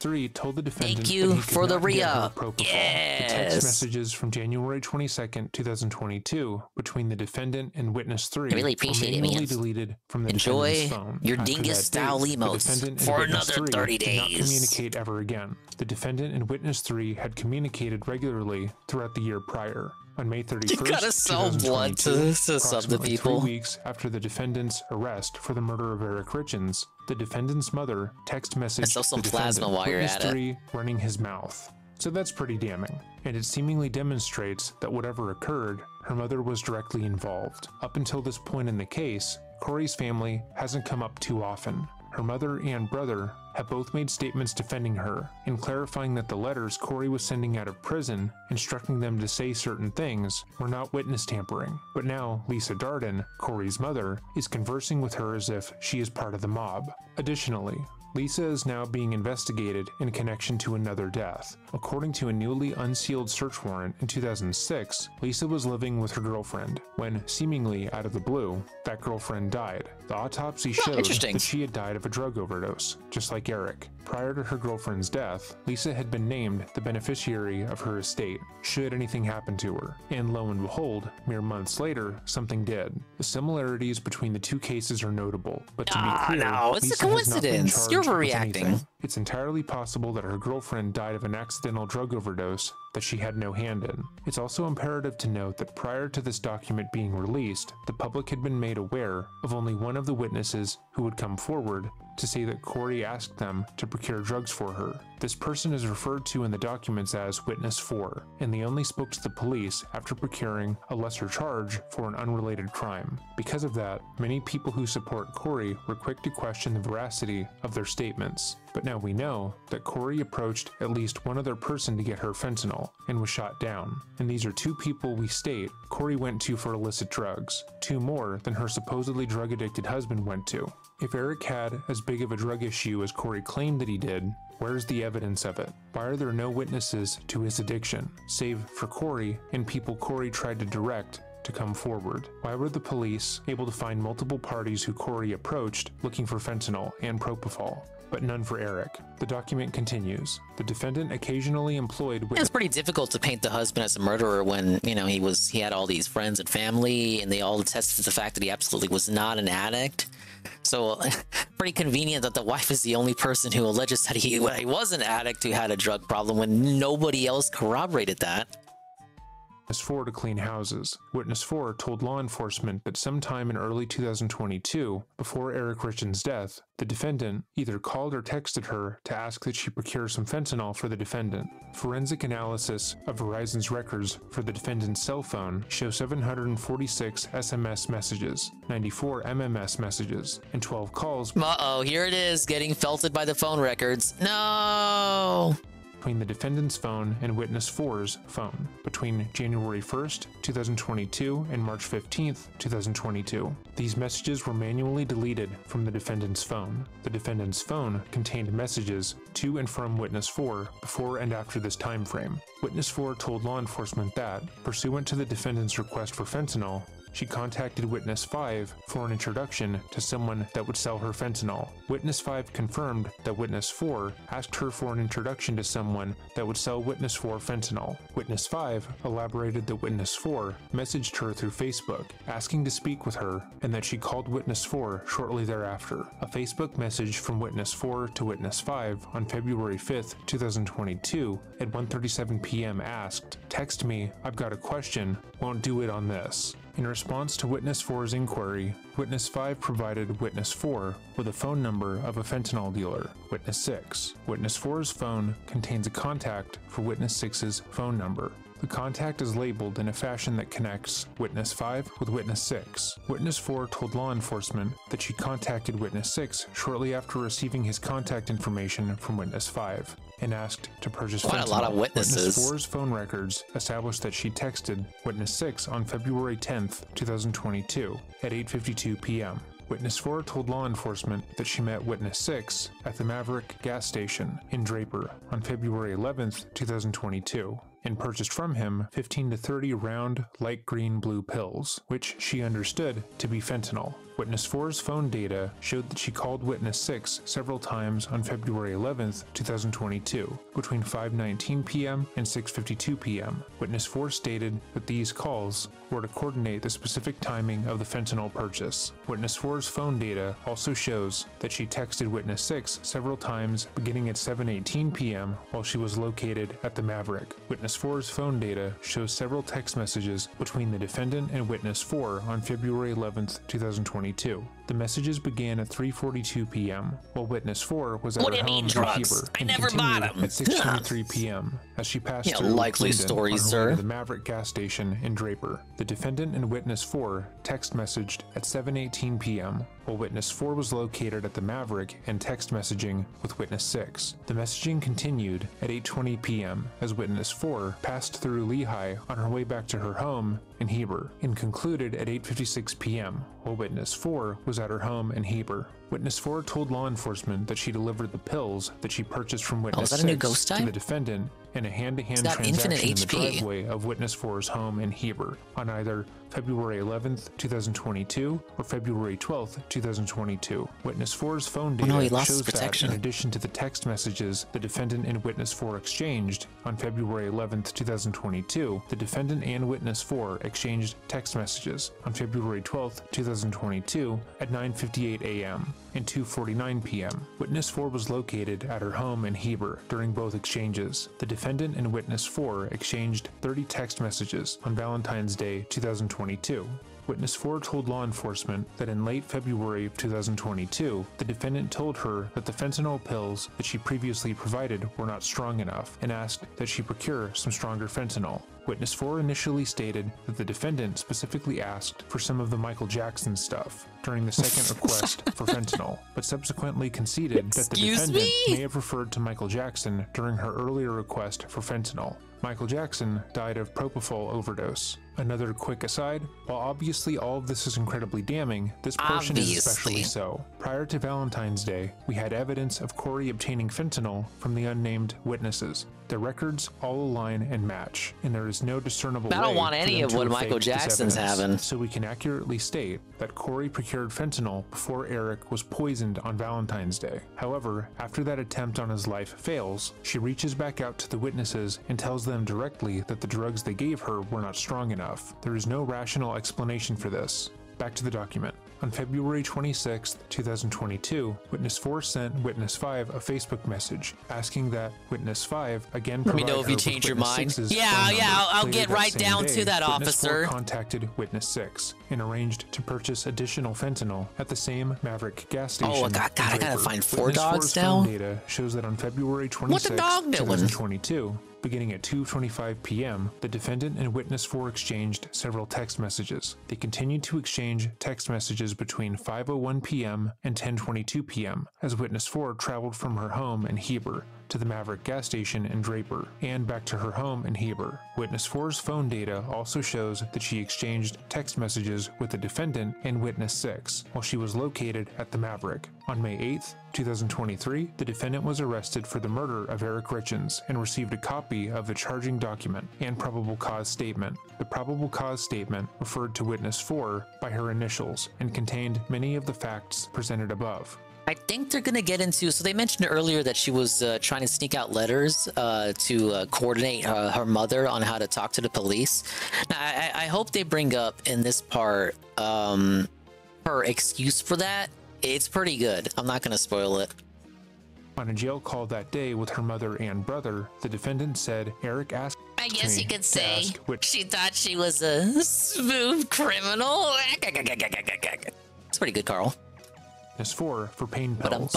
So another aside, Corey is trying to make a square peg fit into a round hole by changing her story. When she initially spoke to police, she said that she had nothing to do with Eric's drug use, that she was adamantly against it, and that it was the main source of their marital strife. She went further to allege that she was the only person in his life who knew about the issue, and that she was directly forbidden from talking to anyone else about it, hence why there was no evidence of him using anything more than weed gummies. Then, when it became clear that the police weren't simply taking her word for it, that he had a drug problem and wanted to find actual evidence, she tried to convince her brother to come forward and say that Eric had actually confided in him about his drug use. Not only that, but he had told him exactly where he purchased the drugs and why they weren't able to be found. She also asked him to throw in that Eric had tried to get her arrested when they flew across country lines. I think what's your favorite piece of news this week? But now when it's clear that the only probably the person Starfy games coming to Switch who can be connected to fentanyl is Corey. What did you want me to say? Boogie not dying? She's admitting that she did buy fentanyl for yes, him, Boogie being cancer-free is the best news I heard all week. She's told in this case, there is a rational reason why an innocent person would lie about this. Say you did not kill your husband, but you had gotten him the drugs he overdosed on. That's a crime. Buying drugs is illegal. Most people would not want to tell the police that they did that. However, it's the details that she adds to the lies that make her look guilty. It wasn't enough for Eric to die. She had to besmirch his memory by claiming he tried to use her as a drug mule. She went further to state that he was willing to put their children through hell just to hurt her, and that he repeatedly told her that he didn't care about her or the kids. All of the lies that she told were made to make her look as noble as possible while tarnishing his reputation. The document continues. Hey, one of these jokers disconnected. Searches on the Come on, we got 8 phone. floors to go. The defendant used several cell phones, including burners. The cell phone that the defendant primarily used leading up to and shortly after Eric Richins' death indicates that a significant amount of information was manually deleted from it, particularly between January and mid-March 2022. Forensic analysis of one of the defendant's cell phones shows that by April 16, 2022, 3 days after law enforcement first informed the defendant that Eric Richins died of a fentanyl overdose, the defendant's cell phone was used to access website articles with the following titles, among others: Utah State Prison, Timpanogos Women's Facility, What Happens to Deleted Messages. Okay, this is the part. My whole segment, my whole rant on annoying criminals who get caught because they're so stupid, because they don't think Google saves the search results. I get entirely vindicated for ranting about that for like 10 minutes right now. First informed the defendant that Eric Richins died of a fentanyl overdose, the defendant's cell phone was used to access website articles with the following titles, among others: Utah State Prison, Timpanogos Women's Facility, What Happens to Deleted Messages, Cause of Death Usually Does Not Impact Life Insurance Payment, How Do Police Cause of Death Usually Does Not Impact Life Insurance Payment. No! Forensic analysts recover deleted data from phones and signs of being under federal investigation. Forensic analysis of that same cell phone shows that by June 6, 2022, the defendant's phone was used to conduct the following internet searches, among others: Can you delete Evertingov off an old iPhone? Women Utah Prison. Can cops, uncover deleted, messages iPhone? Can yes, cops obviously. Force you to do a lie detector test? If someone is poisoned, what does it go down on death certificate as? How long does life... If someone is poisoned, yes, what does it go down on the death certificate as? Insurance companies to Kento pay. And what is a lethal does of fentanyl? The remainder of the document goes over Corey's potential motive. God, her autocorrect is fucked. But she was trying to type out, what is the lethal dosage of fentanyl? Alongside her financial crimes. There will be less commentary from this portion onwards. A timestamp will be left below for those of you who would like to hear our closing thoughts. The defendant was in financial stress at the time of Eric Richins' death. On April 26, 2019, the defendant formed K. Richins Realty, LLC, for the purpose of selling and buying real estate. The defendant was the sole member of the company. Happened. The defendant used hard money loans to finance K. Richins Realty's house flipping projects. At the time of Eric Richins' death, K. Richins Realty owned hard money lenders at least $1,847,760. In the 5 months prior to Eric Richins' death, K. Richins Realty realized $170,000 in revenue, while its monthly debt service exceeded $250,000. It borrowed from over 25 lenders to support its business and service its debt obligations. Despite K. Richins Realty's existing she was zipping in the stash herself. The defendant girls just want to have fun. Money loans to purchase additional properties, including 3 properties in November of 2021. K. Richins Realty banked with America First Credit Union. At the time of Eric Richins' death, its account balance was negative $5,734. In the 5 months preceding Eric Richins' death, the defendant sought to withdraw over $300,000 from this account, for which there were insufficient funds. This resulted in 198 separate overdraft and returned transaction fees, totaling almost $5,000. On September 30th, 2021, the defendant entered into a revenue purchase agreement with Greengrass Holdings, whereby Greengrass purchased $87,000 in purported accounts receivable across 8 companies registered to the defendant. Greengrass remitted $60,000 to the defendant as agreed. The defendant did not remit the purported receivables to Greengrass as agreed. K. Richins Realty was the only one of the defendant's 8 companies operating at the time. On December 9th, 2021, 3 months before Eric Richins' death, Greengrass sued the defendant for $87,532 owed,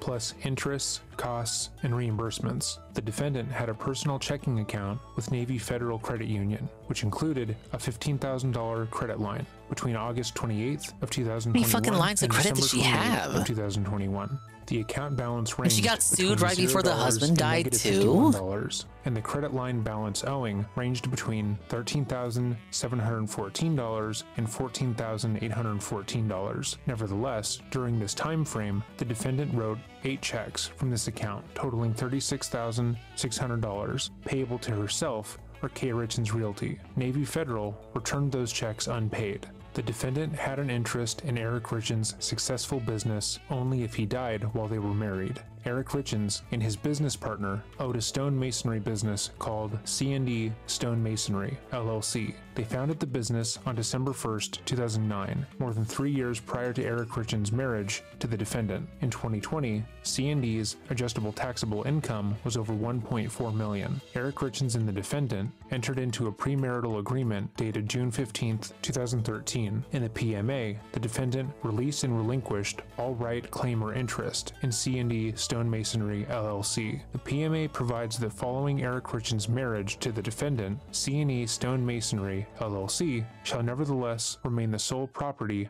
of Eric Richins. That's true. You don't gotta worry about shit if you're in prison. Have no right or lawsuits included. Except that if Eric Richins should die prior to the defendant while the two are lawfully married, Eric Richins' partnership interest in the business shall transfer to the defendant. As early as February 2019, the defendant told Witness 7, a friend, that she was trapped in her marriage, that the PMA would leave her without anything financially, and that she didn't know a way out of her marriage. On December 17th, 2021, she eventually found out she devised a way. That she had felt stuck and trapped in her marriage, and that it would be better if Eric Richins was just dead. The defendant mistakenly believed. Well, that's not something you want to tell your friends, even in confidence. 2020, Eric Richins consulted an estate planning lawyer. Eric Richins informed his lawyer that he wanted to protect himself in the short term from recently discovered and ongoing abuse and misuse of his finances by the defendant, and to protect his 3 children in the long term by ensuring that the defendant would never be in a position to manage his property after his death. On November 3rd, 2020, Eric Richins executed several estate planning instruments instruments, including a healthcare derivative, durable power of attorney, pour-over will, and the Eric Richins Living Trust. In each of these instruments, he appointed his sister, Katie Richins Benson, his agent, fiduciary, or trustee, to the intentional and purposeful exclusion of the defendant. He transferred his home and his interest in C&E to the trust. Eric Richins removed the defendant as the beneficiary of a $500,000 New York Life Insurance Company policy on his life and designated the trust as the beneficiary.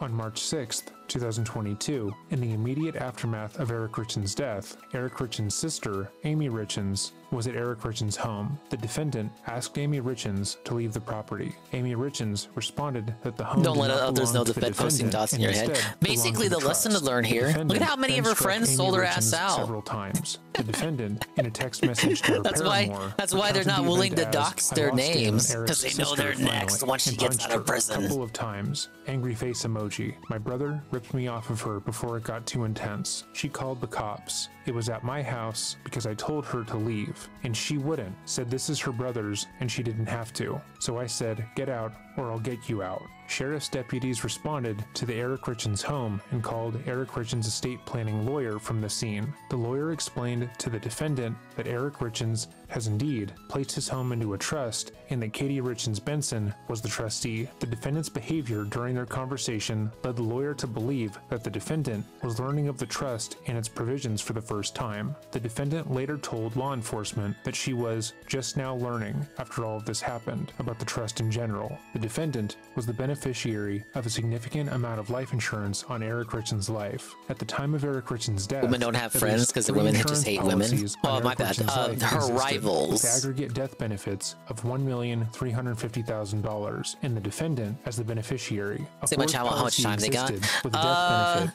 of $500,000. At the time this was uploaded, I think the trial was mistakenly still believed ongoing. that she would be the figure it beneficiary out. of that policy. A fifth policy existed that paid approximately $168,000 toward the balance of Eric Richins' mortgage. The defendant submitted a falsified bank statement to Ironbridge Financial in support of a mortgage loan application. On July 7th, 2021, the defendant, on behalf of K. Richins Realty, entered into a mortgage loan with Ironbridge Financial. In support of the loan application, on June 29th, 2021, the defendant submitted a purported America First statement for K. Richins Realty dated May 31st, 2021, showing an account balance of $210,898.61. The actual America First statement for K. Richins Realty dated May 31st, 2021, showed an account balance of $15,609.93. The America First statement for C&D dated May 31st, 2021 shows an account balance of $210,898.61. The transaction descriptions listed on the purported statement that the defendant submitted in support of the mortgage loan application are identical to the transaction descriptions listed on C&D's statement. The purported statement that the defendant submitted is comprised of the header of K. Richins Realty's actual statement and the body of C&E's statement. On July 2nd, 2021, while processing the mortgage loan, an Ironbridge representative noted to the defendant, "When I ran your credit, it was lower than I expected. Looks like there are some delinquencies with regards to a few credit cards. I was just a bit surprised by that. I know you have delinquent a lot in of money payment in the on bank her to cover credit expenses." cards? 3 days Sound like later, someone we the know? defendant explained, "I recently learned about all of this as well, LOL. And then my husband tried to explain to me this was his doing a while ago. Lol, I also learned about this recently. Lol. In the process of separation for one of many reasons, but this is one of BTW them, was my to keep it husband, short not me. and sweet. LOL. It's been crazy to say the least. The defendant submitted a falsified bank statement to Boomerang Finance in support of a mortgage loan application. On August 4th, 2021, the defendant, on behalf of K. Richins Realty, entered into a mortgage loan with Boomerang Finance Subreit LLC. In support of the loan application on August 2nd, 2021, the defendant submitted the first page of a purported America First statement for K. Richins Realty, dated June 30th, 2021, showing an account balance of $702,831.96. The actual America First statement for K. Richins Realty dated June June 30th, I can't get over him saying 2021 America shows first. an account balance of $15,339.12. Like I would have never heard Dreading say that. C&D, dated June 30th, Unless we lived in a timeline where Fuentes shows an actually account killed balance someone. of $702,831.96. The transaction descriptions listed on the purported statement that the defendant submitted in support of the mortgage loan application are identical to the transaction descriptions listed on C&D's statement. The defendant submitted a falsified insurance application on Eric Richen's life. On January 29, 2022, the defendant applied I'm not to lying. TrueStage This for an is a fraud. insurance policy on Eric It was my Richen's husband's fault. life with a death benefit By the way, of he's dead, so just forgive all the $100,000 debt. and the defendant named as the beneficiary. This life insurance policy became effective on February 4th, 2022, 10 days before the defendant's attempt on Eric Richen's life and 1 month before Eric Richen's death. The defendant was able to apply for the policy because of her membership in PenFed Credit Union. Eric Richens had no affiliation with PenFed. The policy premiums were deducted from K. Richens Realty's America First account. Eric Richens You can had no save her? affiliation with this You're account. gonna be The next, address for Carl. Eric She's gonna Richens poison your provided on ass. The application is a P.O. box solely belonging to the defendant. The phone number for Eric Richens provided on the application contained an incorrect digit. The signature on the application that purported to be Eric Richens' signature is a forgery. On August 20th, 2023, 3 months after the defendant was arrested for the murder of Eric Richens, the defendant's mother, while discussing the defendant's finances, asked the defendant about this TrueStage policy. The defendant replied,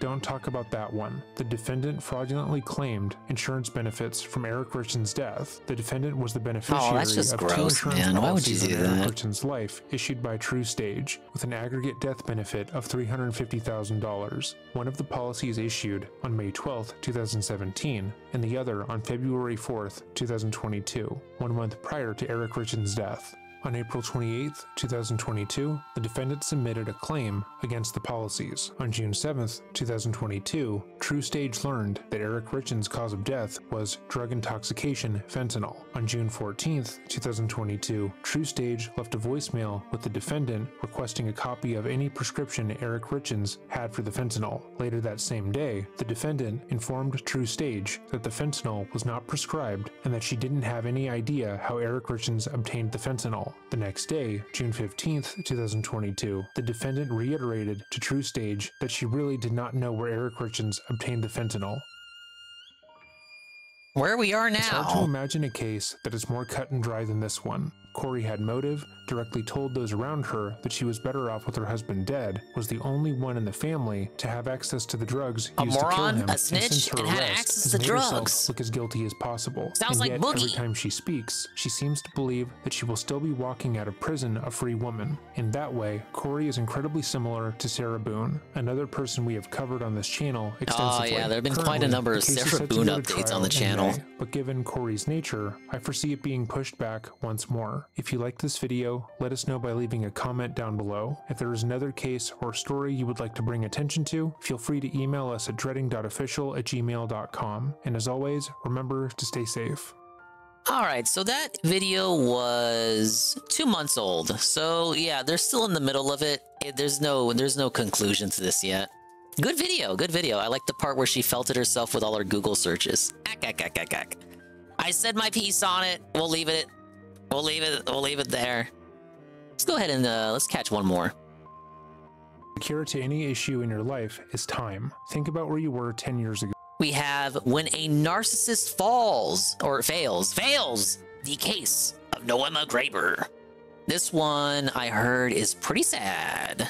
Maybe you were still in school, living at home with your parents, and your biggest Lovely source of soundtrack to the stress horrible is accounts, though. continuing to Yeah, get it's good Xenoblade 3 grades, music. getting asked to a school dance, and what college you are going yes, to apply the to. Xenoblade Perhaps music. on one particular day, the biggest conflict in your life is the person you like appearing to have a crush on your friend. Or you have decided to cut certain people out of your friend group because you don't like the way they talk to you. You spend the majority of your days studying and hanging out with friends. Hey, the But your ghosts have parents, watermelon like teachers, I and do. Counselors are all selling you on the dream of what you were going to do after high school. They keep repeating that these next few years are the most important years of your life, and that if you don't make the correct choices, you could be setting yourself up for failure. At the time, Big ups on the you kitty. feel like you are making the most important decisions of your life, and that if you don't make the right choice, pick the right college, or pick the best major, that you will fall behind in life and be left by the wayside. Every decision feels monumental and irreversible, yet at the same time, you feel completely free to be a kid. Now, just fast forward to a year Big ups later. on the All puppy. of those conflicts, issues, and decisions Speaking of puppy, will I seem just found one. unimportant. The very things that caused you to stress to the point of tears What? that kept you up Oh all my night god! without just Whoa! moments. You can Hold the phone!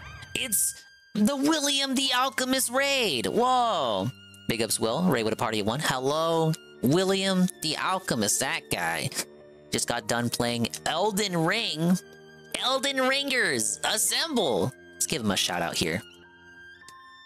Hope you enjoyed your stream. I hope it was very fun and meaningful. We're, wait, I have the shoutouts turned off. Let me, refresh that. Ah! One more. Try that one more time. What are we playing? What is this? What game is this? Rockio and Wolfette. Devil May Cry? No, I'm not supposed to go this way? Devil May... Why? Oh, the big door. Duh. Oh, the one everybody doesn't like. I hear Rocky. I can't do a face smack. No, Rocky, I Rocky, I be kinda quiet. did it there. Rocky, it's okay. It's okay, Rocky. It's okay, Rocky. Rocky. Oh, big ups on the Rocky clip. We're watching True Crime while I play some Luigi's Mansion 2. Our fourth teammate left the party, so I'm stuck with a 3-man group, but we seem to be doing all right. I'm looking for spooky ghost pups, and I'm sucking them up.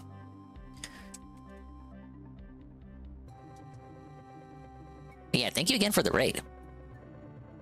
You're not following William the Alchemist already? What the hell is the matter with you?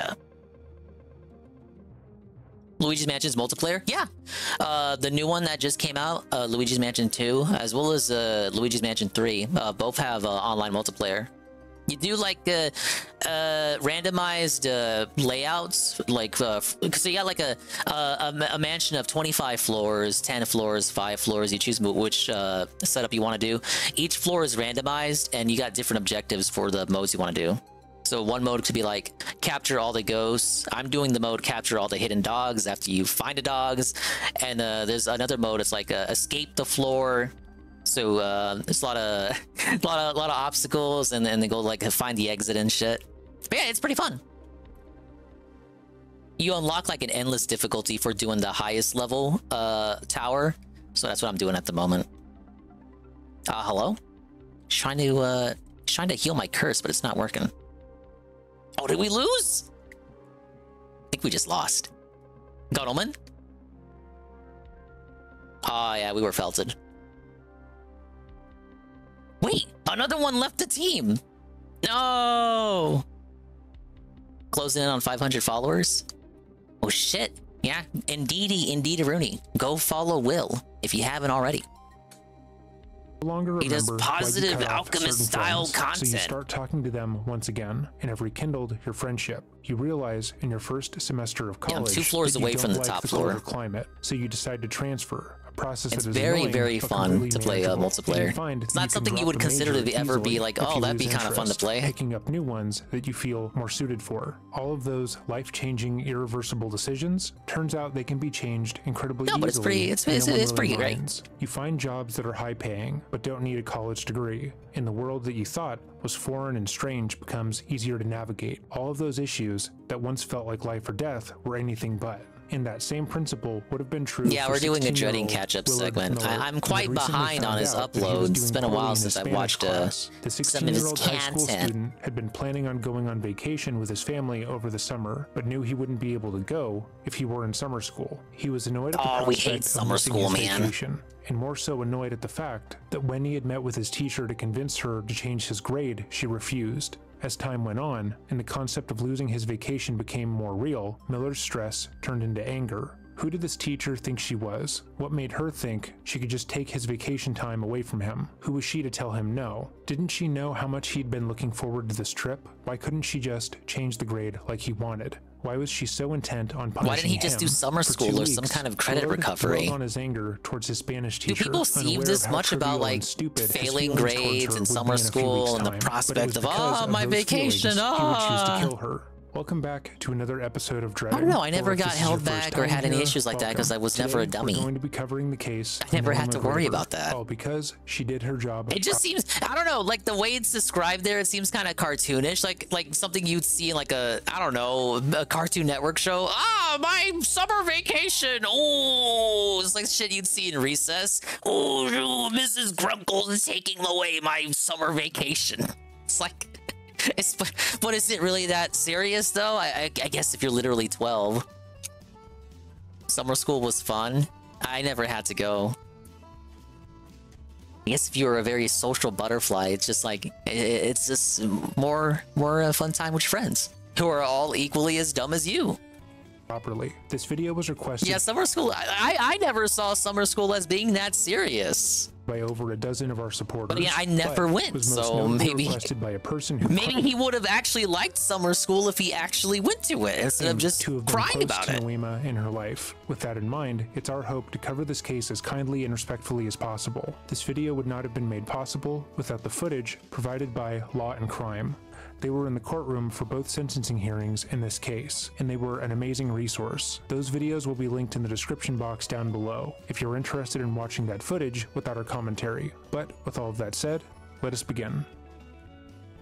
Ah yes, There's a common refrain in true crime reporting when it comes to discussing victims of brutal crimes. That being statements like, they had no enemies, they were a pillar in the community, and everybody loved them. Usually, a bit unrealistic. When looking at a person's life, yes, literally everybody loved them and they had no enemies. Upset someone in their life, and truly how many pillars of the community can there be? However, when it comes to reporting on these stories, what you find is that most people who seek to remember the departed do it with love and respect. They don't hold on to any petty squabbles, and instead focus on the positives of who the person was. I say that now because all of what remains of Noema Graber is amazingly positive. Her life, as her friends and family were— She literally was a pillar of the community. In fact, I preferred summer school's method of going to school for half a day, focused entirely on one subject.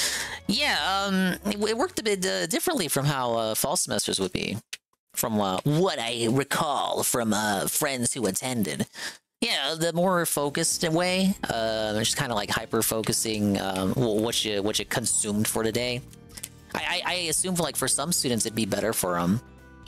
You know, sometimes they'd be overwhelmed or distracted by having to go to like 8 different periods all in one day. It's fucking crazy. I don't know how I did it back in the day. 8 different classes in a single day. How did I learn anything? How did I retain any information? It's kind of wild. Make up JC. Is this the Racist Anonymous meeting place? Oh no, that's 2 doors down. Remember her online is beautiful and deserves to be remembered that way specifically. Noema was a wonderful woman who lived an adventurous life, and there is no way to remember her other than only went because little Noct didn't like doing homework. I would always do homework in recess. On November 10th, 1954, to parents Noe Castillo Aguilar and Maria Concepcion Castillo. I don't want to work tomorrow. Can I be a famous full-time content creator yet? Flying to every corner of the globe and seeing the world as it truly was. She spent that time of the year where work is at its worst for me. She graduated from high school. I just want to chill, man, and play games. I don't know what you're talking about. Flight attendant. According to those who knew Noema, she loved her job. She spent 17 years working as a flight attendant for Mexicana Aviation before deciding to forge a new frontier and become one of the first female commercial airline pilots to fly you need to follow William the Alchemist to make his dreams of full-time content creation come true. Or else Rocky is gonna starve. Think about it. The relationship you wouldn't do that to Rocky, would you? Distance often kept them apart, but when they reconnected as adults, they realized that they were the one for each other. The duo was married October 4th, 1986. Shortly after their marriage, Noema and Paul would need to fabricate some will trauma so he could be famous. Where they would raise their 3 children. He had a couple of enemies back in the day. We just need to bring him back from the brink. Centered around her faith. Hey, can you guys go back to hating Will again? Was incredibly loving and involved in their children's lives, but also made time to pursue their own passions. Yeah, maybe you can fake cancer. I hear that's all the rage. To go back to school to pursue a degree or you can have like a secret child who you've had for over 10 years hidden that you pay child support for. Career path so late in life. But Noema was not discouraged. She is remembered by those around her as being one who enjoyed a challenge and going outside of the norm. After she got her degree, she began teaching Spanish at Ottumwa High School. She later moved to Fairfield High School, where she was remembered as a tough but fair teacher. Students and staff held her in high regard, as she was always available to help with an issue, but maintained that her students were smart enough to pass her classes. Maybe you can leave the camera on, most who or you can break a fight stick she was always on camera. Kind. In 2017, Noema and her husband Paul would divorce, although they remained close. They continued to live together despite the separation, and when Paul returned home from a trip on November 3rd to find that she had not come home from work the day prior, he immediately reported her missing. But by that time, it was already too late. The next day, Noema's body was found in Chautauqua Park. She had been beaten to death with a blunt object, and her body had been hidden under a tarp held down by railroad ties and covered by a wheelbarrow. When the police began their search they really didn't want her found. They started by retracing her a bit steps obvious of a hiding place, though. Routine. According to the other staff members at Fairfield High, as well as her family, an obvious lumpy thing, a lumpy body, human body shaped thing under a tarp. I wonder what that could be. Walking the same semi-isolated trail 3 times. What happened to LTG? He was exposed, allegedly, asterisk, for real, fur. He has a previously unknown but now known 10-year-old daughter that he's paying child support for, and he's in debt for like $120,000. I knew her. Oh, and he had like a charge. He had a restraining order on him back in the 2000s, and also a charge for domestic abuse. Knew her routines and habits, and when no one had seen her return fucking from clown world, like the police began their search. Wow, in earnest. who would have expected LTG to be culpable of such things? The crime. According to the autopsy, Noema had died from blunt force trauma to the head, most likely caused by a bat. Her body had been further disrespected after her death. Couldn't have happened to a nicer guy. And cast aside from her underwear. Whoever had attacked Noema had also stolen her car. Are you telling me LTG was projecting the whole time? He was doing all those self-hatred rants towards his own race? Road, and multiple eyewitnesses alleged seeing 2 young boys driving the car out of the park and abandoning it later. Middle Glasgow Road was not an isolated spot, as many people would drive down the dead-end road and hang out there, but it was out of the way enough that whoever committed the crime seemed to think hey, I actually made it to the top without drawing suspicion. Complete. Multiple things stuck out to detectives immediately about the crime. First of all, it seemed evident that whoever had attacked Noema meant for her to be the target. This was not a random attack done by someone who she didn't know. Based on where she had been attacked, what had been placed over her body, and the amount of aggression used during the murder, it was clear whoever killed her had planned for it. Secondly, because of how Noema had been spoken about by her family, peers, and students, there were almost no suspects. Noema was well loved and kind. No one could fathom who would take her life in such a vicious way. Aw, second place. God damn it. Was about to be remedied, as both parties responsible would go on to claim ownership in alarming fashion. Unlike Noema Graber, Willard Noble Chaden Miller was not remembered as fondly by anyone outside of his family. Willard, who preferred to go by Chaden, was just 16 years old when he began to show up on the police's radar in connection to Noema's murder. After her body was discovered, the police went back to Fairfield High School to question some of the staff and students, and it was there that they were made aware that 2 weeks prior to her murder, Noema had argued with one of her students over a grade. That student being an endless Willard. polterpup. According to those who knew the teenager, Willard was pissed off at his teacher for not only giving him a bad grade, but for potentially taking away his summer vacation. He repeated that sentiment often, that Noema was stealing his vacation from him, and that it wasn't fair. However, Noema saw things differently. My vacation she refused away. to change his grade, despite his protest, stating that Just the go to grade summer was what school, he earned, bro. and advised him that if he wanted his grades to improve, Or work it out. he had ample time for that. Willard's mother would testify in court that Noema's class was extremely difficult. Isn't she like the nicest person ever, pillar of the community? I'm sure if you just worked it out, well, maybe like had the parents talk to where they could have worked out they could have communicated something.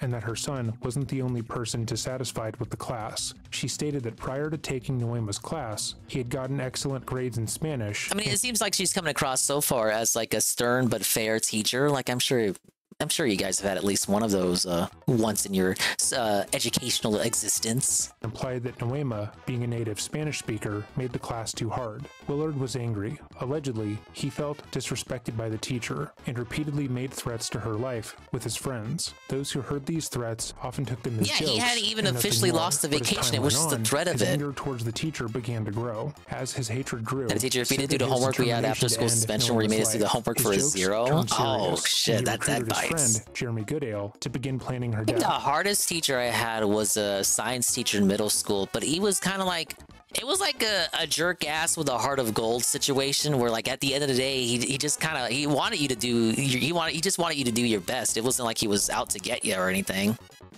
For 2 weeks, the 16-year-olds routinely messaged each other via email, text, and Snapchat, discussing the various ways they were going to murder her. The following is one of the emails recovered from Jeremy. Title: Prep.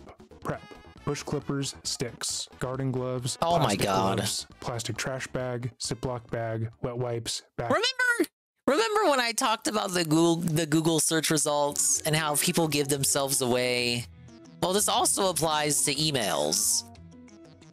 Recovered from Jeremy. Title: Prep. Bush clippers, sticks, garden gloves, plastic trash bag, Ziploc bag, wet wipes, backpack, hammer, cover, transport vehicle. Procedure: stun, move off of trail, empty compartments, load cargo, blanket cargo, deactivate compartment contents, leave bag by exit, transport, empty transport, safely stun, switch glove, deactivate article to bag, finalize the win, secure victory, load into storage spot, don't forget to close the door to the ground, switch glove, move the sticks, wipe down tools, dispose article, and grab bag by exit. Done. Jeremy, God, it's just like edgy fan fiction with his teacher, of his own took part in life. the planning and alerted no one to Willard's plans. To be clear, Jeremy had Why would you even digitally say it? Like, why? I don't know. Like, at least get a diary and then make sure you hide that piece of shit.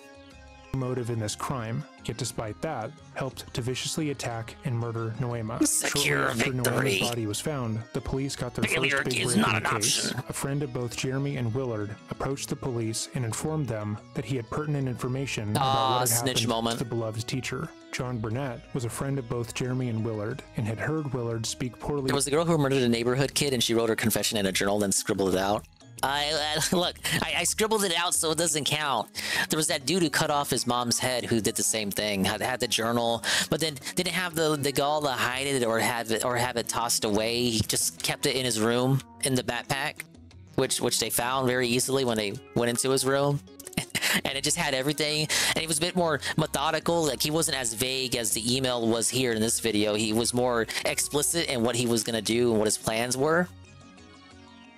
And actually, a lady in the last video, when confronted on her Google searches, they actually didn't talk about it like I wanted them to.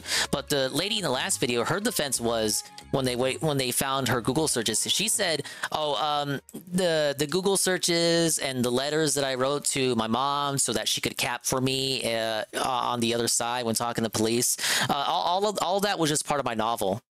Yeah, it was just part. It was part of my novel, guys. Thank you for the big Ouija moment. Yes.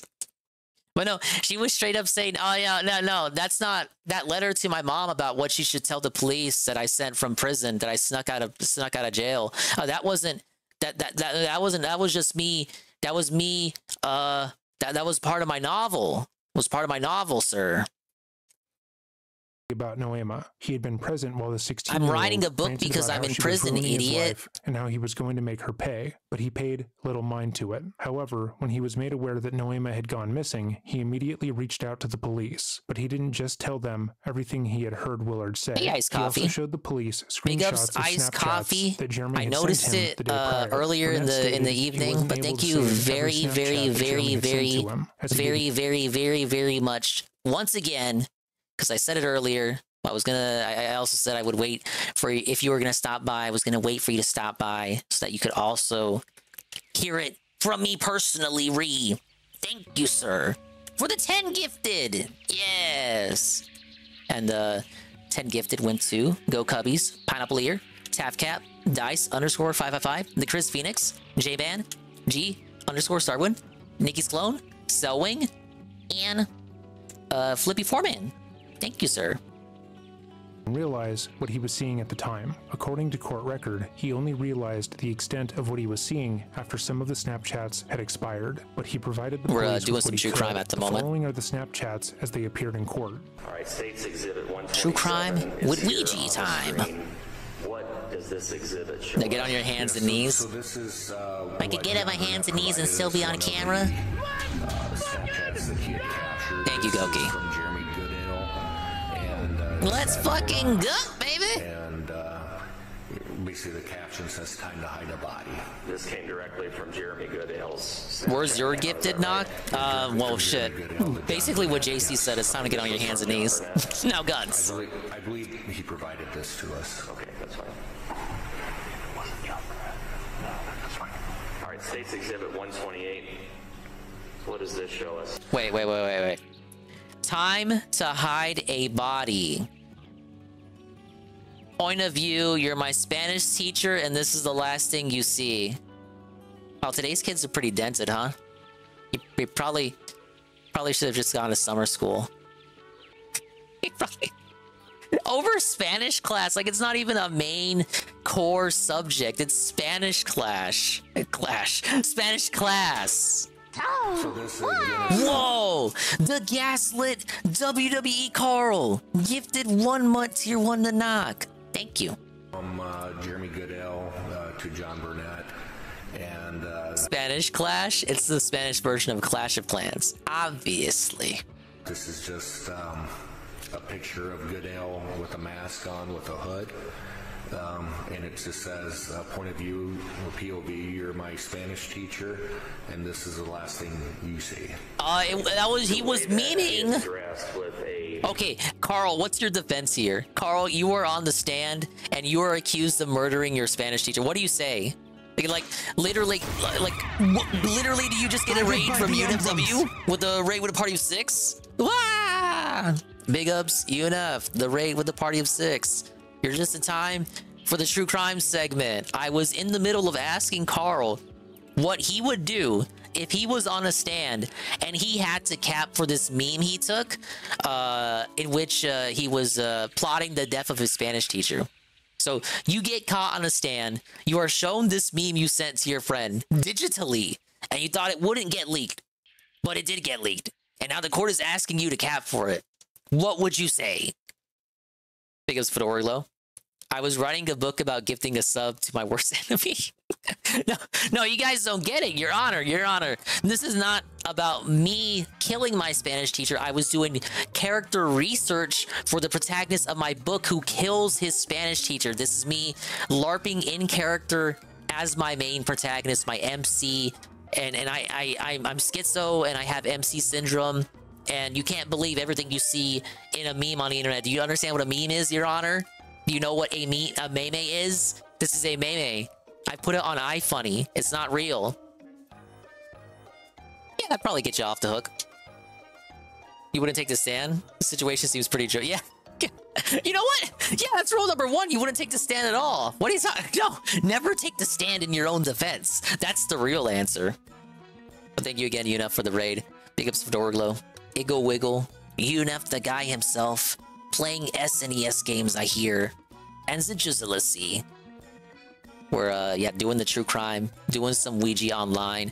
I just unlocked endless mode in all difficulties, in all modes, and now I'm doing surprise mode, which I unlocked for doing all of that. And it shuffles the objective every single floor. Some fucking asshole left the party already, though. Beat Aladdin for the SNES, Hubert sucks, played some Pack Attack, and almost beat UNN Squadron. Did on the final boss. Oh man. Pack Attack is pretty good though. Been a while since I played it. And Aladdin SNES, when everyone argues Aladdin Genesis is better. Specifically, do you remember him saying that he had lowered his mask right before? Oh, pretty risky choice of game there, sir. Yeah, that sounds correct, yes. I believe he said that. And we'll get into that detail later, but that would match up to what that we see here in this Snapchat image on 128. That's correct. All right. And 129. Oh, there's more? Okay, so 129 is... oh my god. Why would you brag about this? A picture of Carl, I actually think this is stupider than the Google searches, because at least there's, I don't know, a possibility that the Google searches, they don't look into the Google searches. Like, they don't look into the Google searches for every case, but like, why would you post this and like put it out there for the world to see? And you're like, you don't think that's gonna get leaked out? A green tarp, you see like a rope in there. You don't have the context of that photo, dingus. Someone holding on to a shovel. And the caption here? Yes, I'm holding on to a shovel. That means I'm automatically guilty. Jeremy Goodale's Snapchat, is that right? That's correct. And then I think our last one here is Exhibit 130. Yeah, everyone always sucks off the Genesis one because it had involvement from real Disney animators. That was eventually found on top of Noema Graber. You see a shovel. By which I mean probably more than likely supervised by their interns. But the ground was frozen, was really hard. And then there's like a lantern, and inside the green bag there's some other things that may have been used to try to conceal her. Despite receiving and saving some of the Snapchats, John didn't believe his friends were capable of murder. He had known them for years and thought that maybe they were kidding. But when he heard news of they were Noima's just joking around, you guys. And the last place she had been seen was the park, he knew he had to speak with the cops. But he wasn't the only friend who came forward. At nearly the same time, did everyone snitch on these kids? Approached the police and informed them that the day Noema was murdered, they had picked Jeremy and Willard up on Middle Glasgow Road. He provided the police with evidence backing up his account, showing that Jeremy had asked him at approximately 4:50 p.m. to pick him and Willard up, close to where the car was abandoned. Yet still, there were more mutual friends who would come Apparently forward. this high school was full of rats. Who was known to be a problem in Noema's class, spoke to police shortly after her death and stated that in the days leading up to her murder, Willard had made multiple ominous statements. Allegedly, he had stated, if she goes missing in the next couple of weeks, don't call the cops. Oh my god, what an idiot. I mean, I know he's a high schooler, but like literally what a buffoon. What a moron. You may as well have just said, hey, if she dies in a week, I'm the one who did it. Then went further to state that Willard had stalked Noema and said that he had mentioned the teacher. Yeah. Imagine you're one of their friends and you're just grabbing your chin. Huh. I wonder what he meant by that. Teacher's routine was predictable, and he could, quote, easily hit her with a bat in the park and get away without anyone. Oh my god, this is some Clue shit. That's literally how she died. That's literally how she died. Stated, if she goes missing in the next couple of weeks, don't call the cops. He then went further to state that Willard had stalked Noema and said that he had mentioned the teacher's routine was predictable and he could, quote, easily. He said he mentioned the teacher's routine was predictable and then said he could bash her with a bat in the park, which is quite literally how she died.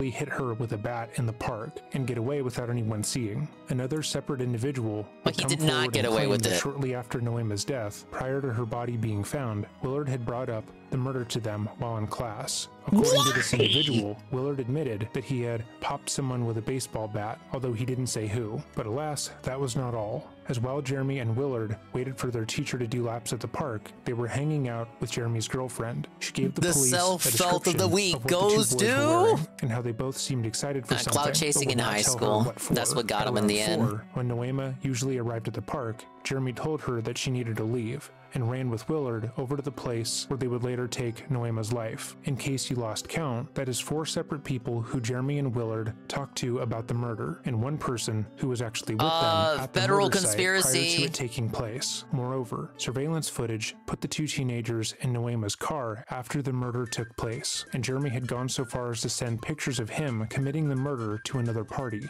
Willard and Jeremy oh my god moved up the suspect took even list more and pictures. To speak to the police. At the same time, the police obtained a search warrant for the boys' homes and were able to locate the murder weapon. It seemed that Willard had wanted to remember killing his teacher and kept the baseball bat that was used during the crime. Yeah, obviously he couldn't shut the fuck up about it.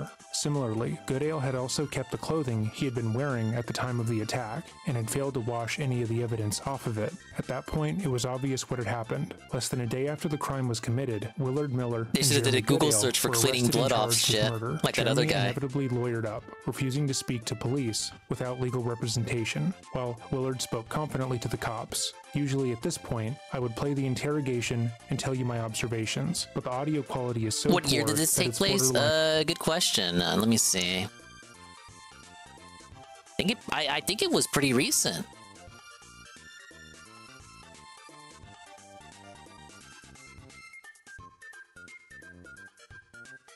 (2021) in the lovely state of Iowa. Yeah, that was like not even 3 years ago. And unwatchable. I will leave a link in the description box down below should you want to try and watch it for yourself. What's abundantly obvious from the footage is the fact that Willard had no remorse for— Yeah, these kids got giga-felted by social media. Like, just like right away. It wasn't even like 24 hours they were already caught. What he had done. He had spent a significant period of time trying to smile and joke with the officers, making light of what had happened, believing that he would walk away from the situation without issue. But that was far from the case. As the police continued to build their case against the two teenagers, they found even more evidence that Willard had orchestrated the murder. In the 2 weeks leading up to the assault, Willard had seemingly been asking anyone who he considered a friend if they would help him kill her. Text messages, emails, and other comments were discovered, with Willard pleading for someone to help him end the teacher's life. As they searched through Willard's electronics, they also stumbled across a plethora of searches that he had made in the weeks leading up to the murder. Willard had searched the following: do students receive credit for the class if the professor— Oh my god, the Google searches! No! The Google searches! seriously injured, the fall help him, and the teacher messages, emails, and other comments were discovered, with Willard pleading for someone to help him end the teacher's life. As they searched through Willard's electronics, they also stumbled across a plethora of searches that he had made in the weeks leading up to the murder. Willard had searched the following: do students receive credit for the class if the professor— If you bash your teacher's head in with a bat, do you still have to go to summer school? is seriously injured or dies more than halfway through the course, and what happens to students' work if the teacher dies in the middle of term. Willard had done almost everything to make himself— Yeah, they're just gonna throw out all the work, dude. He was arrested, you get to start the term over. Fresh grade. Although later he would cooperate. What do you think was gonna happen? From what we have been able to find, Goodale did not get a plea deal per se, but was advised that helping the prosecution would look good. Oh, I guess the teacher died. Teacher is dead, so all the coursework you've done in the semester up to it just doesn't count anymore. Start over. You think that was gonna happen? It was at that point that Jeremy told the police everything. He stated that after Noema refused to change his Your grade, Honor, we moved to have these searched struck from evidence. My client clearly was using incognito mode. Jeremy, it seemed, was the only one who took him up on the offer, and when asked why, he claimed he didn't know. He had taken Noema's class before and had done well in it, even going so far as to say that she was a good teacher. Remember when Mad still, he beat decided Chill? to help take her life. He told police about how they stalked Noema for 2 weeks, noting her daily the teacher should have routine told in order the to kid find that. the perfect place Maybe to she'd attack still be her. with They us. bought various items in order to carry out the attack, and as we already covered, Jeremy posted proof of what he had done on his Snapchat. The case was cut and dry, but Miller's defense team wasn't giving up without a fight. They contended that when Miller was initially interviewed, his Wait, mother doesn't wasn't made Snapchat delete aware all your that messages? Noema's Dude, body that had been sucks found, even and more. was simply told that the police were Dude, if he had just waited, he probably would have, the messages probably would have auto-deleted or something, right? Like, his friends gave him out that quickly. Viewing everyone messages at the were school. still Though she signed a archived. document allowing for Miller to be interviewed for the crime, she stated that she was lied to by the police, who then badgered her son. They fought to get his police interview thrown out alongside the entire case, but there was simply too much evidence to contend with. Both teams would eventually plead guilty to Noema's murder, and both would go on to make an apology to the court. I will leave both in the description box down below should you want to peruse them, but Willard's is incredibly interesting to watch. While Jeremy's apology made it seem as if he had no idea murdering a person would have negative consequences, Willard seemed to be entirely unaffected. What? Huh? What? I killed... What? Consequences of my actions? I'm going to jail? What? But Willard's is incredibly interesting to watch. While Jeremy's apology made it seem as if he had no idea murdering a person would have negative consequences, Willard seemed to be entirely unaffected by the whole ordeal. He smiled throughout the apology, which many have correctly labeled duping delight. When he wasn't smirking inappropriately, he was entirely monotone and emotionless, as if bored by the court proceedings. Yeah, sure. Yeah, he's a high schooler. Think he wants to be there? I'd like to take this opportunity to wholeheartedly accept Look at this Chad Chud. in the murder of Human River. Yeah, I'm sorry. I didn't mean to do it. I won't do it again, man. I'm sincerely sorry for the distress that I caused you and the devastation of my family. Sorry I killed your wife or something. Sorry, dude. Won't happen again. I would also like to apologize to the community, to just the ripple effect that my actions have had, everyone that has affected. I would like to apologize to Noah McGregor's church. I know that she was I know now that she was a very active member there and doing a lot of good things there. I'd like to apologize for what I did and how that affected them. I'd like to apologize to my family. I love you guys so much, and Nobody told me I would go to jail for killing someone. It's a fucking beginner's trap, man. Fuck this fucking life, man. I'd also like to apologize to the Goodale family. I'm sorry for the position that Jeremy's in, and wish you the best, and I hope that he gets out as soon as possible. Sorry. I know what I did was wrong, and I accept responsibility for my carelessness, for my ignorance, and also I'd like to apologize to the police department and the investigators. Yeah, wait a minute. Wait. Information I provided. He killed her to, like, save his summer vacation or whatever. Dude is going to jail. Summer vacation is fucked. He still loses. He's not going on his vacation now. He's definitely not. Was it worth it, pimp? Stretched out journey. I'm realizing just the magnitude of my actions, and I know it was wrong. I knew it was wrong, and yet I still carried through. Yeah, maybe it is a tangential W in the end. He never has to worry about coursework ever again. I apologize to all parties, everyone affected, to my community, to my family, to the Gravers, of course. And I ask that I'm given a chance, and I don't want to be institutionalized. I don't want to be in so long that I forget about. I don't want to be institutionalized, man. I'm just, I'm cool. I'm a cool kid. I didn't do nothing. I didn't know killing my teacher would have these ramifications. Thank you. Both of these apologies went on to affect how the two teens were sentenced, as well as how the public would view the case. Though Jeremy had taken part in the murder, many people who watched him break down during the trial felt as if they forced him to do schoolwork in prison anyway. They should. They felt completely get him like a tutor or something. Most people who watched his apology, I know you can do that shit in prison. You can get like your your GED or something. Gone on to kill more people. They got programs like that. Fuck it, enroll them. And with a motive as flimsy as getting a poor grade, the chances that he would be a repeat offender are not insignificant. Goodale would be sentenced to life with a possibility of parole after 25 years, whereas Miller was sentenced to life with a mandatory minimum of 35 years. Noema did incredible things with her life. Oh, they both got life, even the kid that was just helping him out. That's tough. What was the parole? Grade, the chances that he would be a repeat offender are not insignificant. Goodale would be sentenced to life with a possibility of parole after 25 years. That's the friend. Miller was sentenced to life with a mandatory minimum of 35 years. Noema did incredible things with her life, and likely would have done more, had it not been for the actions of Willard Miller and Jeremy Goodale. This case has had an enormous impact on Noema's family, Fairfield High School, and the Fairfield community. I mean, like, Kami, they bashed her head in with a bat, and she was like the nicest little Spanish lady ever. Her murder deprived Paul Graver. Now I'll say this, you know, we're pretty right leaning where I am, And for the case that I was on the jury for, yes, back in year 1 of Dingus, we had the jury duty week. And in a case that I was on a jury for was a tenant bashed in the head of this little old lady that was living with them. He rented out the room to her. The tenant's probably not the right word for that. But he rented out a room in his home to this little old lady from Wisconsin, I believe it was. She came down for some medical attention. The doctor suddenly passed away, so she was kind of stuck here. She didn't want to leave, or she couldn't leave after she was already there. The doctor didn't die right away, so they were kind of like, everything was going smoothly.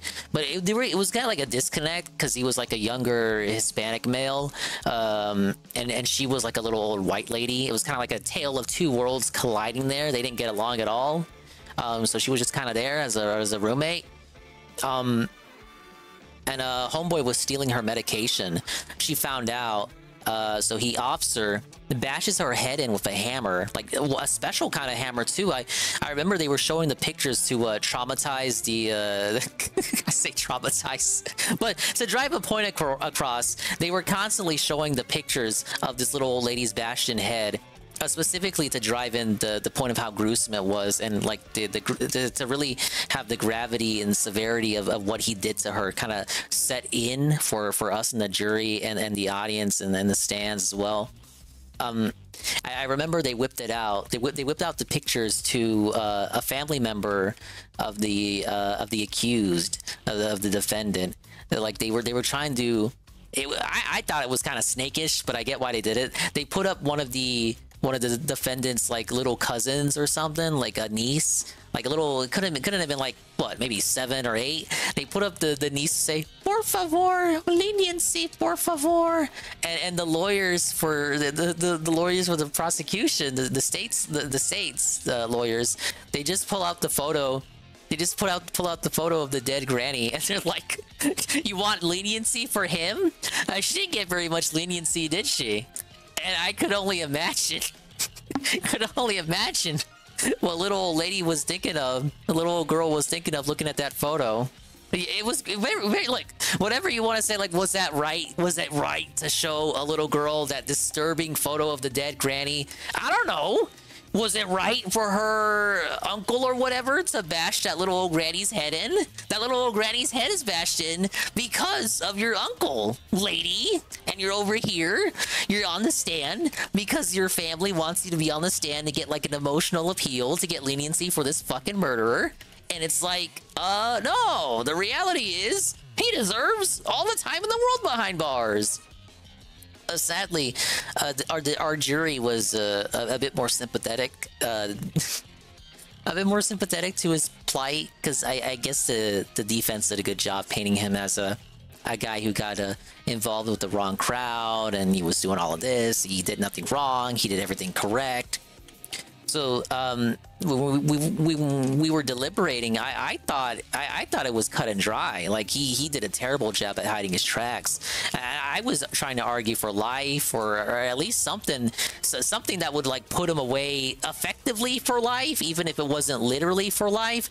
But in the end, you know, I didn't have the real sway there compared to the other people that were in the jury, and it came down to him getting only 40 years for bashing that little old lady's head. And like it was truly gruesome. Like I don't know if I can make it sound any worse than it actually was, but that was some fuck shit that they were showing us. I don't want to see those photos again, so help me.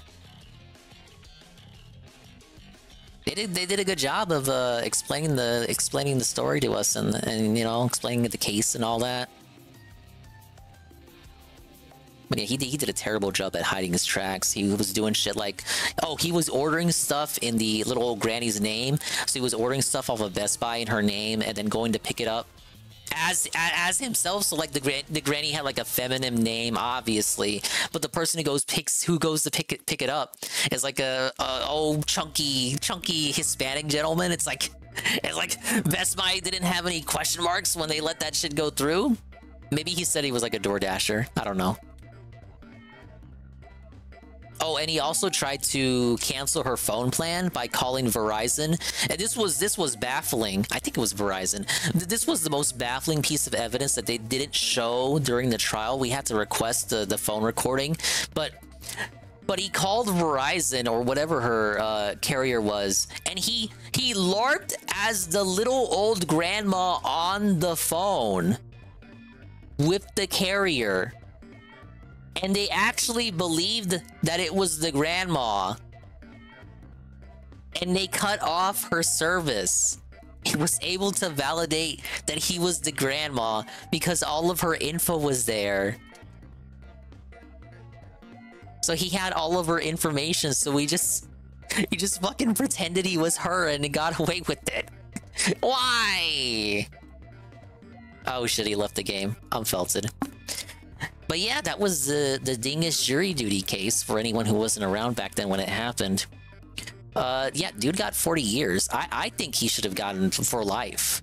And the kids here pretty much did the same thing. Like, it's the same idea, bashing a little old lady's head in with a blunt object. The kids got life, whereas I think this gentleman was 30, his 30s, early 40s, and he got 40 years.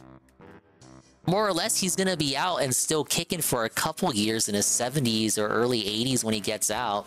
His family was devastated, but most of them are gonna see him again, eventually. He got off pretty light compared to these kids. And I'm kind of annoyed about that, thinking about it, because what they did to this nice old Spanish teacher here really is no different than what the dude in my case did to that grandma. I wish I had more sway. I wish I had more sway. I gotta start swaying in my chair for that to happen. I wish I had more. I wish I could have argued better for a harsher sentencing. There's only so much I could do. I could have done. I wasn't like the head juror or whatnot. Lawyer really pulled a Yugi move. Yeah, they apologized for it too. After the trial, the state's lawyers approached us and they were like, "Yeah, we really didn't want to do that, but we really need to drive home. We really need to drive home to everyone what exactly he did and why he doesn't deserve any kind of leniency." And sure as shit convinced me. Should have given him a full pardon so the lynch mod could right the wrong. State shouldn't execute it. Taxpayers should have foot the bill for heinous crimes. Don't know, one Latino gangbanger finds out this guy killed a nice abuela. That guy's stint might get cut real short. Well, to be fair, it wasn't an abuela. It was a white lady from Wisconsin, but I get the angle you're going at. And oh man, we had to hear from her family too. Like, her family flew in from Wisconsin all the way over here, and they were just devastated. They could. It was tough listening to. I think it was one of her sisters around the same age, and she gave us the history, the pre-stream, the history of, you know, growing up with her sister and all that. Now she's gone, and that shit was tough to listen to, man. Anyway, fuck it. These kids deserve life. Take them away. Impact on Noema's family, Fairfield High School, and the Fairfield community. It is a long time, Carl, but I don't think that's effectively life. Like, if he's in his 30s and 40s, I don't remember his age, but he's gonna get out and still be existing if he doesn't die in prison or something. Hope you used all that Kiwi farm knowledge to sway the jury over to your favor. Well, yeah, Kami, as I just said, that didn't happen. Sorry, I'm scrolling up. Did he search how to kill a granny on Google? I don't remember if they talked to us about his Google search results. Rope in a community gathering can fix these kids too. He's eligible for parole too. I think he was eligible for parole, which is another thing that bothered me. Like, I really don't think, like, to a little old lady who he invited, like, that was the arrangement that she would come down to live with him as the roommate. So, like, you invite her, and whether it was a ploy from the beginning or if it just turned in halfway through, that it was you know, him just stealing her medication, like, whatever it was, like, you invited her over here to have this kind of living arrangement, and then you decide to offer. Like, she didn't ask for that. What the fuck is wrong with you? She had to come down here for medical reasons to go see one of the few doctors in the country, I believe, who was helping her out. And then the doctor passed away. So she was stuck there, had really no way to go back because it was already so much money for her to come down here in the first place. Like going back wasn't really viable for her. So she just kind of stays there. Maybe, God, I forgot this too. I'm just remembering more and more details. So after the doctor passed away and she was just kind of stuck, there was kind of friction between them. It was leading up to the murder. So she dies, he kills her, bashes her head in, and then he seals up her room. He seals up her room with like aluminum foil or some sort of tape or duct tape to keep the smell from getting out. He left her rotting corpse and he didn't dispose of the body. The rotting corpse of this little old grandma was left in that room to rot and decompose, and he sealed up the room so that the old lady's stank couldn't come out. But guess what? The stank escaped anyway, and this dude continued to have parties, continued to have friends over, all this, that, and the other. And whenever they would ask about, well, hey, why does it fucking stink? He would blame it on old lady's smell. He would degrade the memory of the grandma that he murdered by making fun of her stink. It's fucking rank. It's fucking like how. I know it's probably nothing but like a quick throwaway line for him to excuse the stink, but it just feels so disrespectful to the memory. What the fuck is wrong with you, dude? And they had another roommate, and he attempted to pin the blame on the other roommate, even though the other roommate only visited the home, let's just say every once in a while, because he had like a work situation that required him to be in a different town completely for the majority of the week. So like it was maybe 1 or 2 days out of the week he would go back and live in that house. But he tried to act like he was the real mastermind the whole time. Now obviously that was a complete feltoning. That went nowhere. But he was like so desperate to cope and cap, he pinned the blame on the other roommate who wasn't even there half the time and legit had nothing to do with it. He was completely unaware. Sometimes he would come back, like after her murder, he would still come back there. And his room was next to the granny's. So this dude would be like sleeping there a day or two out of his busy work week, not knowing that he was sleeping next to a dead grandma? What the fuck? What is wrong with people? At large. Not only was Noema robbed. Anyway, please grant leniency, por favor. 30-some of the best years of her life.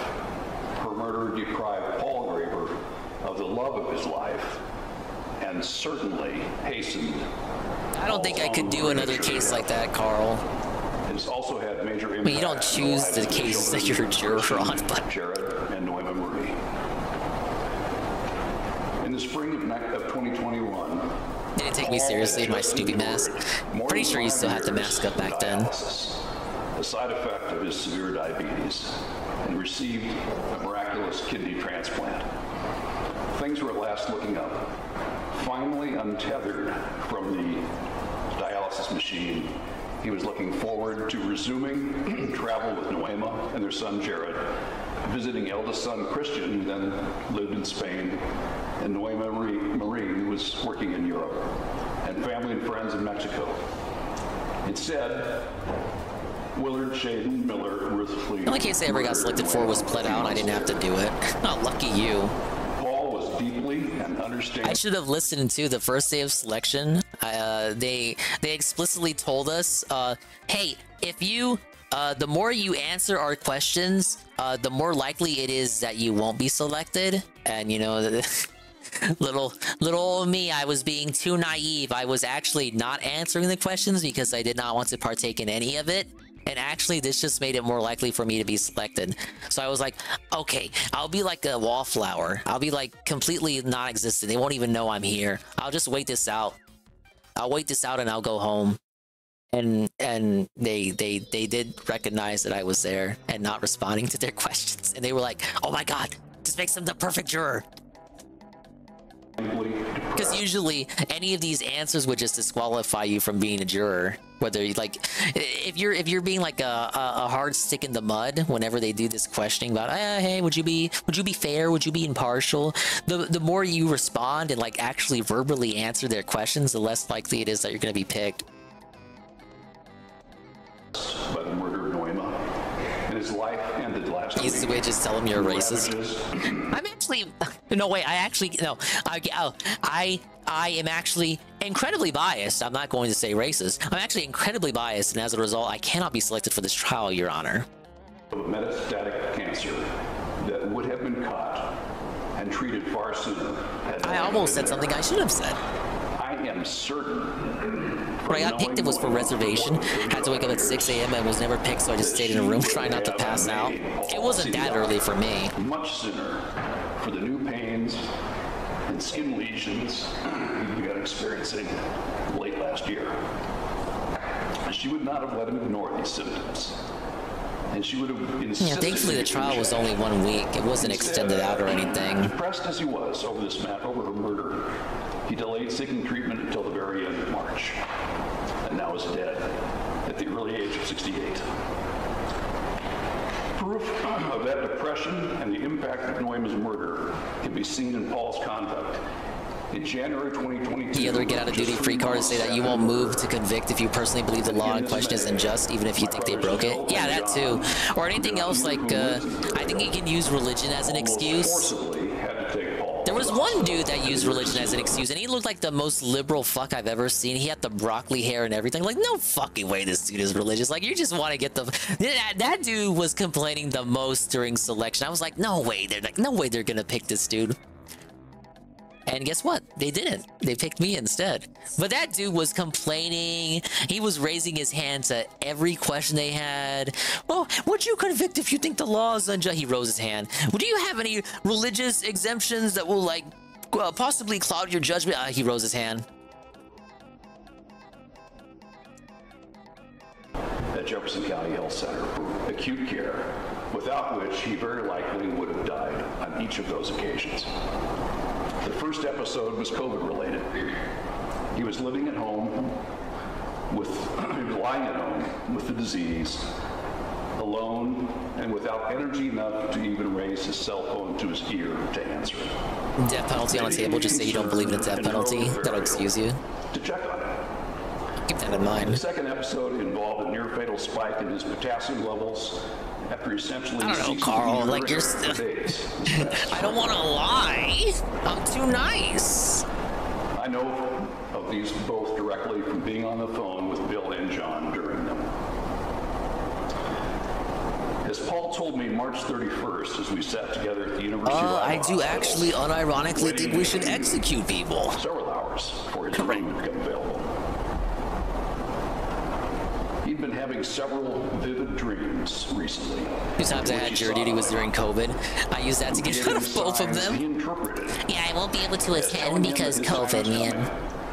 That it was drawing near, but it was not yet his time. Did they pay you a quarter after you did your civil duty as an American? They actually did pay me out. A great deal, and he spoke of her often. I can't remember what it was in total. I think it was... I remember, I think the daily was 75 a day. No, it wasn't 75 a day, was it? Or was it 40 a day? God forbid if it was 40 a day. It was between 40 and 75 a day, but I want to say, thinking about it, 40 makes more sense in my head. I could probably look it up. If I pull up the bank account, I can probably see what it was. But I won't. I'm gonna be like Boogie. I can pull it up. But I won't. I'm good. I'm good. I'm good. I'm good. I'm good. I'm good. I'm good.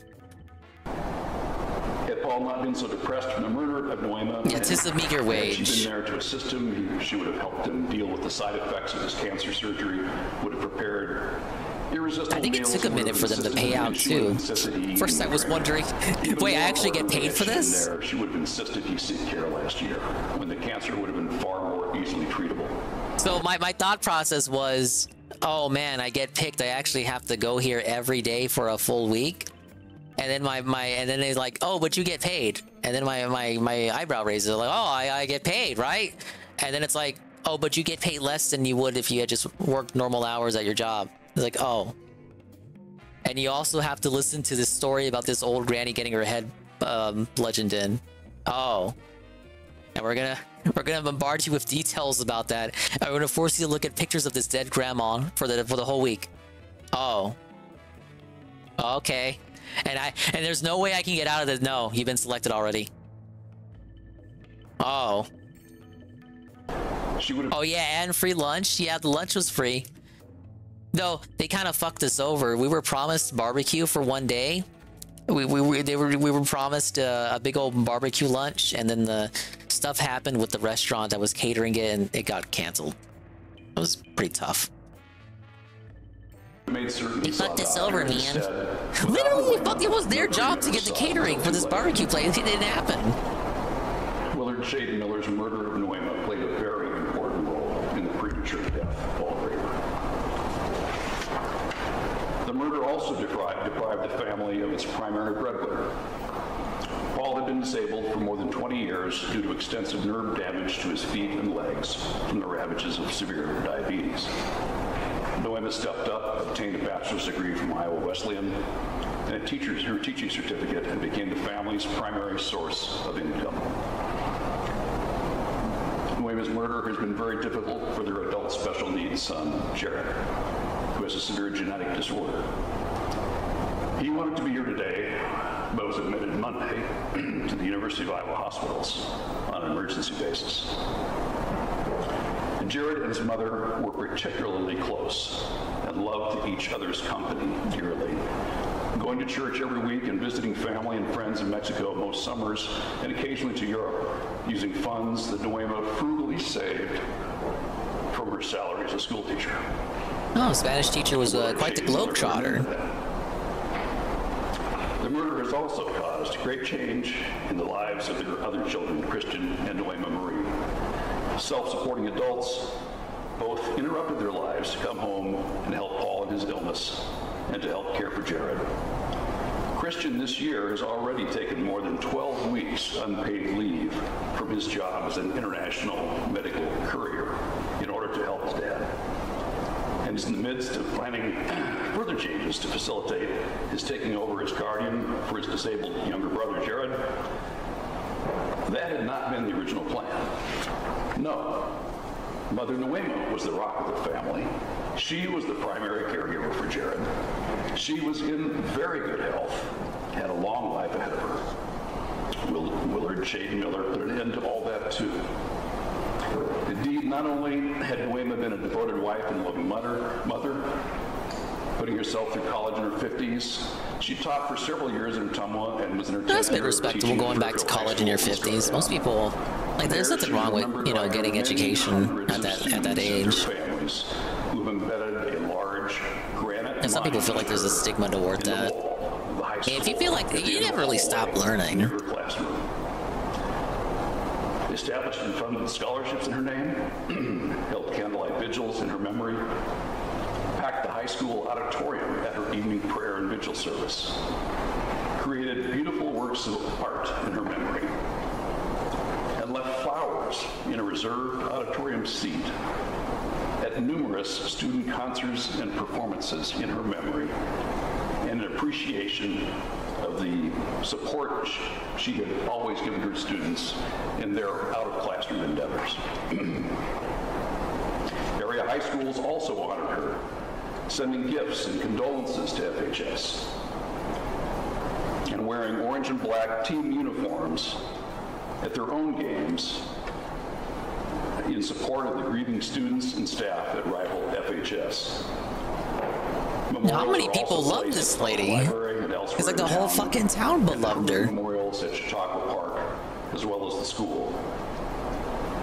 The governor of the state of Iowa ordered even the governor was giving her a big ups. Flown at half staff from dawn until sunset in her honor. Such honors are not extended to ordinary people. Nuema led an extraordinary life of service. In addition to her nurturing roles at home and at school, Noema was very active in the Catholic community, attending Mass daily, recited the Rosary every Friday evening with a group of women, a number of whom are here with us at the hearing, and became a Invited the Rosary crew. growing Hispanic community in Fairfield. Noema helped many. Of course, she is Hispanic after all. And when the son of Elizabeth Goitia was diagnosed with a brain tumor 14 years ago, Noema prayed with her every day. Miss Goitia's son beat doctors' expectations and ultimately beat his tumor. And he was there in attendance at the prayer and vigil service for Noema in the high school auditorium. Noema encouraged others to return to college and finish their education, helped them find scholarships, and pointed out that she herself had earned a degree while in her 50s, so they could too. Willard Shaden Miller put an end to all that religious and community service, too. The difficulties with Willard Shaden Miller began earlier in the year. After the egging and rock throwing at Noema's house homecoming weekend, rock throwing? Broke a window. I heard He threw rocks at her. What the fuck? Who sat in or near the Can she not know a moment of peace? Rarely participating, just sitting there and glaring malevolently at Noema. This kid's fucked, man. Nothing seemed to work. She'd also met with his parents. Nothing seemed to work. Yeah, the flag and a half staff. She was inspirational, dude. Everyone loved her. Pillar of the community. He planned Noema's murder over at least 2 weeks. Googled what happens to a student's grade when the professor cannot finish the term. Wrote out a plan for the murder. The Google searches, had the email planning out the crime, sent photos to everyone bragging about it so that it could be the talk of the town come next Monday. There had to be at least 2 persons involved. Noema was a fighter. She would not have given up. No single person could have overpowered her alone. Those 2 learned Noema's daily routines, stalked her, watched her on her daily walks at Chautauqua Park, and in the very afternoon of the murder... But he's really giving her the big ups here. It took 2 of you to take her down.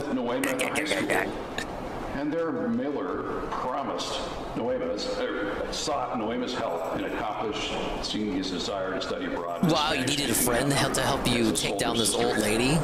What a pussy. Noema agreed to provide further help he'd previously spurned, and Miller promised to exert extra effort and really try harder in his class. His mother described the meeting as beautiful, full of sweetness, positivity, and promise. It certainly didn't end positively. Willard Shaden Miller knew his promise was false. Knew he didn't intend to try harder. Instead, he intended to murder Noema that very afternoon. And that is exactly what he did. While his Confederate distracted Noema from the front, Willard Shaden Miller cowardly snuck up behind Noema and crushed her skull with a metal baseball bat. Oh, dude. Willard Shaden Miller has shown no remorse. That's callous, man. Instead, he went home, did homework. How void of life do you have to be? He also didn't show remorse on the day of his arrest. Not even after his mother reminded him he was being videotaped and recorded, and instructed him, also, we need to express a little more remorse that your teacher is dead. I'm kind of surprised at your reaction. No contrition, no remorse. Again, at his plea hearing a year and a half ago, a year and a half later, he still refused to own up to his full role in this horrific crime. He's refusing to admit that he struck Noema. You have to look like you're actually choked up about this. I know. From him to what he actually did. Using his own baseball. Thoughts on the death penalty? Controversial, but understandable for the worst of the worst. He's sorry for himself. Sorry he's here. Sorry for what's coming. Perhaps sorry for his family. You know, the most despicable types of people and individuals. He feels genuine remorse for slaughtering Noema Graber. It's a very nuanced topic, though, so that's quite like a very superficial kind of take on it. Also weighed heavily in favor of a heavy sentence. Society cannot stand such crimes. They must be deterred. See, Carl's against it. You've heard eloquent testimony this afternoon from Lieutenant Kinsella. Local teachers and even students fearing for their lives as a result of this crime. Well, it extends beyond this state. Costs more to kill them than to make them throw them away for life. Oh, to throw them away for life. I always hear the opposite, like to continue subsidizing their existence by just keeping them there and clogging up jails. It would just be more worth it to just kill them. Factors calling for a maximum sentence. Your Honor, Willard Shade Miller deserves every day of a life sentence with no consideration for parole until he has actually served at least 30 years in prison. I discussed this topic with Paul on multiple occasions, back in January and February of this year, and again in April, prior to the plea hearings. You're right, though, system's not perfect. It never has been.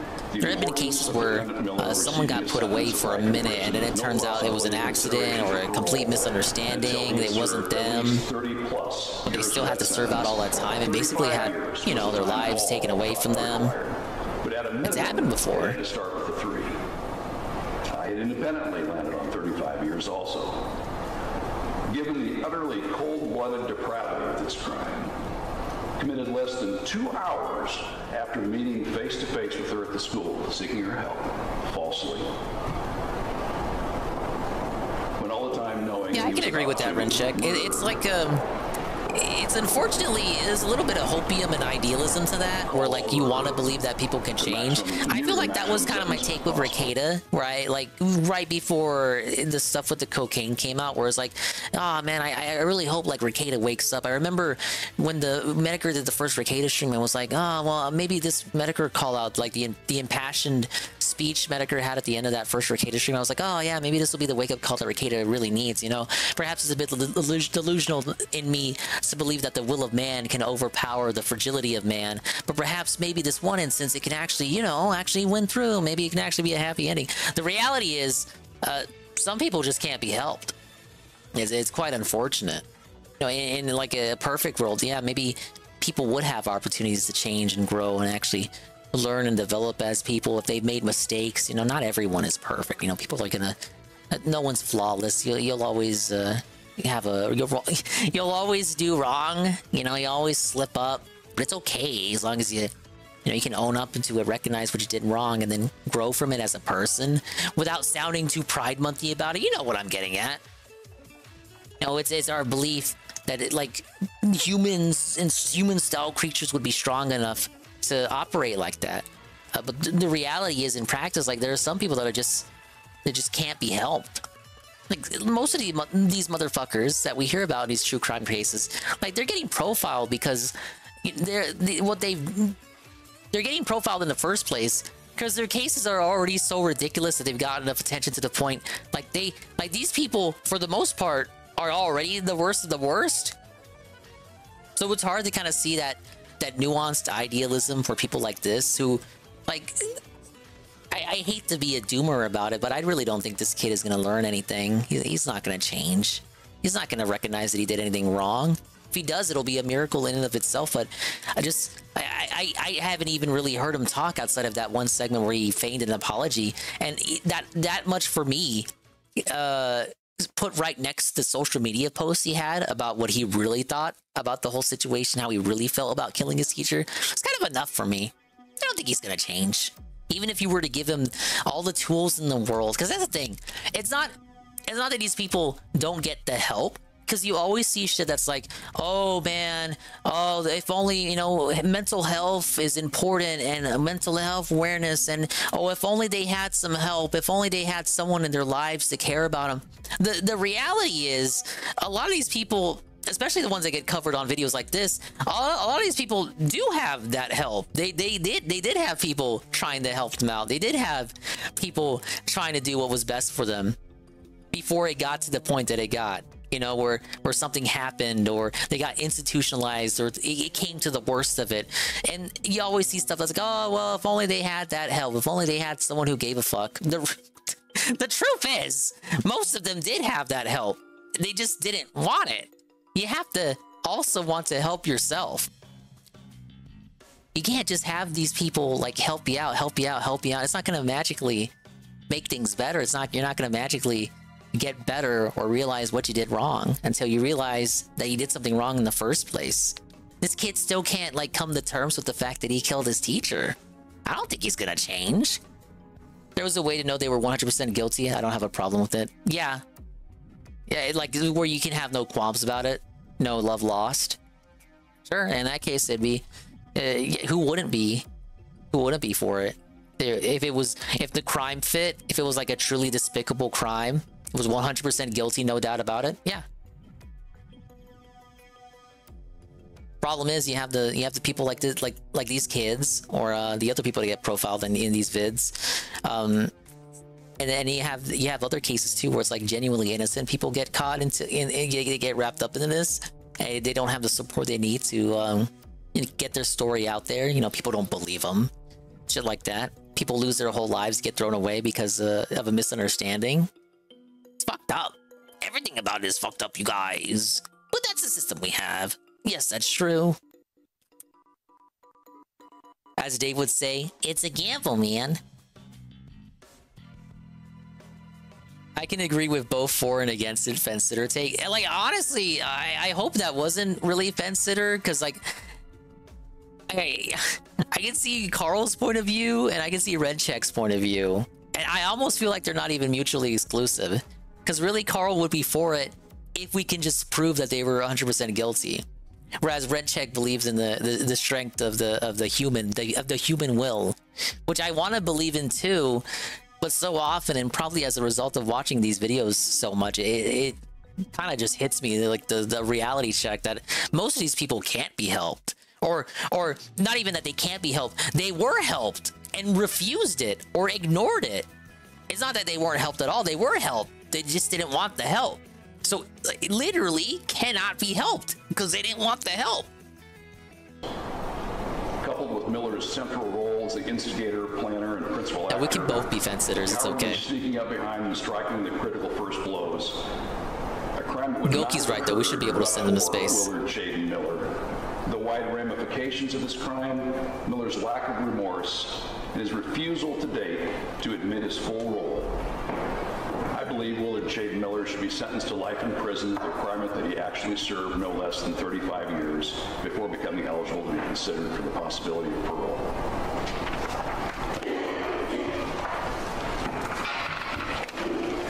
If you've made it to this portion of the video, thank you for watching. If you liked this video and would like to see more of our content, leave a like and a comment, and YouTube will put us in your recommendations. If you want to be notified when we post, subscribe and hit the bell icon. I sure will. Thank you for watching, and remember to stay safe.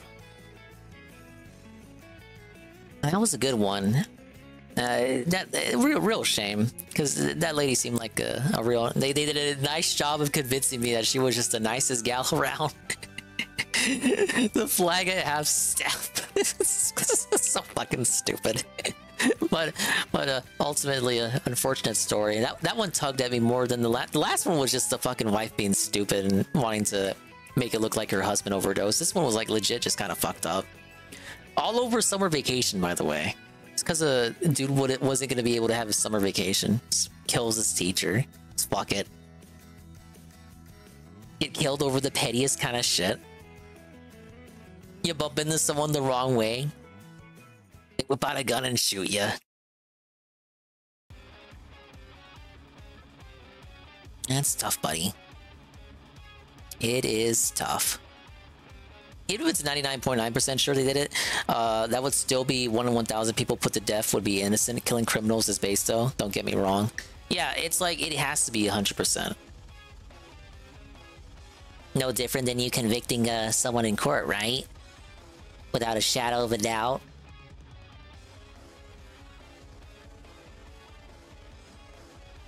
Well, those are 2 videos I can take off the watch later playlist. Okay, we're almost done with this one. Just need 2 more floors. Good job. I'm the guy. Thank you very much. Like how we have a discussion about the death penalty while I'm playing fucking Luigi's Mansion. You realize I'm playing a game right now. Hello? Hello? Hello, hello, are you there? You realize there's a game going on right now in the background? Hello?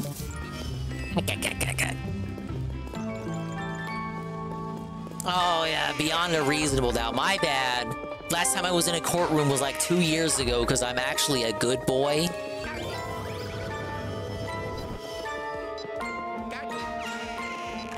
They even let you be a juror? I just said, because I didn't answer any of the stupid questions. I was trying to camouflage by not speaking at all. And inadvertently, this made me more attractive as a potential juror. I remember talking to the judge, too. She was like, yeah, I noticed you weren't saying anything. So I was like, I'm gonna pick you. It was me and this other kid, and we were both the youngest jurors. So she kind of pulled us aside. She was like, yeah, I picked both of y'all because y'alls weren't talking. And I was like, fuck, man.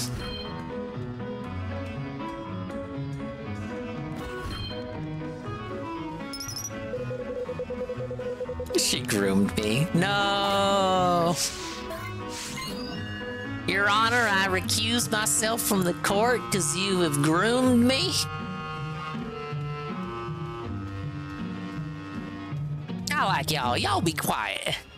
All these other motherfuckers talk too much. Oh, someone disconnected. What the hell, man? We're at the top of the floor. Oh, I know, there he is.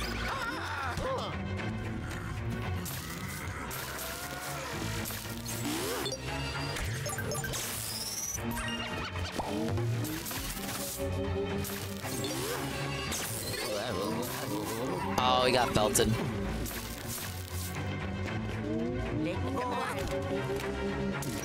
Thank you very much.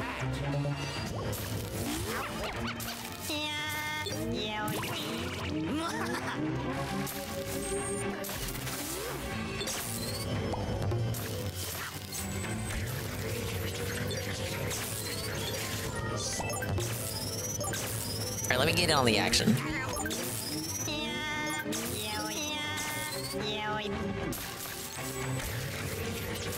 Does that shockwave thing after you do a certain amount of HP damage to him? Are they stalling him out of that? You're stunning him, man.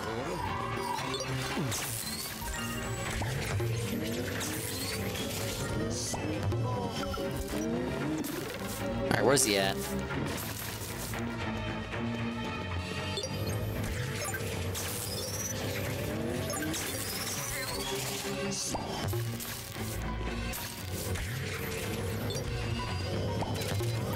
Yes!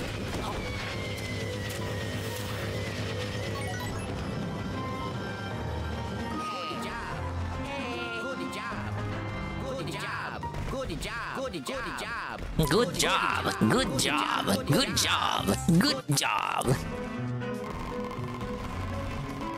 What are we looking at? 15 minutes.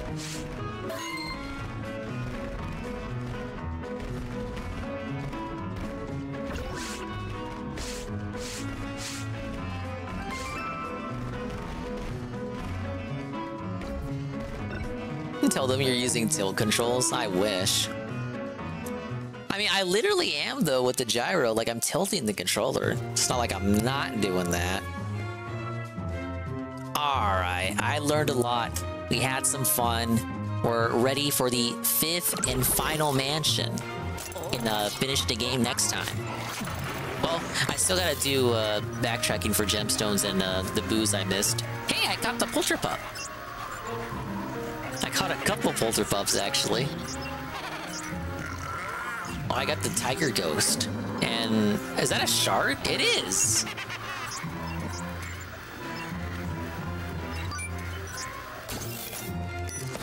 Most of the ghosts in the Scarescraper are all recolors, the ones exclusive to the Scarescraper. It's not like there are any special types that are exclusive to that mode. It's just the same ghost from the campaign. Recolored and scaled, different sizes and whatnot. Okay, but I think we'll call it here. I got work in the morning. The last day of the work week. Ah, yes. I can't wait to be exhausted. I can't wait to talk to old ladies and listen to their woes. And many of them are also hoes. Big ups to Ann for the clip. Good job. Good job. Good job. Thank you very much. Hey, over here. Wait, you can't say over here in the Switch version. Whatever. I need to collapse and wake up never. But we have Splatoon tomorrow. Wow. Splatoon 3. Splatfest. Splattravaganza. I'll try to do a little something Saturday evening to restream the Medicare and Boogie thing. It's Medicare versus Boogie round 3. Technically, if you count the first stream and the locale live thing. So, wow. So much Dingus is on the way. Hopefully I don't cancel any of that and I actually go through with it. But yeah, 2 days of Splatoon and then that Nintendo game's coming out on the 18th. Yeah, next Thursday. So I'm gonna play that. I was on the fence about it. I was fence sitting on that fence too. But I think it'll be fun. I love speedrunning, dude. And Dave is allegedly gonna play it too for his digital summer party thing. Whoa, I can see if I can beat Dave's times. Yeah, I mean, this is the King of Retro we're talking about. The King of Retro versus the Ding of Retro. What a race it'll be.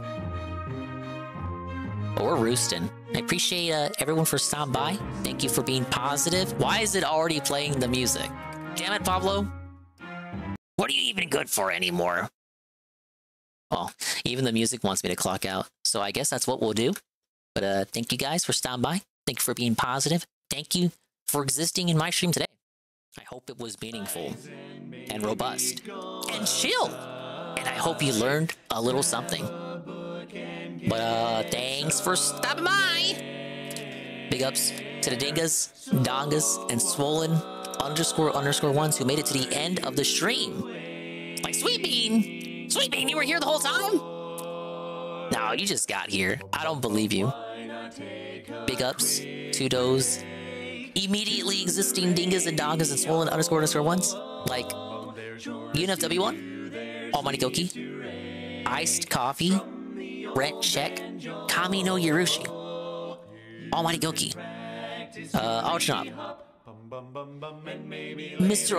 _Pun, Nate Told Cog, Chrono, and Lee the Guy, J Frosty, WWE Carl, Mike Carl, DJ Filthy Rich, Discord _merchant, Sweet Bean 96, JC 200X. We of course also have Broken Mailman and the rest of the lurkers like Alpha Elite TV, Almighty Tevin, Ghost MC, Ludwig, World Order, Peaches and Keem, Soft P, and Rydrake, that guy, Mr. Pun, who was banned by his own volition and then came back, Marked One, Pim Pam, Aqua Saber, and Cerulean, and Desai, Fedora Glow and Flame, and Grandfather Nurgle, and Nak, Hyungoon, Pineapple, Redhead, and Sardguard, SCP, and Catspur, and Syphilitis, and Uberjill, and Warp Scare, and Woken, and everybody else. We learned a lot. We learned, what did we learn today? Oh, don't search how to murder people on Google. It's never gonna work out for. I think that's like the biggest takeaway from the night. You think so? And when you do murder people, don't post it on social media, any social media, and certainly don't tell your friends about it because they're all gonna snitch on you. It's kind of like a rule for life. But just don't tell anyone in confidence anything. Don't say anything in private that you wouldn't say in public. You fucking two-faced idiot. Thank you again. Massive big ups. The Iced Coffee 10 gifted subs. Can I even replay them? I used to be able to do that. What a nuisance. I can. I'm gonna replay all of them individually because it literally happened in the middle of the day. But the Flippy 4-man gift? Consider this a gift. The Cellwing gift? The Nikki's clone gift? Toad won. Yes, Toad did indeed win. The G-Star win gift? The J-Man gift? The Chris Phoenix gift? Won. The Dice gift? The Tap Cap gift? The Pineapple gift? The Go Cookies gift? Thing is, I must say in confidence, this is a good stream. What a nuisance. Okay, no, don't snitch to the police about that, though, and we'll be good. Thank you. Sure, the gifted bros will enjoy it. Thank you as well. Peaches and Keem, tier 1, 29 months in a row. 29 months total. That's 29 months of Peaches and Keem. What a weirdo! Aldrin Up, the re-up tier 1 for 24 months, 2 years of Aldrin Up. Die Trash Man, the re-up tier 1 for 27 months. Die Trash Man, the 500 bit cheer. Bearded Biscuit, the gifted tier 1, the Shinko Fleur, the one and only. DJ Filthy Rich, re-up tier 1 for 29 months in a row. 29 months total. And Lee, the guy, the raid, with the party of 38. Broken __ Mailman, re-up tier 1 for 11 months. William the Alchemist, raid with a party of 1. And WW Carl, the tier 1 for 1 month. To knock. That guy right there in the chat, knock. Money well spent. I agree. You get the positive emotes. You get the no ads. You get the... What else do you get with the sub? They say I can allow Discord access with the sub. Why would I do that, though? There is no Dingus sub. There is no Dingus server. There never will be. I'm just gonna bum leech off of other people's servers. Goodbye, Dingus. See you in 2 weeks when you decide to stream again. Well, I mean, I streamed yesterday and today. I'll stream tomorrow, Saturday. So, I mean, I usually never stream on the weekend anyway, Carl. You knew a Saturday and Sunday stream wasn't gonna happen, despite my allegations, my insistence on the contrary. It's just Monday and Tuesday I was fucked on. It was outside of my control. I was working on overlays, you guys. But no, my real excuse is work has been it's been tough. It's been tough. It has. Life's been tough. Life's been tough. It has. All right. You can go to a variety of people to fall asleep to today. It's a buyer's market, as they say. We have Almighty Tevin and Miso Corny doing a massive collab of the century. Tevin did not even watch DSP tonight. He was like, fuck that shit. And instead did a massive collab with Miso that is still ongoing. We have the chill alternative stream, Kyun Goon, playing Multiverses. Or is he still playing Multiverses? Let's see.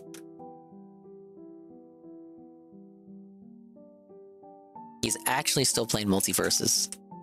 Bro, we love that game.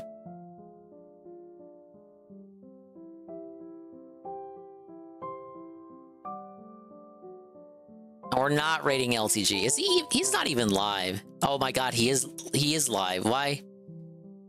Retired, got a job at Lockheed. Oh. JC, I think this might be the last LTG stream. I think this is the last time you can make that joke. He says he's retiring. Is it because he got exposed? I think it might unironically be over for L. He says he's done. Okay. Bye, Dale. Don't let the door hit you on the way out, buddy. Raid him now or never.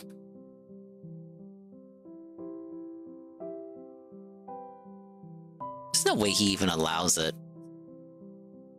Low tier gods raid settings do not allow you to raid at this time. Well, there you go. I actually typed it out. No, it's not possible.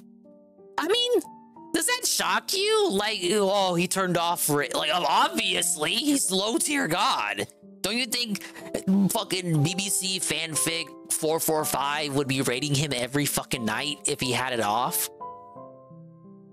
The meme is officially dead. Yes. And we never lost more. Okay, in that case, Goki, are we rating Tevin or are we rating Kian-gun? You have the power in your hands right now. You can change the fate of where the stream ends and goes to. Okay, we're rating Goon. You can go fall asleep to Tevin if you so choose, but he's not watching DSP stuff. Unless now he is. No, he's going on BRB. He might watch Daily Rap. Whatever. Bye-bye. Adios, Mimi time. We'll see you when we see you. And if we didn't see you, then we didn't see you. But if we did see you, then we saw you. And hopefully, if we didn't see you, hopefully we will see you next time. If I can see myself in the mirror each and every single day, hopefully I can inspire viewers like you too to see themselves in their mirrors each and every single day. The raid message is, do not Google how to kill someone and hide the body and not get in trouble. Thank you, Iced Coffee. I'll try. I'll try to survive so we can do some splatting.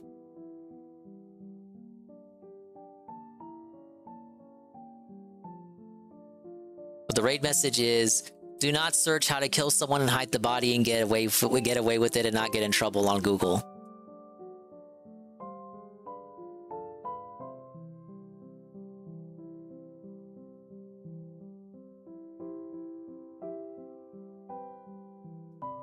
And there it is. We'll see you on the next one.